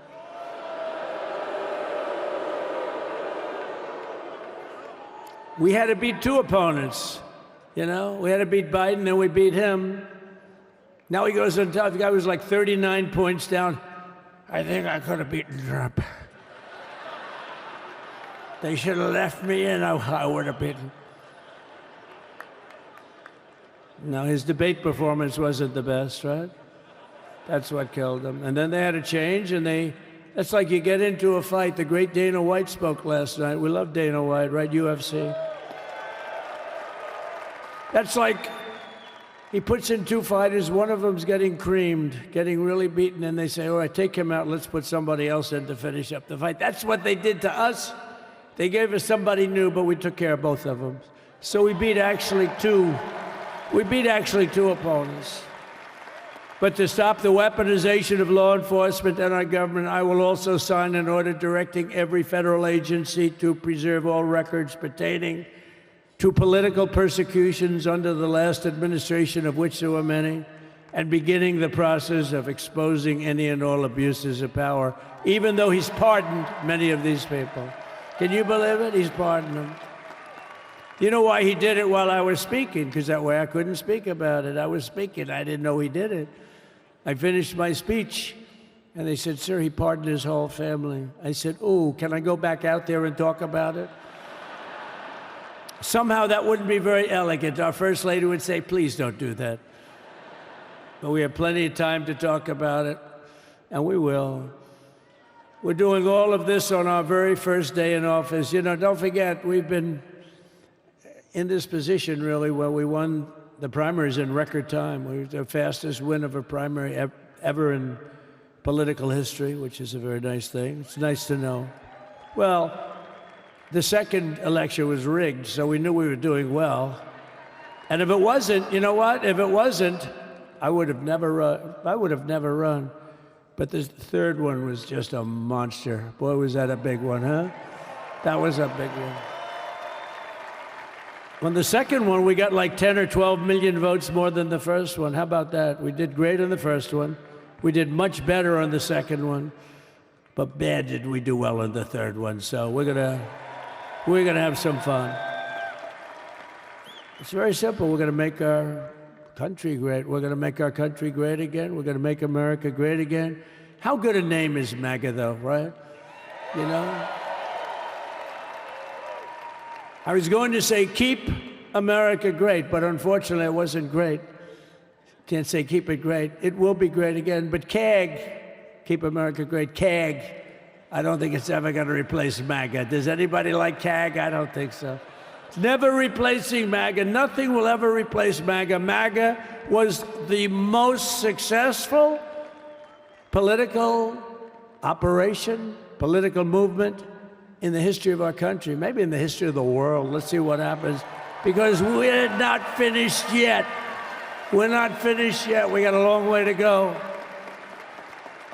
But we're doing this on the very first day in office, and in just a few moments, I'm not only signing the release of the J6 hostages, I'm signing other things that you're going to love. Oh, you're going to be happy reading newspapers tomorrow, and the next day, and the next day, and the next day.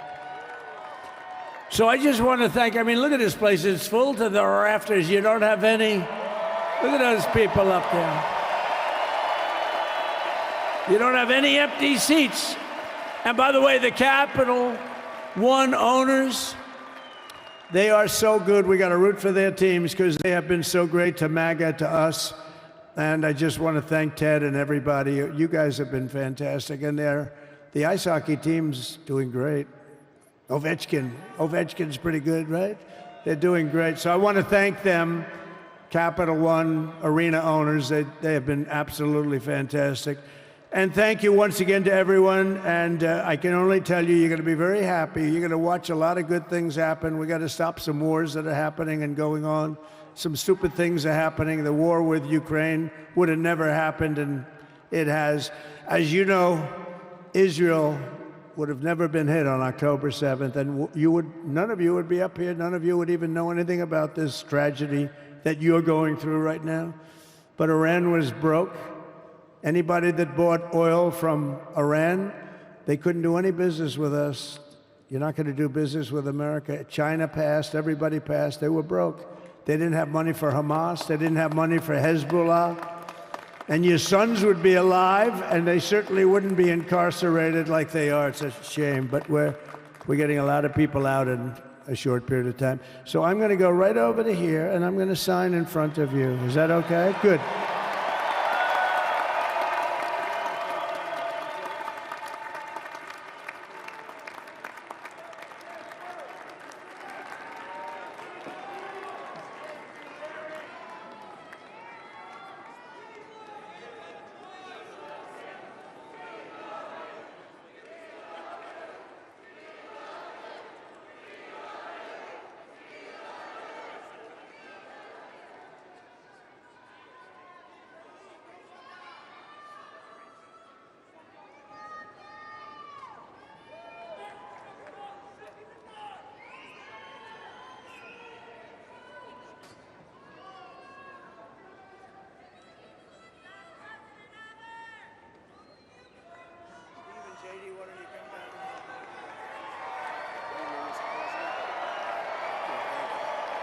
You have that other one to sign? Sorry, what's it? You have the other one to sign? We don't have it over here yet, sir. We'll have it for you back at the oval. The first is the rescissions of 78 Biden-era EOs and presidential memoranda. You want to call it out? You want to say it? You want to say it? Oh, if you want me to, sir. Why don't you say what I'm signing? Sure. The first item that President Trump is signing is the rescission of 78 Biden-era executive actions, executive orders, presidential memoranda, and others.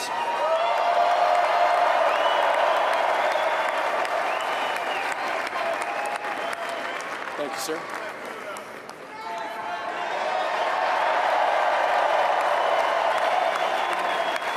Thank you.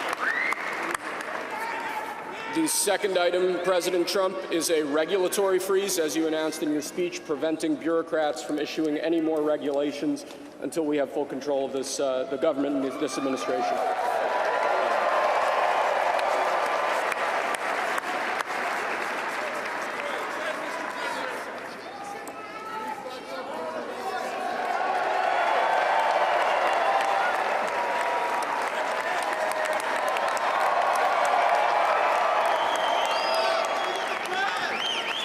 Thank you, sir.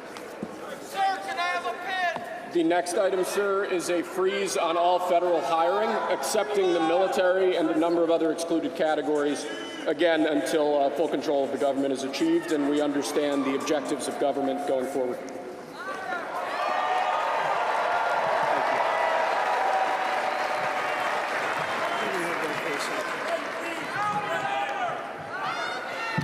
Could you imagine Biden doing this? I don't think so. I don't think so. Sir, the next item, as you announced in your speech, is a requirement that federal workers return to full-time in-person work immediately.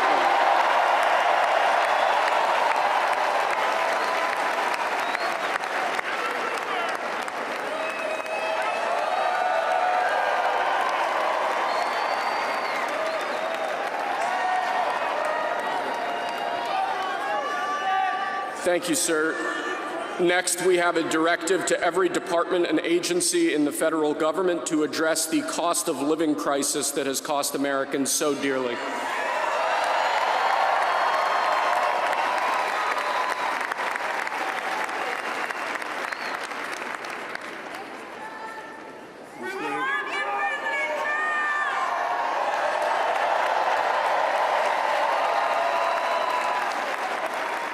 Thank you, sir. The next item here is the withdrawal from the Paris Climate Treaty.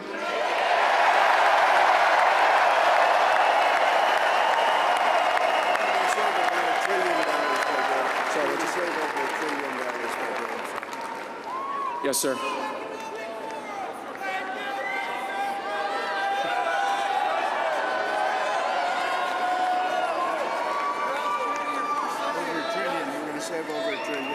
We're going to save over $1 trillion by withdrawing from that treaty.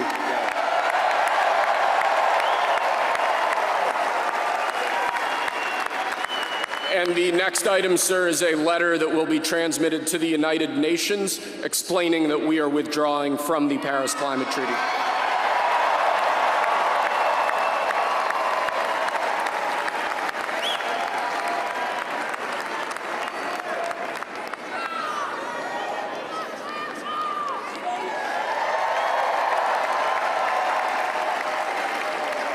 Thank you, sir.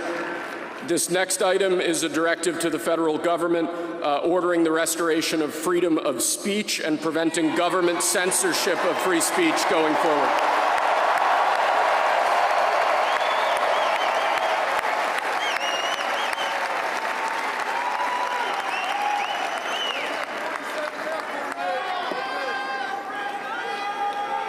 And lastly, sir, before we go back to the Oval Office to sign a large number of other items, is a directive to the federal government ending the weaponization of government against the political adversaries of the previous administration, as we've seen.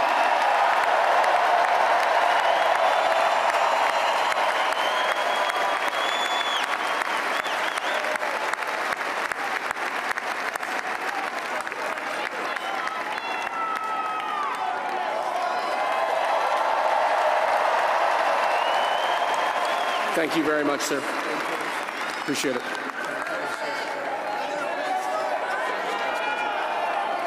Pretty fun job.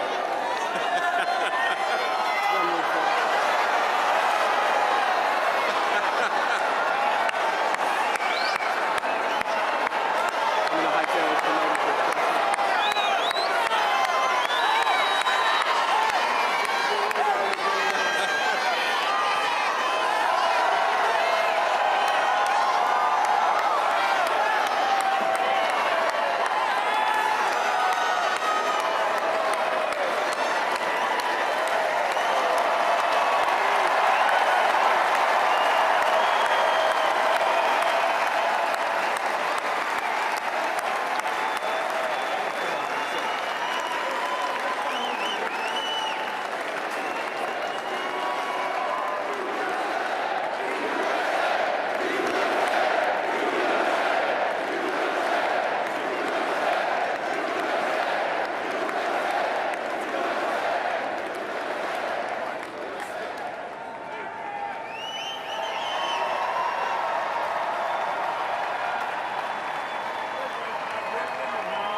once in your shoes. I said I was down and out with the blues. I felt no man cared if I were alive. I felt the whole world was so tired. That's when someone came up to me and said, young man, take a walk up the street. It's a place there called the YMCA. They can start you back on your way. It's fun to stay at the YMCA. It's fun to stay at the YMCA. They have everything but your mental joy. You can hang out with all the boys. YMCA. It's fun to stay at the YMCA. Young man, there's no need to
pardon or commutations? Full pardon. We have about 6 commutations in there where we're doing further research. Nice to see you again.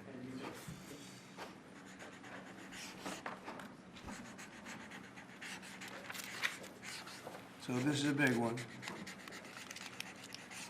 Anything you want to explain about this? We hope they get them. We hope they come out tonight, frankly. They're expecting it. Approximately 1,500 people. Six commutations. Were there any cases you did not commute or pardon? We can get them going right now. Yes, sir. Is that okay? Yep, absolutely. This is a proclamation guaranteeing the state's protection against invasion based on the current crisis at the southern border. It invokes various executive powers relating to the ongoing invasion at the southern border.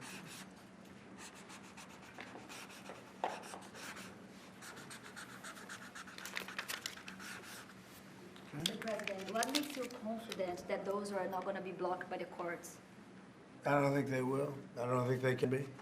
They're very straight up. Why don't you take that and go over here? Could you get him over here, not on the side angle? Do you mind? Just go right over here with your friends.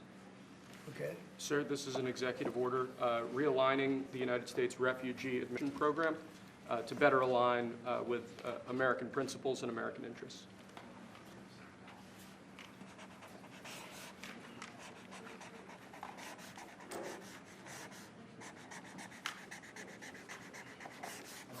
Okay?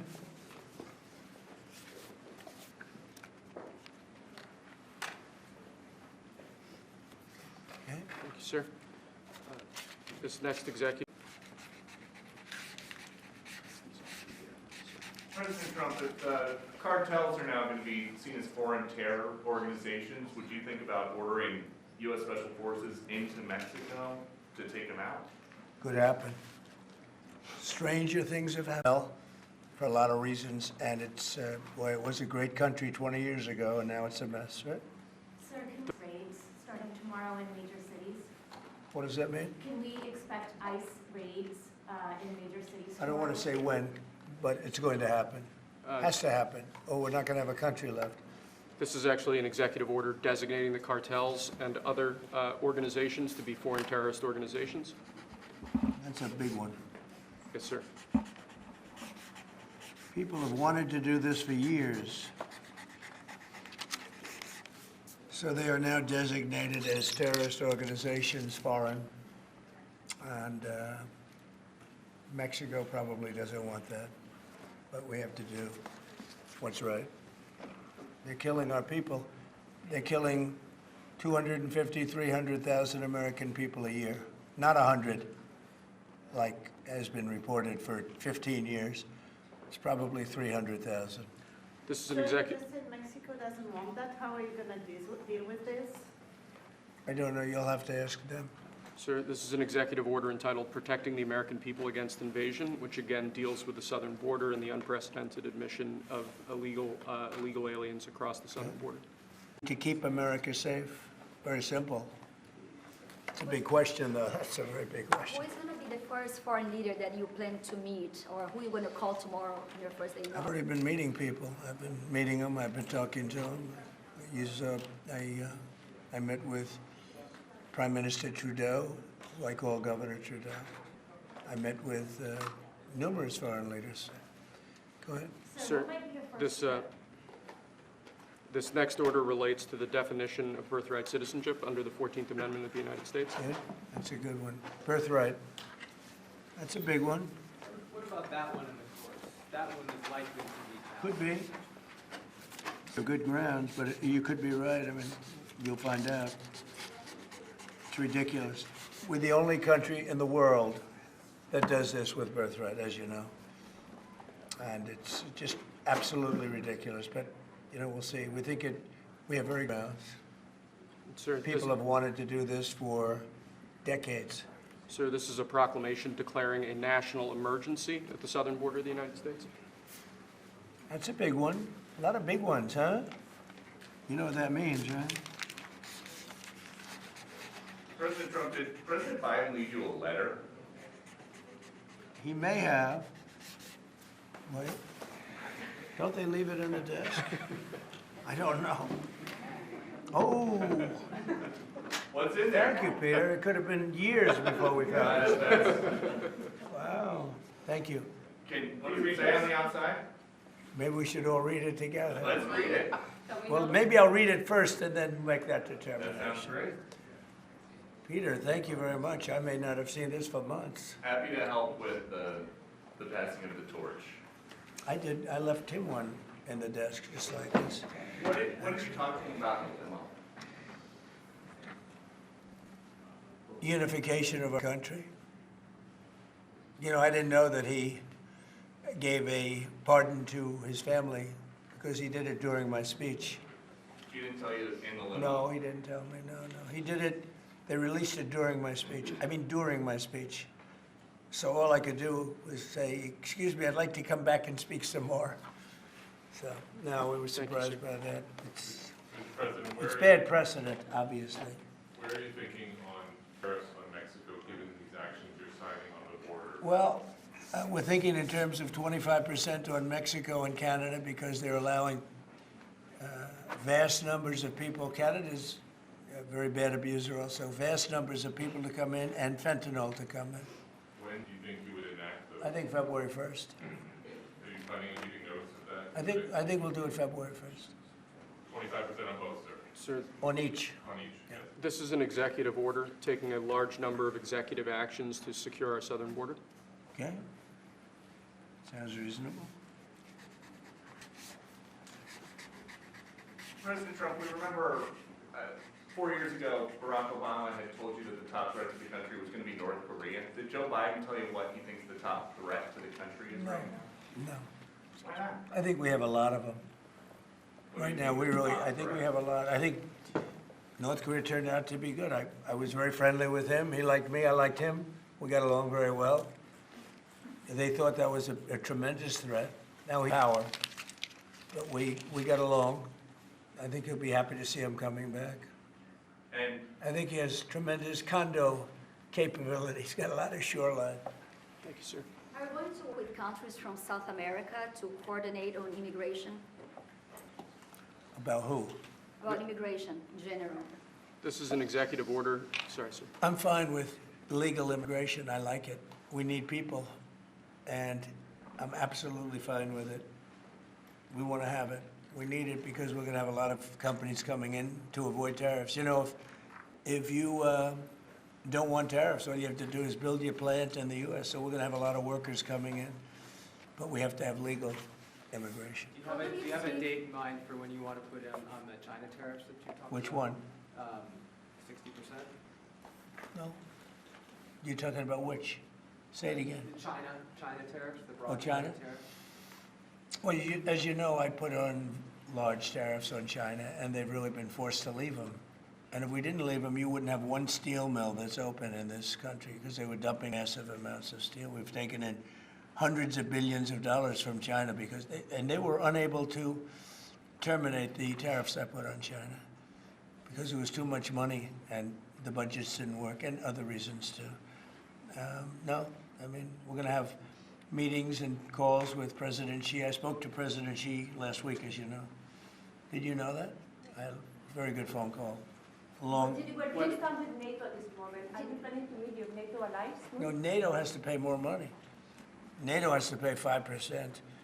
We are, we're in the Ukraine war by $200 billion more than NATO. It's ridiculous because it affects them a lot more. We have an ocean in between. And we've spent $200 billion more on Ukraine than NATO has spent. And they've got to equalize. Did you talk to Xi about the Ukraine war? Yeah. Because China and Brazil together has a proposal to bring Russia and Ukraine to talk. That's good. That's fine. I'm ready. When are you going to talk with the Brazilian president? How did Brazil get involved? This is a new one. When are you going to talk to Lula? Are you from Brazil? I'm from Brazil. Ah, When are you talking? that's why they're involved, I guess. When are you going to talk with the Brazilian president?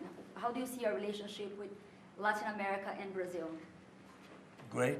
Should be great. They need us much more than we need them. We don't need them. They need us. Everybody needs us. This is Mr. President, it sounds like you will not receive an additional China tariff necessarily, depending on how talks go with President Xi. Is that correct? What does that define that?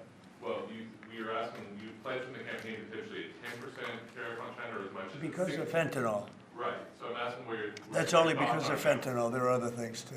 Are additional. And a China very tariffs- big thing is the Panama Canal. China controls the Panama Canal. What's that all about? They're not supposed to be good. When Jimmy Carter gave it, which was a terrible mistake, he didn't do it. He didn't give it to China. He gave it to Panama. And China controls the Panama Canal. So are China tariffs And still we're on not the going to table? allow that to happen. Are they still on the table or is that? We're not going to allow that to happen. Thank you, sir. What can we expect of the countries in NATO that spend the least amount of money, like Spain, France, below the 5%? Spain is very low. And yet, are they a BRICS nation? What? They're a BRICS nation, Spain. You know what a BRICS nation is? Well, you'll figure it out. But, and if the BRICS nations want to do that, that's okay, but we're going to put at least a 100% tariff on the business they do with the United States. You know what the BRICS is, right? You guys know. Brazil, You know what I'm Russia. saying, right? You know what I'm saying. Sir, Spain is not this in is the an. So this it's is- not even a threat. In fact, since I made that statement, Biden said, well, they have us over a barrel. I said, no, we have them over a barrel. And there's no way they're going to be able to do that. This is an executive order relating to. 100% tariffs, those countries, like Spain? As a BRICS nation, yes. But how They'll is have a the BRICS 100% nation? tariff if they so much as even think about doing what they thought. Can you explain how is it? And therefore they'll give it up immediately. So will China give it up. Sir, this is about reforming the system of hiring in the federal government to ensure that merit is the lodestar of hiring decisions as As opposed per to the Supreme Court. other matters. Yes, sir. This is a big deal, merit. Our country is going to be based on merit again. Can you believe it? Mr. President, you had said you would end the Russia-Ukraine war on your first day in office. Where do things stand right now, and how do you intend? Well, this is only half a day. I have another half a day left. We'll see. We Sir. want to get it done. This is an order creating and implementing the Department of Governmental Efficiency, known as DOGE. Okay, that's a big one. Is Elon Musk gonna get a West Wing office? No, he's getting an office for about 20 people that we're hiring to make sure that these get implemented. We have a problem in this country. You sign an executive order, it doesn't get done for 6 months. As an example, when we allow the J6 hostages to go out, it might not be approved under the old days for 2 weeks, 3 weeks, 6 months. You know, they had a good ruling, the Supreme Court, and it's like nothing happened. That ruling was 6 months ago, you know that. And it was like they didn't have a ruling. They've been treated very unfair. The judges have been absolutely brutal. The prosecutors have been brutal. Nobody's ever treated people in this country like that. Mr. President, are you commuting the sentences of anyone who assaulted a police officer on January 6th? Well, we're looking at 2 police officers, actually, that Washington police officers who went after an illegal, and things happened, and they ended up putting them in jail. They got 5-year jail sentences. You know the case. And we're looking at that in order to give them we got to give them a break. But is there clemency in your actions today for anyone? Well, it would be a who pardon. assaulted That a would be a police pardon. officer? The one I'm talking about would be a pardon. Here you go, sir. This is Should there an. be punishment for the people who assaulted law enforcement officers that day? Well, I will say this, they've been in jail for a long time already. I see murderers in this country get 2 years, 1 year, and maybe none. So they've already been in jail for a long time. These people have been destroyed. What they've done to these people is outrageous. There's rarely been anything like it in the history of our country. And even people that were aggressive, and in many cases, I believe they happen to be outside agitators, but, you know, what do I know, right? But I think they were outside agitators. There were outside agitators involved. And obviously the FBI was involved because Ray admitted the FBI was involved. Didn't he say 23 people, indirectly or directly, were involved? And it was then 26. That's a lot of people. Now we have We got to take care of these people have been treated so badly. It's never happened before. What happened in Seattle where they took over a big portion of the city? What happened in Portland where they burn down the city every day and people die? Nothing happened to anybody. But they go after these people violently. I mean, they're still going after brand new people. They found somebody else with a picture. There's never been anything like this. And you know, it's almost 100%. Think of this, almost 100% of the people are convicted. 100%. It's Washington, D.C. People go into a trial and they say, oh, I have a wonderful lawyer and I didn't do anything wrong. And they end up in shackles almost immediately and jail. No, we're not going to let it happen. About doing that, you have some interest in buying it, but is there any other option that would satisfy you? About what? Greenland, instead of buying it. Finland? Greenland. Oh, Greenland is a wonderful place. We need it for international security. And I'm sure that Denmark will come along. I think it's costing them a lot of money to maintain it, to keep it. The people of Greenland are not happy with Denmark, as you know. I think they're happy with us. We had representatives, my son and representatives went up there 2 weeks ago, and they like us. So we'll see what happens. But Greenland is necessary, not for us, it's necessary for international security. You have Russian boats all over the place. You have China boats all over the place, warships.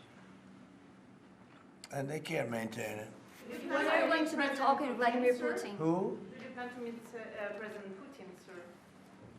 I'll be meeting with President Putin. When do you plan? I don't know. It's being set up. Your first trip for that might be, sir? So the first foreign trip typically has been with UK. But I did it with Saudi Arabia last time because they agreed to buy $450 billion worth of our product. I said, I'll do it, but you have to buy American product, and they agreed to do that. They bought $450 billion. It was the least reported story I've ever been involved in. And now, where are you playing now? Well, I don't know. If Saudi Arabia wanted to buy another 450 or 500, we'll up it for all the inflation. Mr. President, you say you were going think to I'd end the probably go war's first day. How do you plan to end the Ukraine war? Well, we're going to try and get it done as quickly as possible. Do you want to push Israel and Saudi It should have Arabia? never started. You know, the war with Ukraine and Russia should have never started. It would have never started if I were president. Will you push Israel and Saudi Arabia to normalize relations? I don't think I have to push them. I think it's going to happen, but maybe not quite yet. But it'll end up being in the Accords, the Abraham Accords. President Trump, I think Saudi Arabia will end up being in the Abraham Accords. This year? Could be, but soon. Not in a very long way. Oh, look at that! It says TikTok. My! What is that all about? First, we have Alaska, sir. This is an executive order relating to unleashing Alaska's potential as an energy reservoir for the entire nation. And what about Anwar? I believe that would be included in aspects of the order. So we're opening up Anwar. On the TikTok piece, President Trump, you and your members of your team used to warn about the dangers of TikTok spying on Americans. What changed that you're not worried about that anymore? Well, it depends on the deal. I mean, I may not do the deal or I may do the deal. TikTok is worthless. Worthless. If I don't approve it, it has to close. I learned that from the people that own it. If I don't do the deal, it's worthless. Worth nothing. If I do the deal, it's worth maybe $1 trillion. $1 trillion. So if I do the deal I'm talking about doing it for the United States. If I do the deal for the United States, then I think we should get half. The TikTok CEO. In other words, I think the U.S. should be entitled to get half of TikTok. And congratulations, TikTok has a good partner. And that would be worth, could be $500 billion or something. It's crazy. The numbers are crazy. But it's worthless if the president doesn't sign, then it's worthless. If the president does sign, it's worth maybe $1 trillion.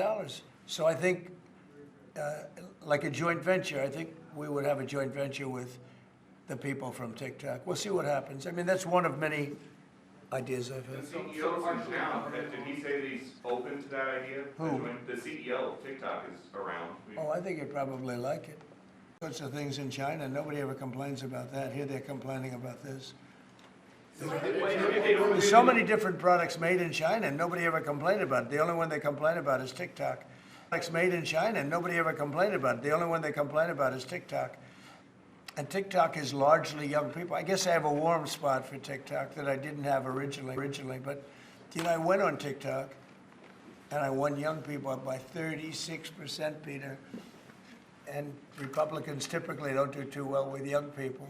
But it's a different Republican Party. Would the U.S. government buy a portion of TikTok then, or how would it get that 50%? No, you'd take 50% of TikTok for the approval that TikTok could continue in business. And they'd have a great partner. The U.S. would be their partner. But the U.S. essentially would be paid for doing that half of the value of TikTok. Would there be a private sector owner as Could well in be, the yeah, US? could be a lot. Tell you what, every rich person has called me about TikTok You wanted to block TikTok. Why did you change your mind? because I got to use it.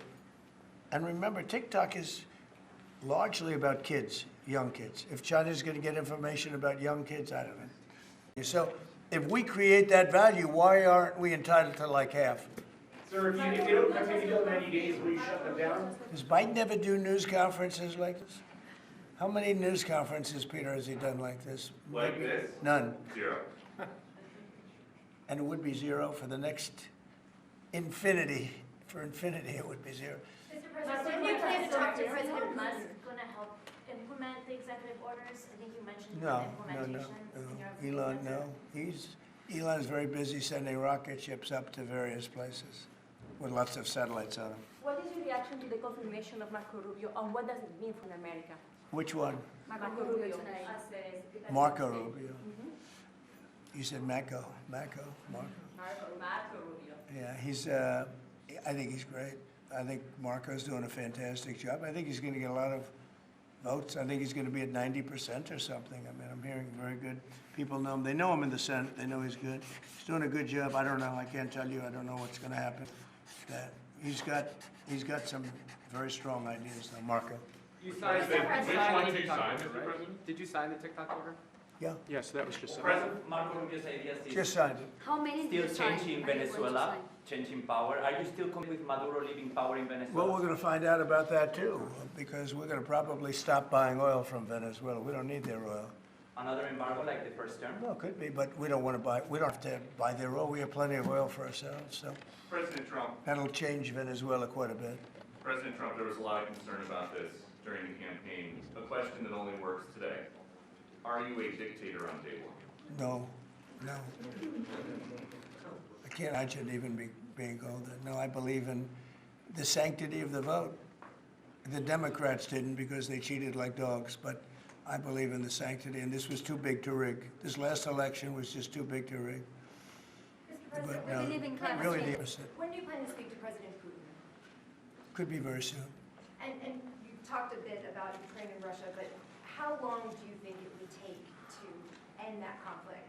And I have to speak to President Putin. We're going to have to find out. He can't be thrilled. He's not doing so well. I mean, he's grinding it out, but most people thought that war would have been over in about 1 week. And now you're into 3 years, right? So he can't be thrilled. It's not making him look very good. Now, eventually, you know, I mean, it's a big machine, so things will happen. But I think he'd be very well off to end that war.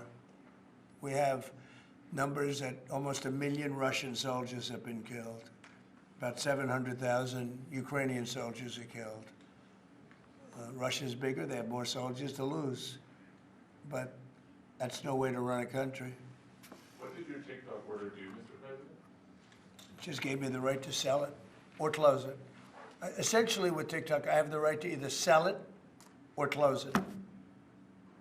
And we'll make that determination. And we may have to get an approval from China too, I'm not sure. But I'm sure they'll approve it. And if they don't approve it, it would be somewhat of a hostile act, I think. But 50% as a country. You understand? You haven't heard that one before, right? That's called a joint venture. And nobody ever thought that way before. Well, I don't know. I think you have a lot of people that would be interested in TikTok with the United States as a partner. Mr. President, what was it like walking into the Oval Office this evening? Oh, what a great feeling. one of the better feelings I've ever had. Do you like this calm better now than in 2017? Well, we're very experienced now. You would say nobody's ever had experience like I have. I've dealt with some very good, I've dealt with some very bad people, and I know who the bad ones are and the good ones are. You know, don't forget, I was very successful in primarily the real estate business. And people used to say, who's worse, a politician or a vicious real estate developer? And I'd always say, you know, the real estate developer is far worse. But after about 3 months and getting to know scum like Adam Schiff and other people like that, I said, no, actually, real estate people are quite nice by comparison. You said you plan to speak with President Putin soon. What about President Zelensky, and what's your message? Yeah, I would, but he's told me he wants to make a deal. I mean, Zelensky wants to make a deal. I don't know if Putin does, he might not, I don't know. He should make a deal. I think he's destroying Russia by not making a deal. I think Russia's gonna be in big trouble. You take a look at their economy, you take a look at the inflation in Russia. So I would hope, I got along with him great, and, you know, I would hope he wants no money for Hamas or Hezbollah, none. They were flat broke, and October 7th would have never happened. And I think you all know that. It would have never happened. They had no money. Now they're rich, but, you know, they're weakened in a different way. I would say that the one attack by Israel really set them back. It really set them back. The Pagers, and others. You know, the attack on air defense was a bad attack for Iran. What are you signing now, sir? It's an executive order relating to reforms to the federal workforce, including to the senior executive service. We're getting rid of all of the cancer. I call it cancer. The cancer caused by the Biden administration. How confident are you, Mr. President, that you can keep the ceasefire in Gaza and conclude the 3 phases of this deal? I'm not confident. That's not our war, it's their war, but I'm not confident. But I think they're very weakened on the other side. Do you support the 2-state Gaza, boy, I looked at a picture of Gaza. Gaza is like a massive demolition site. That place it's really got to be rebuilt in a different way. Do you plan to help rebuilding Gaza? I might. You know, Gaza is interesting. It's a phenomenal location. On the sea, best weather. You know, everything's good. It's like some beautiful things could be done with it, but it's very interesting.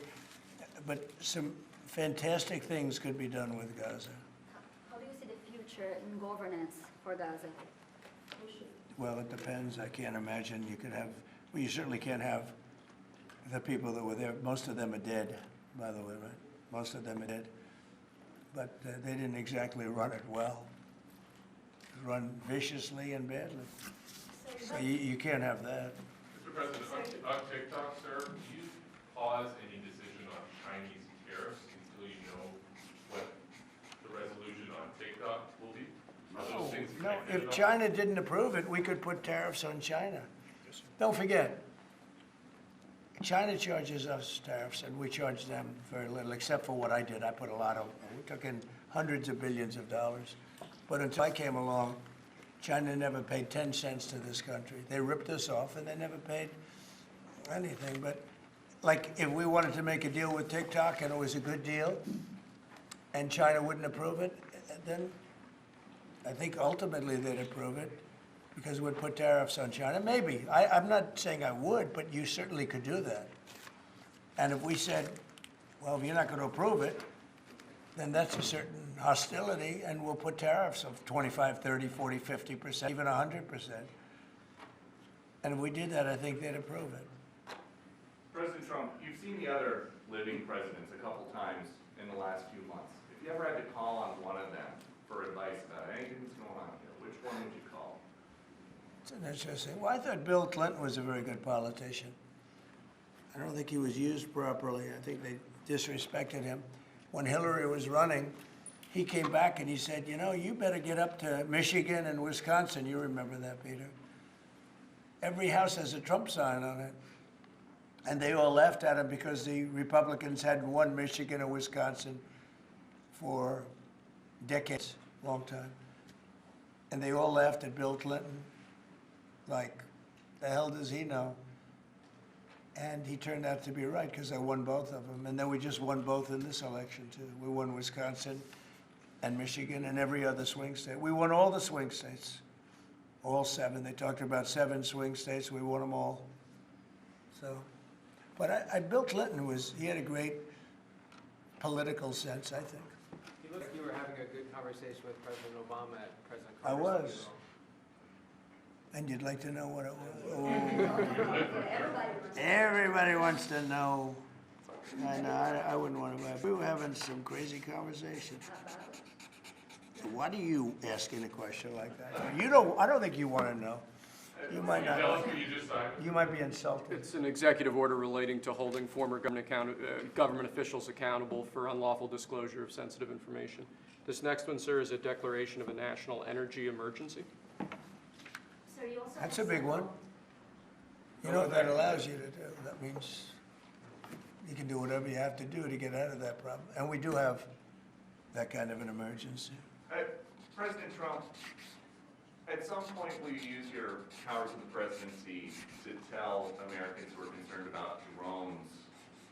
Yeah, A few weeks good. ago, Yeah. what exactly I will. was happening? Can you tell us now? In fact, I'd like to know because I just got here. What do you think? I just came here. I've been here for what, 15 minutes now. Do people listening, because this is going out live. And I got to read this letter too. Because of you, I found this letter. I can read it for you. It's interesting. Yeah, I know you would. Your father would too. But is it anything these drones? Is it anything that people need to be worried No, about? I think it's terrible. I would like to find out what it is and tell the people. And can you commit to some kind of... In fact, I'd like to do that. Could we find out what that was, Susie? Okay?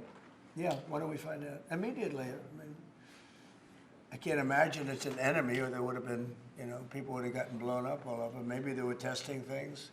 I don't know why they wouldn't have said what it was. They had a lot of them flying over Bedminster, which is interesting, right? And with the events today and yesterday, was everything moved inside just for cold weather, or was there some kind of security concern? No security, because everything's shut down to drones. You can shut that down pretty easily if you're sophisticated. They're very sophisticated, these people. No, it was just cold weather, and we made a good move because, first of all, I thought it was incredible in the Capitol today. You know why I liked it? Because I got great reviews on that speech. I got great reviews. Can you believe it? They actually were fair. This is Maybe the fake news is changing. Unleashing energy production. Yeah, unleashing energy production. But I thought it was, I think having it in the Capitol is great. Obviously, you can take care of the people you have to take care of. The city was booming. And if we would have done it outside, people would have been hurt because it was really cold. It was like, looked sunny. But when you stood outside for 10 minutes, people were running back in. It was really cold and really windy. The wind brings it down a lot. So we made the right decision. State, I don't think you could have had it out. You know how cold it was today. It was, people went out for a little while just to test it. They couldn't stay out more than 10 minutes. They all came back in. So we would have had a disaster if we did that, and people would have been hurt. The unlawful disclosure, is that related to the Hunter Biden situation? Which one? The one on unlawful disclosures by federal officials, is that related to No, I think it's just more general than that. It's not Hunter Biden. I was surprised that President Biden would go and pardon his whole family, because that makes him very guilty. I could have pardoned my family. I could have pardoned myself, my family. I said, if I do that, it's going to make me look very guilty. I don't think I'd be sitting here, frankly. If I did that, I don't think I'd be sitting here right now, because I would have shown that you're guilty. But by pardoning his brother or brothers, by pardoning all of those people that he pardoned, by pardoning J6, the Unselect Committee, they destroyed all of the documents. They deleted all of the information. There's no information. And a lot of the information pertains to Nancy Pelosi because she was given 100, I mean, you know this, it's on tape. with her daughter. Nancy Pelosi was responsible for not taking advantage of 10,000 soldiers or 1,000. You wouldn't have you could have used 400. It was a relatively small crowd. It wasn't the crowd that was at the mall. It was a small crowd. So I was a little bit surprised that he did it, because it makes him look guilty. I mean, he's going to have to live with it. Now, with that being said, it's unbelievable precedent it creates for a president. But the precedent is unbelievable. Now maybe every president that leaves office, they're going to pardon every person they ever met, so they don't have some lunatic like deranged Jack Smith, who's a total lunatic, by the way. Not a smart guy either, he's a dummy. But we beat the hell out of him. And I helped my reputation. Do you think you'd have to do the same thing at the end of this term? Well, I guess now I have precedent to do it. I wouldn't want to do that, no. I think it makes you look very guilty. I think it makes Biden look very bad, very weak, and very guilty. And, I mean, he pardoned everybody. How about this J6 committee? Why is he pardoning them? The reason is because if you delete and destroy documentation, everything, they have nothing, because they were guilty as hell. They rigged it. It was a rigged deal. And when you do that, they look very bad, but I was a little surprised he did it. Liz Cheney, I mean, she's a lunatic. And she lost by the greatest margin in the history of a politician running for Congress, like 40 points. The reason it was the greatest is because anybody losing that badly is going to drop out. But she's a nut job. She doesn't drop out. You know, she just keeps chugging forward. And she lost by almost 40 points. That's the biggest number anybody's ever lost by.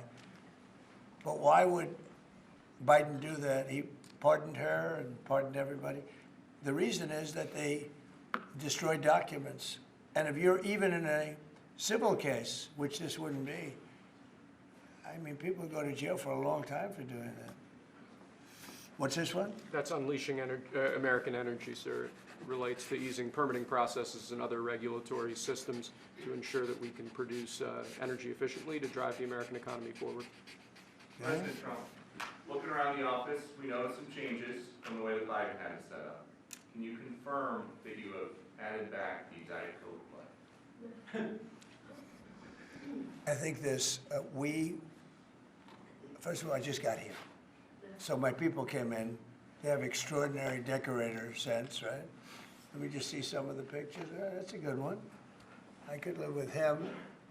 I could live with George Washington, I can tell you. I could live with Thomas Jefferson. I could live with most of them. They took a very safe route. They don't have any bad ones up there. Withdrawing from What is this one? Withdrawing from the World Health Organization, sir. Ooh, that's a big one. So we paid $500 million to World Health when I was here, and I terminated it. China, with 1.4 billion people, we have 350 to pay. Nobody knows what we have because so many people came in illegally, but let's say we have 325. They had 1.4 billion. They were paying 39 million, we were paying 500 million. It seemed a little unfair to me. So that wasn't the reason, but I dropped out. They offered me to come back for 39 million. In theory, it should be less than that, but you know. And when Biden came back, they came back for 500 million. He knew that you could have come back for 39 million. They wanted us back so badly, so we'll see what happens. Pretty sad though, think of it. China pays 39 million and we pay 500 million. And China's a bigger country. Mr. President, you spoke about inflation today in your remarks. What actions are you taking today that will have a direct impact for Americans on their everyday costs to bring the costs down? The biggest thing and factor for inflation is energy. They screwed up my energy policy. And then they went back to it. You know, they heard it really badly, and then they went back to it, and they started drilling more, but by that time it was too late. Many of these things that we're signing and that Doug Burgum is going to be signing, and Chris Wright, who's phenomenal, energy, Department of Energy. We're going to be taking a lot, we're going to make a lot of money from energy. We have more than anybody else. We're going to make a lot of money from energy. We're going to make a lot of money from tariffs. European Union charges us, they have a VAT tax of 20%, but it's really much higher than that. And that's the equivalent, almost the equivalent of a tariff. And they're tough. They're very tough. They don't take our cars. They don't take our farm product. They don't take almost anything. And yet we take their cars and we take their farm product. We take a lot from them. So, we have like a $300 billion deficit with the European Union. So we'll straighten that out with either tariffs or they have to buy our oil. The one thing they can do, our oil and gas, the one thing they can do to catch up quickly, buy our oil and gas. Will you travel? And they should do that. Will you travel to China this year? Yeah, it could be. I've had the invite. Mr. President, she's President, invited I would you do it, to yeah. come this year. I would do it. talking about the European Union and the tariffs, like, what do you mean when you say that European Union country like Spain is part of BRICS? That are what? BRICS. Oh, BRICS. No, I was talking about BRICS. BRICS is 6 nations. I think it's 7 nations. And they were looking to do a number in the United States. And if they do that, they won't be happy about what's going to happen to them. Are you still considering a universal tariff, Mr. President, on all countries? I may, yeah, but we're not ready for that yet. We may put it, wrap it, because essentially all countries take advantage of the U.S. We don't make any good deals in the U.S. It's amazing in a way that we exist. We don't make good deals. We don't have any good deals. We have a deficit with almost, not all, there are a couple, I won't tell you their names because I don't want them to find out about it because they'll feel stupid. But there are a couple of countries that actually don't make money with us. But I don't want to let you know because they'll immediately change that. But we're gonna do, I tell you what, our country has an amazing economic future. I really believe that. What kind of universal tariff if you did do one? Well, you'd put a universal tariff on anybody doing business in the United States because they're coming in and they're stealing our wealth, they're stealing our jobs, they're stealing our companies, they're hurting our companies. So you put a tariff on to keep them from doing that. Mr. President, you surround yourself with a whole bunch of billionaires today. President Biden has in his farewell address warned about an oligarchy. I was wondering if you could respond to that. Well, he had a lot of guys, and then they found out that he didn't know what the hell he was talking about, and I think they deserted him. They deserted him, those same guys. Look, I don't make pretenses, smart guys, but there are a lot of smart people around, but they did desert him. They were all with him, every one of them. Now they're all with me, I don't know. It's not gonna get anything from me, I don't need money. But I do want the nation to do well, and they're smart people, and they have, they create a lot of jobs. And if they don't do it, China's gonna do it. What they've done is they've taken industries and they've taken it away. They outsmarted China. And, we sort of like that. It's okay. They've done a great job. A lot of them, not all of them. Protecting women from radical gender ideologies. Ooh. Mr. President, going back to the World Health Organization, you were the president during COVID. Don't you see the importance of an organization like that to coordinate a global response? Sure, I do, but not when you're being ripped off like we are by the World Health. World Health ripped us off. Everybody rips off the United States, and that's it. It's not going to happen anymore. Thank you very much, everybody. All right, guys, let's go. One last one, sir. This is your Martin Luther King Day proclamation. Thank you, Press. Thank you, sir. Thank you, Press. Thank you very much. Thank you. Let's go. Thanks, Press. Thank you, guys. This is Martin. Let's go, guys. What are we doing on this stuff? All right, guys, let's go. Thank you. Thank you very much. Thanks. All right, thank you. Yeah. Is this off? Recording? Don't do it. Let's go. Yeah, we'll come back. Let's come back. Just make sure it's on. Yep.